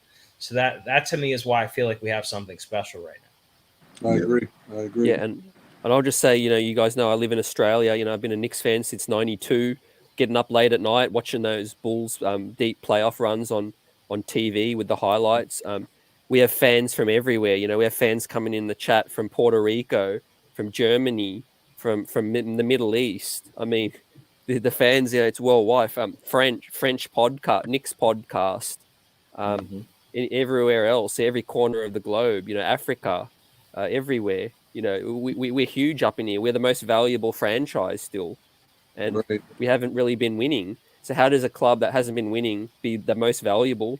They have the best fans. Yep. You're saying it, man. This is the truth. There's something special about New York. Something special about the Mecca. We just got a lot. There's a lot of magic, man. And don't let us win a championship. Don't let us win a championship. Don't let it. I'm going out on a limb, and I'm saying in the next couple of years we're gonna be up in there. I know that for a fact. I got a feeling the Knicks will be up in there in the next couple of years. They're gonna be in that championship game. I just think they seem like, I don't know. I just feel that way in my soul, man. Like these cats are doing something here. And I just think they're doing it the right way, man. Sometimes when everything is good from the top to the bottom, like everything is in place, man. It ain't no drama. The Scott Perry and the World Wide West and Leon Rose and all the scouts and all the Brock Aller, the capologists, they just doing this thing right, man. They put us in a situation where we one move away from doing this thing. Believe it or not. Even this year, and I'm not saying doing it, but you think about Alex Burks, 10 million, Noel's 10 million. This hypothetically Fournier is 20 million, 19 million. That's a max player right there. You know what I mean? And you still not messing with the infrastructure. It's just crazy the situation there. And they can go get Dame without messing up the draft picks, without messing up the future cap. They can go get Carl Anthony Towns without messing up the infrastructure. That's why I'm so excited about and I think we will get to that mountaintop in the next couple of years. I just think they got a good shot at it. And with LeBron and KD and all them, they going the other way. They still who they are, but a lot of them going the other way. You know what I mean? Right. Hey, Divine, when we do win a title, you got to promise me one thing. We're going to be on the float together at the parade. Absolutely. I'm being there, man. Nice. Yeah, bro. I'm up in there. I deserve to be on that float. Knicks organization, you got to get me at the front there. Come on, man. Hey, we can't be on there. We get our own. Yes. Yeah. We need our own streets are buzzing float. Right. Let me get up out of here. Okay, Ron. Salutes to Spree. Nice meeting you, brother. You're a real cool cat. Pleasure meeting you. Once again, always a pleasure, Divine. Appreciate you having me this morning on your show. Thank you. CT, Worldwide, you know how we always do. Family, be family. John, Appreciate you. John, I'm going to talk to you. I don't know. We'll talk tomorrow or whatever. We got to talk about it. On the regular. All right, y'all. All right, Ron. Appreciate you. Yep. Game day tomorrow. Get your rest. Yeah, thank you. It's funny. I've been talking Nick talk for like 45 hours today. It's only 25 hours in a day. I've been talking all day, man. Yeah, 24/7 in your mind. I dream about the Knicks when I'm hooked. You know what? I'm gonna tell you this real quick before I go. I've been telling John for a minute, and I tell my wife and my son. I've been looking for something to kind of really. You know how you have that thing like you go to work, you support your family, you do your thing. And then you see other people flourishing in different things, like, oh, this person's a singer, or this person does that. I've been looking for something like, what's my thing that I want to be a part of? This podcast, this Knick thing, man. Being a part of this community, rooting for my team, being able to talk Knicks. This is my jam, man. This is what I love to do. So yeah, man. I've never been so happy. So thank y'all for allowing me to be here to talk with y'all. So I appreciate y'all. I'm out. These are our people. The only thing else that you would. The only addition to that is to add a little bit of Knicks and R&B with your flavor, and you will be set for life. Well, you know what we got to do? Hopefully, we get it cracking, and we get an R&B singer intro for us. Look at you! All right, y'all. Later. All right, bro. Later. That was Ron from Still Knicks. We got the other half of Still Knicks, John, still Yes, rocking. sir, still rocking with y'all. Spree, Divine. It's still early. Tomorrow, we play the Pelicans, who lost tonight. New Orleans Pelicans are without Zion. The New York Knicks are gaining momentum. I've been saying the train's getting into second, third gear now. It's express. We've picked up 4 dubs through 5 stations. Now it rolls into New Orleans, where Jarvis is at, where we pick up some good food, some takeaway, and a dub on the way out. Spree, what are you expecting to see tomorrow? Oh, I think we're not going to take these dudes lightly. I think we're gonna win the game. I think we're gonna jump on them early, and I'm gonna say we're gonna blow this team out by at least 15 points tomorrow. I think that Magic game served us well, and I think it got our attention. And I think our defense. I think we're gonna have a really good defensive game tomorrow. I don't know. Do you think Brandon Ingram? Because I think Brandon Ingram will play the 4, right? Or does he play the 3? I would say I thought he was a tall, but Jackson Hayes. Maybe Jackson Hayes is the 4 with Valanciunas the 5. Mm-hmm. That's a big lineup. If Brandon Ingram's the 3, that's a huge lineup. Yeah. I was going to say, if he's the 4, Julius would absolutely bully him, right? Yeah, because when Zion is here, I think Brandon Ingram is a 3. Because I think they throw Zion at the 4, I think, and they throw him at the 2. So, but now that he's not here, he might. If he played the 4, then Julius Randle gonna wear him down. They play tonight too, so all they gotta do is wear that boy down. I'll just say this, and somebody I got this from somebody else, and he was right. He was saying it on Sim Show, this year. I felt like we could win every game we played last year, but it's not the same feeling. With this team, with the depth we have, I really do believe this. There's not anybody in the league on a team on a night we play. Maybe I'm just too positive and optimistic about the team, but coming into any game against any team, I don't care who it is, I really feel like the Knicks have a shot at winning the game. Mm-hmm. We're not behind the 8 ball with an Elfrid Payton or Reggie Bullock, where you can't rely on some guys to make shots. This year, we have the team where I feel like we can win every game. I don't know. Maybe that's crazy. I don't think it's crazy. I think you just feel confident. Yeah, right. I really do. I'm the same way, man. I think everybody I know everybody talking about Milwaukee them. We can beat them. Anybody can get their butt whipped on any given night. You bring the right stuff to the table. You know what I mean? And I don't sleep on the Knicks against a lot of these teams, man. They've proven it to me. They could be beat. Nobody in the NBA going undefeated, right? So I mean, Knicks could beat Milwaukee if they come with their A game. They got a chance to beat anybody. I really do, and I agree with Spree. Well, if they play their A game with that defense that they got, they're going to be in a lot of games with the way they shoot. It's just different than last year. We talking about a 16-point difference in the starting lineup between 2 people. Kemba Walker 17, 18, Reggie Bullock, Elfrid Payton 10. Reggie Bullock 10 points a game, 48, 17, 18. That's like a 16-point swing on the average, man. You know what I mean? And if I that's with a Mitch in a full season if he stay healthy. And we did that without Mitch for 40-something games last year.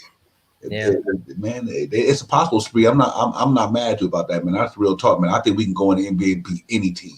I don't care who it is. If we play our A game and when we put that effort out there, we got a shot against anybody. Yeah. I think we do. Tom Thibodeau has just changed the culture of this thing so drastically. I think we're to the point, like you said, no one in the East wants to face us. Yeah, we're a tough out now.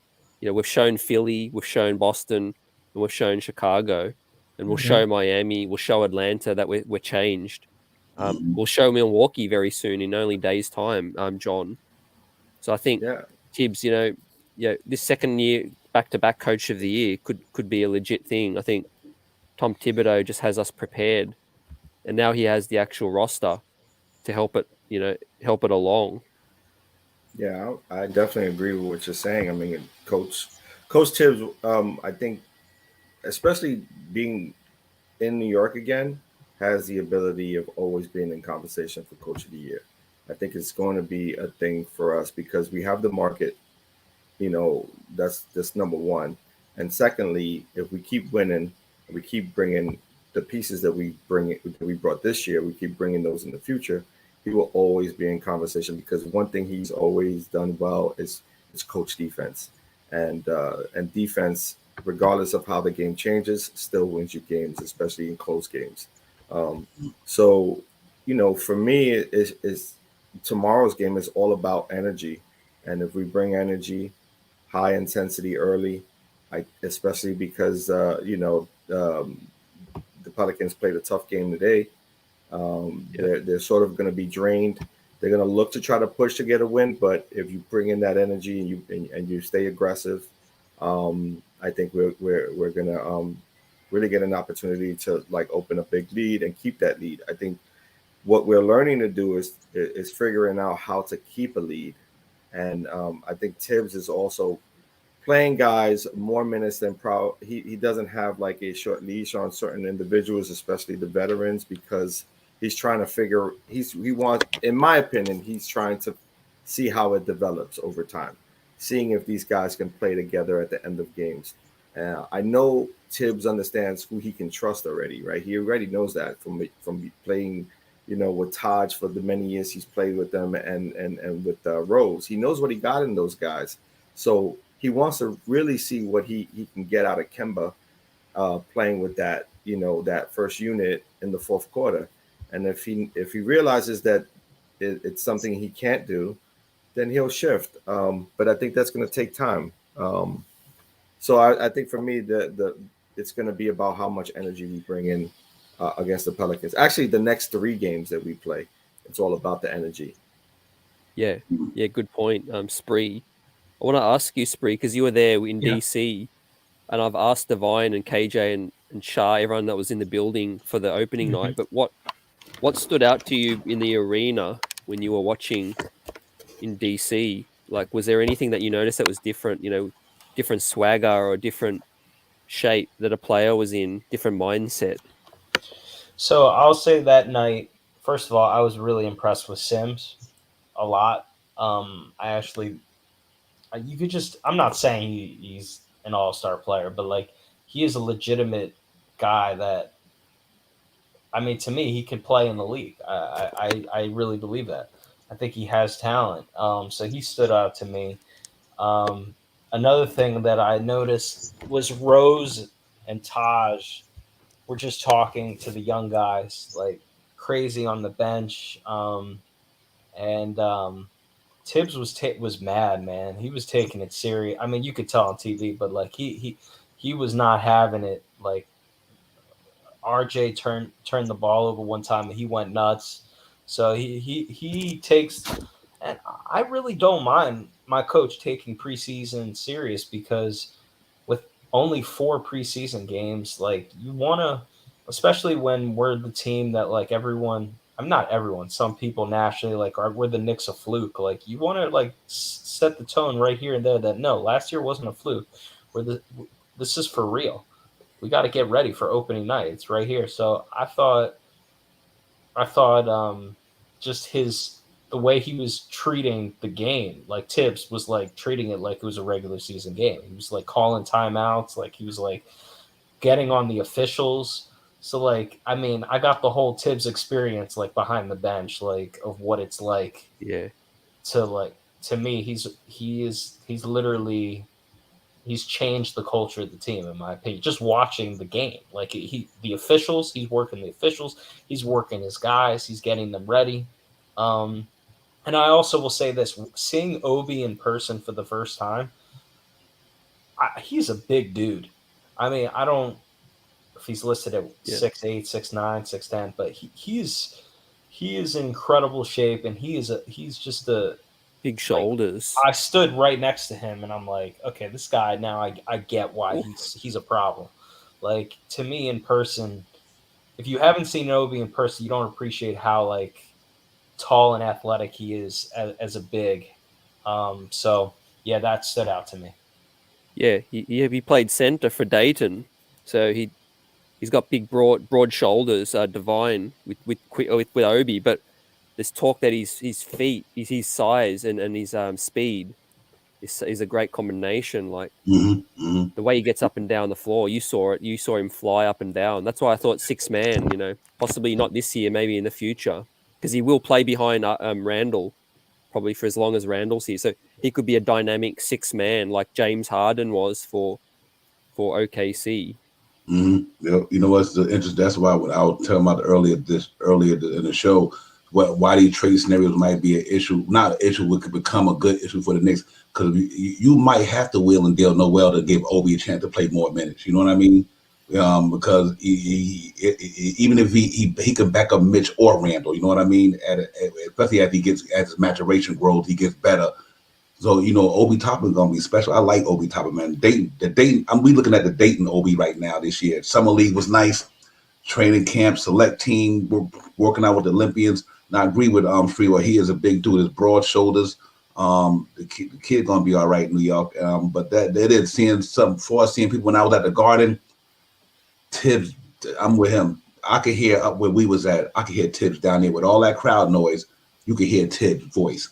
And he was like, yeah. But I'm like, yo, this dude echoing through Madison Square Garden. This is crazy. You know what I mean? But that was interesting to me, the game. But I think the fan base had me tripping. You know, when I went to the arena that night, I haven't been to the Garden in a long time. But that night, man, if that's any indication what it's going to be for the Knicks fan when the playoffs get here, it's going to be a wrap.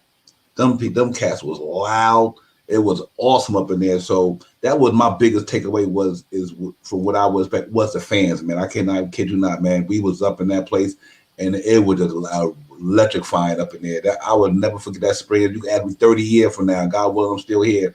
What did I do on October the 20th, 2021? Yeah. Taking to New York, man. It was crazy. The fam. It was the fan base. It was unbelievable, bro. It really was. And you all got to wish us a double overtime win, which was awesome. Yeah, that must have been a really good game to go to. It was, man. It was electrifying. It really was. 75th anniversary, first home game of the season. It was Kemba's first game in the Garden. You know what? It trickles down to not just the fan. The concession stands would have done a killing. The pizza places, all the businesses that night, because the game went longer, and you know. The city would have been popping. The streets would have been buzzing. The merch was out of control. That was probably the best opening night game I think I've ever watched. Me too. Yeah. Me too. That's true. I was saying it could be Jaylen Brown's career high. I wouldn't be surprised if Jaylen Brown never beats that career high. I'll be surprised. Yeah, he may beat it for sure, but that could remain because everyone wants the ball out in the Garden. Steph Curry had the 50-piece. We know Kobe had his great game. We had everything. That could be Jaylen Brown's moment where he just said, "Hey, start the season. Forget this Jason Tatum noise. I'm the guy. I'm the cat." Mm-hmm. Yeah.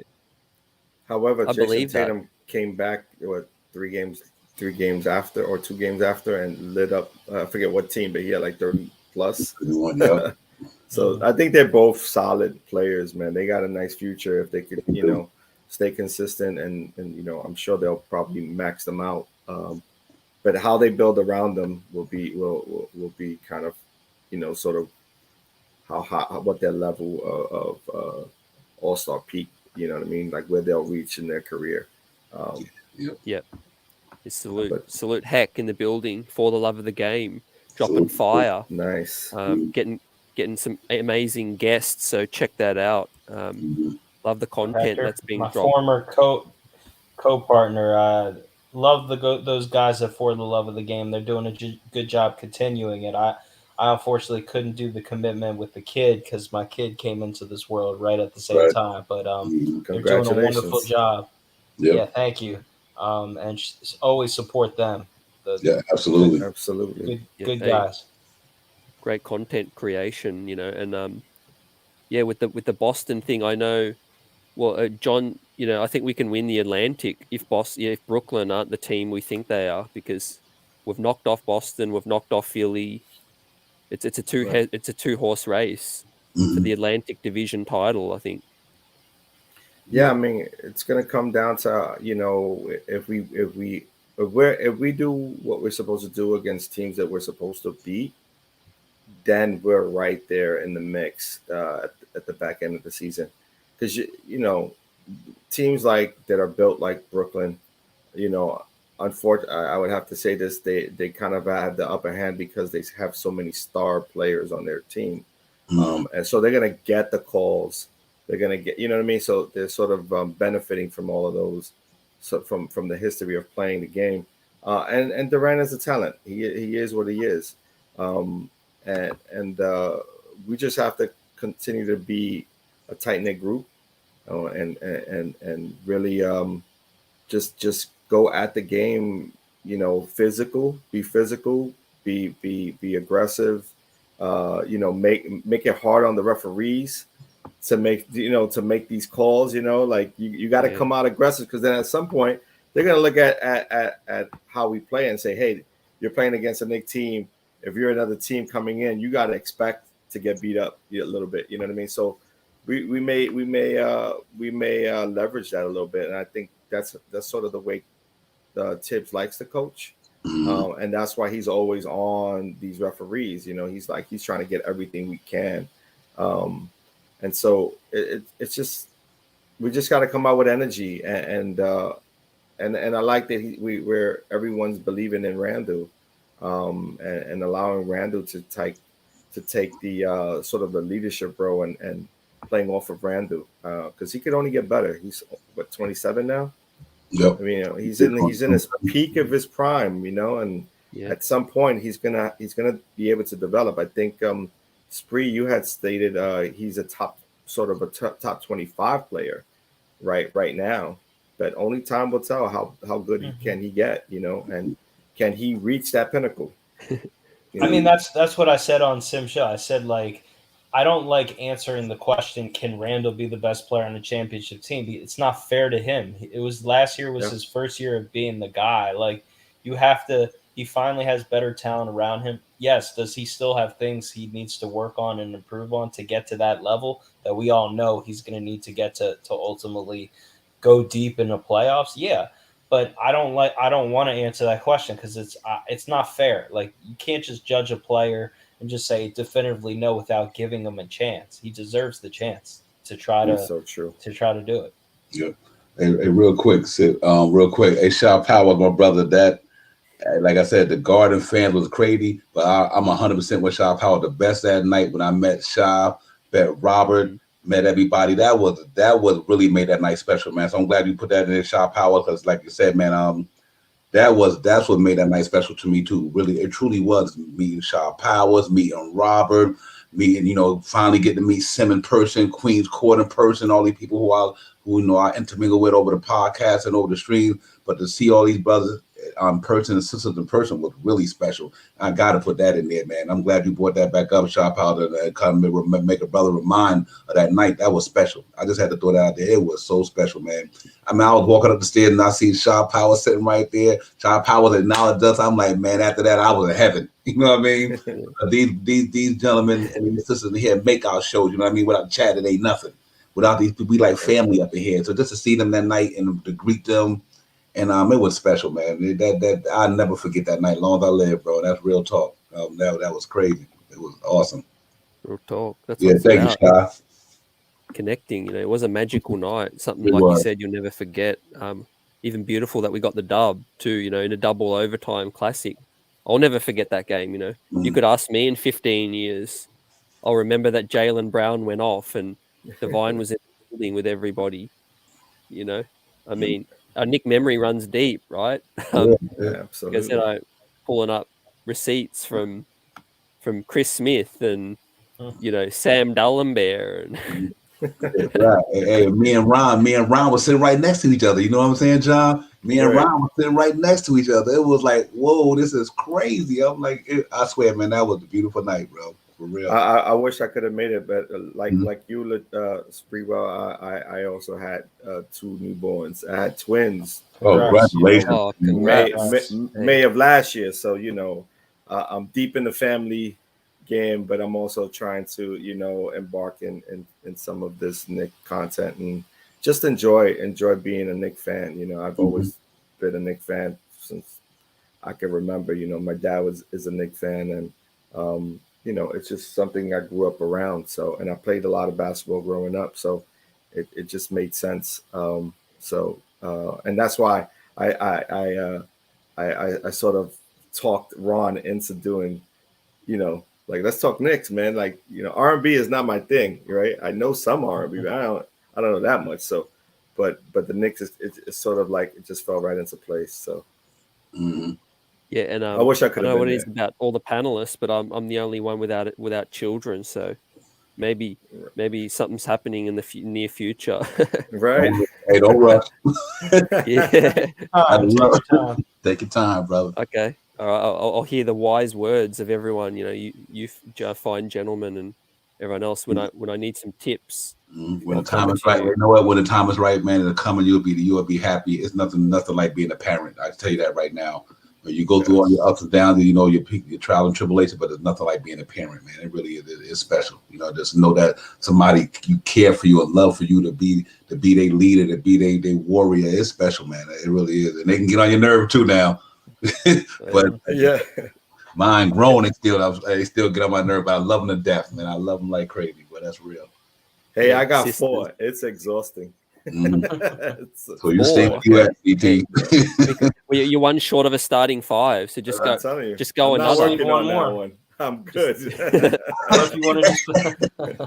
Twins were a surprise. That was enough for me. Oh wow, that's awesome. Comment of the night: be #civilized. When New York wins a chip, that's when it'll happen.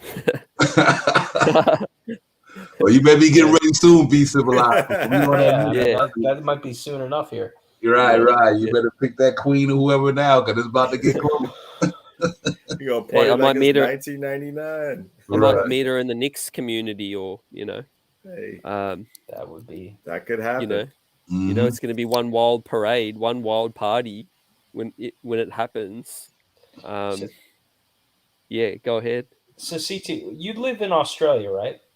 Yeah, correct. Where in Australia? In Melbourne. Melbourne, okay. Yeah. Okay. I sometimes go to the Australian Open, so that I know exactly.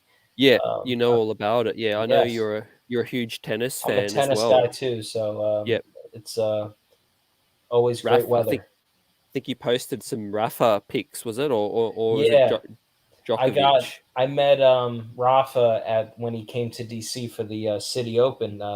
He never comes to DC, so it was the first time he ever came to the DC tennis tournament. So I got his autograph, so that was cool. Nice how many times have you been out here to see the Open? Just once, but I want to go back. I really liked it. It was beautiful weather, beautiful to tourists, and it was a lot of fun. I want to come back definitely. It is, yeah. I'm not just saying this, but a lot of the players say this is one of the Grand Slam down here is the one that they like, or some of them like the most. To get all the way down here. I love going every year as well. It's literally 30 minutes from where I live. You get an outdoor pass. You can go see any match. I'll be back. We might need to meet up whenever I do come. Maybe for real. I'll bring you and we'll wear our Knicks gear to watch some tennis. Facts. Nice. Hey, I might be over where you're at though sooner than if this playoff run goes far. Oh, nice. Yes, we got to get you to the Garden. Yeah, we get to the finals. You got to go on vacation, bro. Hey, facts. Oh man, that would be crazy. Just being in LA, by the way, I've been to 3 games in LA. The Knicks community out there is insane. Shout out to all the Knicks fans in Los Angeles, because just heading into the game, the bars, the pubs around the Staples Center, I was rocking my Knicks gear and everything. Cars were hooning, all of that, on the side of the street, calling out New York and all that. I felt like I was in New York, and it was outside the Staples, because we were playing the Clippers. So that's where all the Knicks fans go for cheaper tickets. Right. I was like near courtside. I was the 3rd row from the court, and it was like $500. that was last year? That was last year. Last year and sorry, 20. It was the 1920 season. Okay. Yeah, the one that got shut early because of the COVID. COVID. Okay. Yep. Yeah, so I was there to see Clippers and the Lakers as well. But yeah, it's like $1,000 jump, if not more, to watch the Lakers, though, right? Yeah, That's insane. Exactly. The Lakers and the Knicks games are like ridiculous to get into. It's like, whoa. One of the things I would like to do is go to at least some of the popular away arenas for a couple of Knicks games. I'll be honest, I've never been to any Knicks games other than in DC and Madison Square Garden.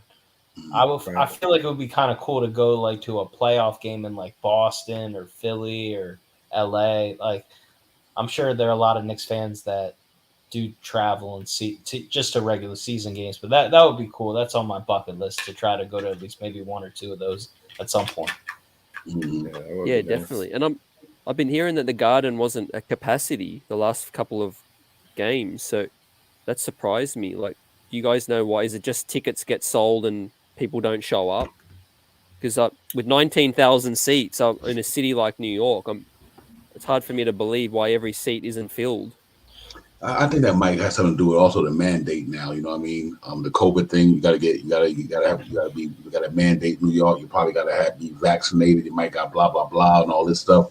That's about the only thing I could see that the reason why they might not be up in there. Because who would want to go to a Knicks game while they winning? You know what I mean? That don't make no sense. So. Yeah, true. Didn't we have the record of like sold out games for like a couple of years?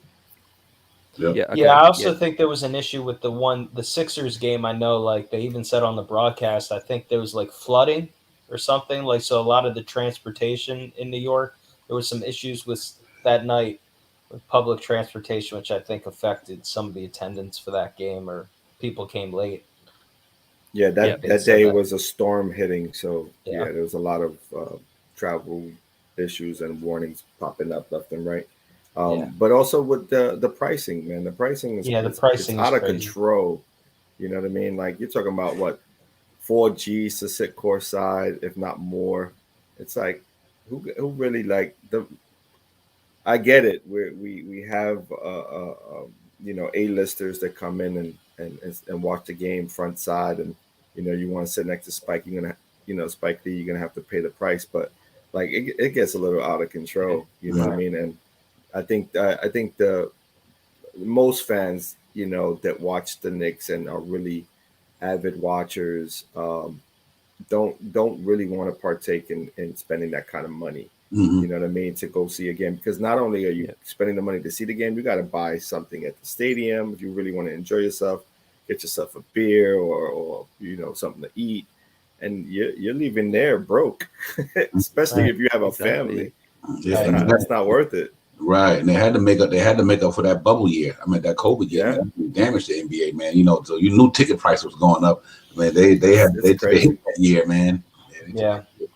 I mean, that's why, like, I honestly prefer going to the games, the DC Knicks games, because I'm able to at least get affordable, lower level seats, as opposed to in New York. Like, it's like you said, $175 for the nosebleeds, man. Yeah, it's like what? Yeah.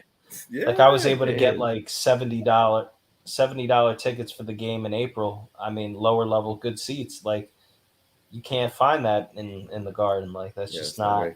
There's no way. So. Yeah. The only good thing about the Garden, though, even up in the nosebleed seats, you see that court real clear. Oh yeah. That's one thing I do like about it. For to be that high up there, you see that whole arena, man. I mean, it looks so pretty from up there, man. Believe it or not, but that's expensive though. Yeah, and then you go to a place like Orlando, right? And you go watch a game in Orlando. If you're visiting, as a trip, you can go and see the game for like $50-$60 and you get really good seats. Right. You know what I mean? That's a big There's a lot of Knicks fans in Orlando and in Miami. Absolutely. Tons. Yep. That's little New York. Yeah, I paid $250. I think I paid $250 for when I went to see the Knicks in Charlotte.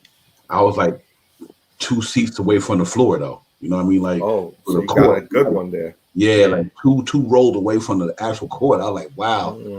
Yeah, so that wasn't too bad for $250 right there. But I also came with the VIP treatment. You go in there, you get a drink, you get food. It was some type of package deal thing, but I had a good time tonight though, by myself. But it was nice though. But a good seat, about $250. Yeah. Mm-hmm. Will says his first ever Knick game was in DC in '95. Wow. Derek Harper with a buzzer beater 3. Wow, Will. I remember that game. I actually remember that. I think I know which game you're talking about. Derek That's Harper, on YouTube, I think. I think my guy JP Parado, something like that. He may have that game for you if you check on YouTube. I feel like he has that. That was a memorable game. Yeah, I unfortunately didn't go to a lot of Knick victory games. I remember one that stands out. It's kind of a Knick and Bruce for me, and shout outs to Tony Crow. But was Nick Van Exel lit us up. And I remember being a youngster, like I think I may have been in high school, and I remember that he lit us up for like 45, and I was like, I can't believe it. It was a close game, but they ended up taking a win. It was an unfortunate, I'd never had that much, luck going to games, at least as far as Knick games, but I didn't really make many of them. So, I think the best game. Go ahead, CT. You go first. I was just gonna say, my first Knick game in 2017 at the Staples against the Clippers. Ron Baker led a fake Knicks comeback, and we just lost. I think it was the year D Rose. I remember seeing D Rose, so I think it was D Rose's first stint with the Knicks. Yeah, we were down, and then Ron Baker came in. I think he got thrown in and played some D, and we cut the lead to like 4 or something. The crowd was going crazy, and then we just narrowly lost. So yeah, go ahead, Spree. Yeah, Ron Baker, man, that just threw me off. I haven't heard that name in a minute, so that was a good one. I posted on my channel the best game I ever went to was 2000 Game 6 versus the Heat. We were down 15 points at halftime, and we came back and won to force a Game 7. That to me was the best game I've ever went to, the only playoff game I've ever been to when I was really young. But I always remember that game because, I mean, literally, I'll be honest, MSG, like at halftime, it was bad. Like we were booing the team. Like it was bad. Like they were booing. I thought it was over. Like everyone thought it was over, but they somehow won that game. I have it on YouTube if you ever want to watch it. That was a special one personally for me to win that game. Yeah, it's funny how we never forget, right? Like Divine will never forget that opening night against Boston. What electric. Yeah, that one for me would have been the Knicks playoff game in '73. I think I was about 8, 9, 11 years old, I think, 10, something like that. And I just could remember that Garden, man, Earl Monroe and Walt Frazier was in there just doing work. Man, I'm like, this cat is like a maestro. I mean, I'm looking at Earl Monroe just giving cats the biz. I'm like, this kid. And then when I went home that next day, the first thing I did the next day was grab me a basketball, went to the court, and just try to do the Earl Monroe all day long. I'm like, we better come here and eat. That was special for me, man. And then after that, that's what glued me to it, man. I'm an 82 game watcher. I don't miss a game a year. I mean, Knicks to me is like putting on a pair of sneakers. That's real talk. It's a way of life for me. It's been a way of life for me since I was a kid. You know what I mean? So, and ups and downs, peaks and valleys. My wife knows from October to April, no date nights. Not on Knick night. Not on Knick night. Except on the off days. You can do it the next day. Now, ever since I've been podcasting, that changes too. So, I'm like, listen, you got competition. You got a new girl in the house now. I told my wife the exact same thing. Yeah, like that. Should keep October. Don't bother me. You go look at Netflix. We Knicks on. Yeah. Thank God for DVR. Yeah, man, right. I'll probably be divorced by now. You're married to the Knicks anyway, so it's true. But hey, Dallas is getting absolutely whooped by Denver. So 30 points. Wow. Which is crazy. And Doncic is playing. I think Jason Kidd's a bad fit, just in general.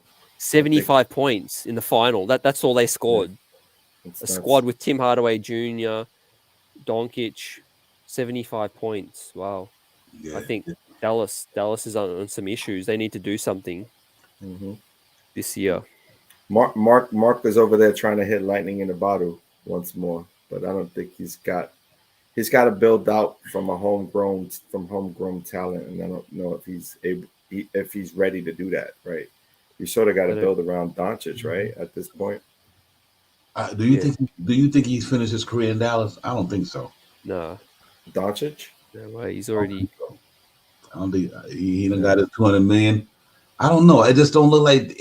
I think Doncic he's gonna want to win a ring because he's a competitor. But it's going to be hard in that West, man. You know what I mean? It's just going to be so hard with them cats over there, especially when you got Donovan Mitchell, the Denver Nugget, my man, Jokic. All these up-and-coming killers out there. He'll kill himself, but it seems like they can't put the right pieces around him, man. It'll be, you know what it'll be, Divine? It'll be KG with Minnesota all over again, just every year until he gets up out of there. Yep. I can see it happening because I don't think KP gonna last. If there was an opportunity to pick up a Doncic in New York, would you guys explore that? Hell yeah! Who y'all want? Who y'all want? I'd be willing to ship out Mr. Burks, Noel, first round picks. I'd even ship out RJ. Yep. Yeah. As much they as have to I get like rid RJ. of charming KP. I'd even ship out IQ, my guy IQ. Man, yeah, if Doncic was available, come on. I mean, he's top. Two players in your lineup who triple-double threats. Him and Julius. That would be crazy. Oh my goodness. Yeah. You know what kind of predicament they're in though? They chose him over Rick Carlisle, and they got rid of Donnie Nelson, Rick Carlisle. They said, "Hey, this is your franchise now. Like, whatever you want." That's a bad idea, though, right? You don't lean on a player to make decisions that way, right? Like the player should never have the power to make a decision to deal with front office, right? It's two separate games, man, and we realize that more now than ever before after the Phil Jackson era, right? When we brought in Phil Jackson to be everything, it's like you can't mix the two together. You have to play your role. You may be a really solid coach, but if you're playing both GM and coach, and you also want to lend yourself to other parts of the of ownership, it's just not going to work. Yeah, you don't do that. Ain't no player. I don't care who you don't take no player with franchise. You know what I mean? You don't do that. You know what I mean? Look at San Antonio. Look at they no one's getting rid of Popovich. It's that's why they were successful for so long. Spree. The players come and go. You know what I mean? But coach was coach forever, man. You know what I mean? Exactly. You can't do that. Look at Eric Spoelstra. He's been down there like 13, 14 years, something like that now. Time went by so fast, but he's been there for a minute, him and Pop. Yeah. And that's why I don't think people need to understand Tibbs ain't going nowhere. He ain't going nowhere here. But yeah, that Doncic situation, I just think that and like Will said, man, they didn't have no Jokic and Jamal Murray tonight, and they smashed them.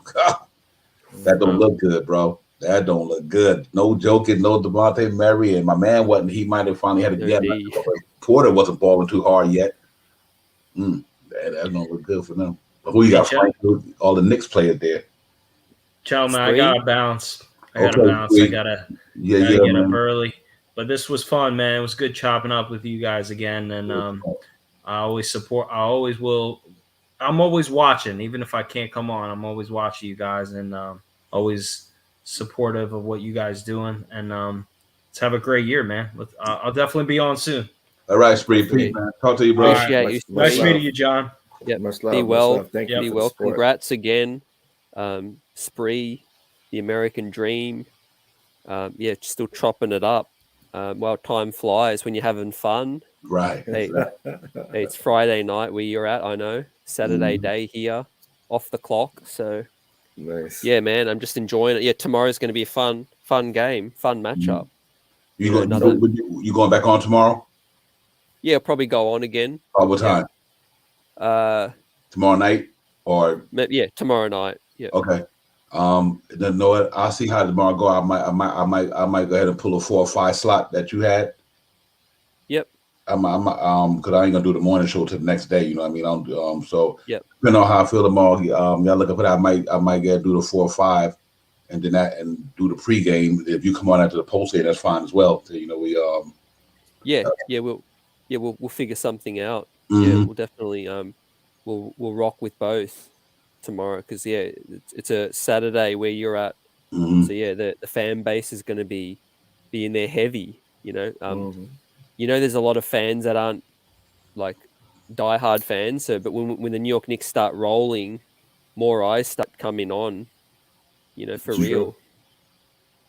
Yeah. So true. And Ron, like I said, man, Debbie John, I make sure I get in, hit the notification, subscribe, man, so I can catch you guys, man. When y'all appreciate that. Yeah, no doubt, man. One day about me, I like to support the people on the come up, man, because I know when I was on the come up, how people supported me, and I think that's what we need to do. Yeah, we can go on a lot of these guys like who got these 250,000 subscribers. Been there, but I like supporting the cats who trying to get up there. You know what I mean? And I think that's important to me. Because some people don't need it. They already got it like that already. You know what I mean? Right. So I'm definitely always trying to get it here and just talk with the people who trying to be able to come up like me. Because I'm on step still on the come up too. You know what I mean? So yeah. Rome wasn't built in one day, so we just got to keep going. CT, you doing a wonderful job down here, man, and just keep going, man. It's wonderful, man. It's a beautiful thing to be able to talk to brothers like y'all guys. That way I don't talk to people like this on a daily. Cause I roll solo. I do my dirt all by my lonely, which is a positive. Okay. With a positive, nothing negative, no. So I'm laid back, man. Me and my wife. You know what I mean? But so when I get to come on here with you guys, when I got time, it's just wonderful. I got conversation with people who I don't have conversation with where I'm at down here. So right. Where you at, by the way? I'm in North Carolina. North Carolina, okay. Yep, in High Point, North Carolina. I'm originally from Patterson, New Jersey, born and raised in Patterson, New Jersey. All my life, moved up and down New Jersey to Irvington, New Jersey. Then I moved down to Islip, New Jersey. Then I moved down to Carolina in 2005. But yeah, man, born and raised in Patterson, New Jersey. That's where I'm from originally. Right, a lot of great ball players from Patterson. Yeah, man. I used to live right down the street from Roy Sparrow, right down the block, 10 doors down from Roy Sparrow and all them guys, man. So nice. Mm-hmm. Yep. Legends of the game. Yeah, man. Absolutely. I mean, Ron and I do a little different. We sort of do we do a weekly sort of recap, and during the regular season, because we realized while we were watching that everyone sort of had their thing of bringing the folks on, and so when we started the series, we was like, well, let's just us two talk about a weekly recap and our opinion on it, and give everyone our take on it. And so that's what we've done during the regular season. Then during the off season, we'll invite folks on, to kind of get their perspective, like invite fans on to get their perspective. And now Ron is opening it up. So where he does his recap, he's trying to do one-on-ones or, invite as many people as he can onto that recap. Unfortunately, he has a little bit more time than I do because I have the big family and they're all, they're fairly young. So I try to maximize my time as much as I can. Like tonight, I have a good night. The family's upstairs, the kids are sound asleep, and I'm good. I get a chance to just relax and and hang out and talk Knicks. And much love to my wife who gives me the opportunity to just spend time with the fan base and the fellas. And this is Knicks family, so she understands it's a labor of love. So yeah, absolutely. Where you at in the United States? I'm in New York, but I'm from Brooklyn. I'm born and raised, and I since moved. I live upstate, so I'm in Orange County, New York. Okay. Right now, so cool. Nice, nearby in the neighborhood. Yeah. And look, shout out to all the partners and family that put up with our love and our dedication to the team to support. Some of the partners and fam get behind it as well. I know people go to the games with them as well. It's a healthy hobby. It is at the end of the day. Yeah, you know what's so popular about it too. Your wife know where you at. Your girlfriend know where you at. Or you could be out in the street wilding out, but you having fun in the house, and you hear and just enjoying the stream talk. I think my wife is she probably like, this is the happiest you ever been. Yeah, you know what? Because sometimes you get bored when especially when the Knicks season wasn't on. I'm like, oh, okay, Giants come on once a week. Right. Baseball is here and there. My Mets ain't doing too much like they could be doing. So, but to be able to go in here and who else are you gonna talk to? Me and my wife can't talk that long. Ain't that much talk to work. I love you, honey, but we ain't that much to talk about. So, though, so she know I'm downstairs in this theater room talking to you and CT. She upstairs probably. My wife is an early bird anyway. My wife, we go to bed at 7:30. Good night, hon. Knicks coming on. Bye. Right. So perfect schedule for me and her. She get up, she go to bed early, get up early. I go to bed late, get up late. So it works out well. Well. Just say, I call this a second career. Right. We got our careers, we got the second career. We're all armchair GMs and exactly. I like that armchair. Exactly. Armchair GM. Yeah, for real. Hey, I asked everyone in the chat put their score prediction tomorrow. So let's shout them all out. Will's gone with 122, Pelly's 108. That's a beat down. Another high scoring game. The Knicks offense. Sharp Powers also 116 to 108. Another high scoring. I went 121, 112. I think there won't be much defense played tomorrow. The Pelicans will be tired. We'll just put up points. The Fisher's gone with 107, 98. Be Civilized 112, 101. Pelly's about to take a smacking. I said the Knicks will eat, and Jarvis will show them the best eats. Right. Hey, Knicks better order takeout tomorrow. That's for sure. Hey, don't go down there eating that like gummo and get heavy. Wait till the game over. Eat all you want to. Eat on that court. Yeah, I think I'm gonna go 117. I'm gonna say 117, 90, 98. I think I'm gonna stick. I think we can hold it to 100 if they be tired. Okay. It's from you, John. Yeah, John. I look like he had to go up. I think he had a phone call. Yeah, John. So I missed that. John's wife asking where he at. With that, let's get ready to close out for tonight because we got some action tomorrow. So we all need our rest. Divine, appreciate you tonight. Yes, sir. Coming through, you already know. It's been a great show. Chopping up the Chicago win. This thing's just getting rolling. I couldn't be more excited. Yeah, absolutely. Yeah, salute to the whole chat, man. Y'all already know, man. All the people's up in there. The Fishers, my man. Salute to y'all. You already know. Will, be civilized, everybody, man. Y'all keep it coming. Sharp Powers, my man. Will, everybody. Great show tonight. Spreewell, thanks for chiming in with us. KJ, thanks for coming in. Ron, John, and first and foremost, man, salute to you, CT. Salute to you for blessing us with this platform, man. We here getting it popping and we enjoyed it. And y'all keep making sure y'all like to subscribe to this channel, man. I make sure y'all hit up Ron and John and still Knicks fans. And great show tonight, man. It was a pleasure, the honor to be up here almost 4 to 5 hours. It's all good to me. I wasn't doing nothing else. So and we'll see y'all tomorrow sometime, man. Y'all look for the Knicks Real Talk notification tomorrow. I'll probably, everything go right tomorrow. I try to jump on maybe 5 o'clock, do a little pregame thing, man, whatever, and then that'll lead into the game. Then CT gonna get it popping later on that night. So we know hopefully the Knicks go down in New Orleans tomorrow and get them cats to beat down. Hopefully, or at least win the game anyway. And we'll be 5-1, man. Sitting good in the Eastern Conference, man. Let's go Knicks. So CT, John, my brother, pleasure meeting you, man. And hope to see you later. And like I said, if you ever come out Knicks Real Talk, the door is always open, brother. Just come on in anytime you want to, man. Whenever you feeling like you want to hear some Knicks stuff, hop on with us, man. We appreciate you. I appreciate you. Thank you for the invite. Yes, sir. Yep. Yeah, appreciate you, John, coming through. And Ron, your partner in crime, still Knicks fans doing big things. Keep bringing that great content for all Knicks fans. Can never get enough. Let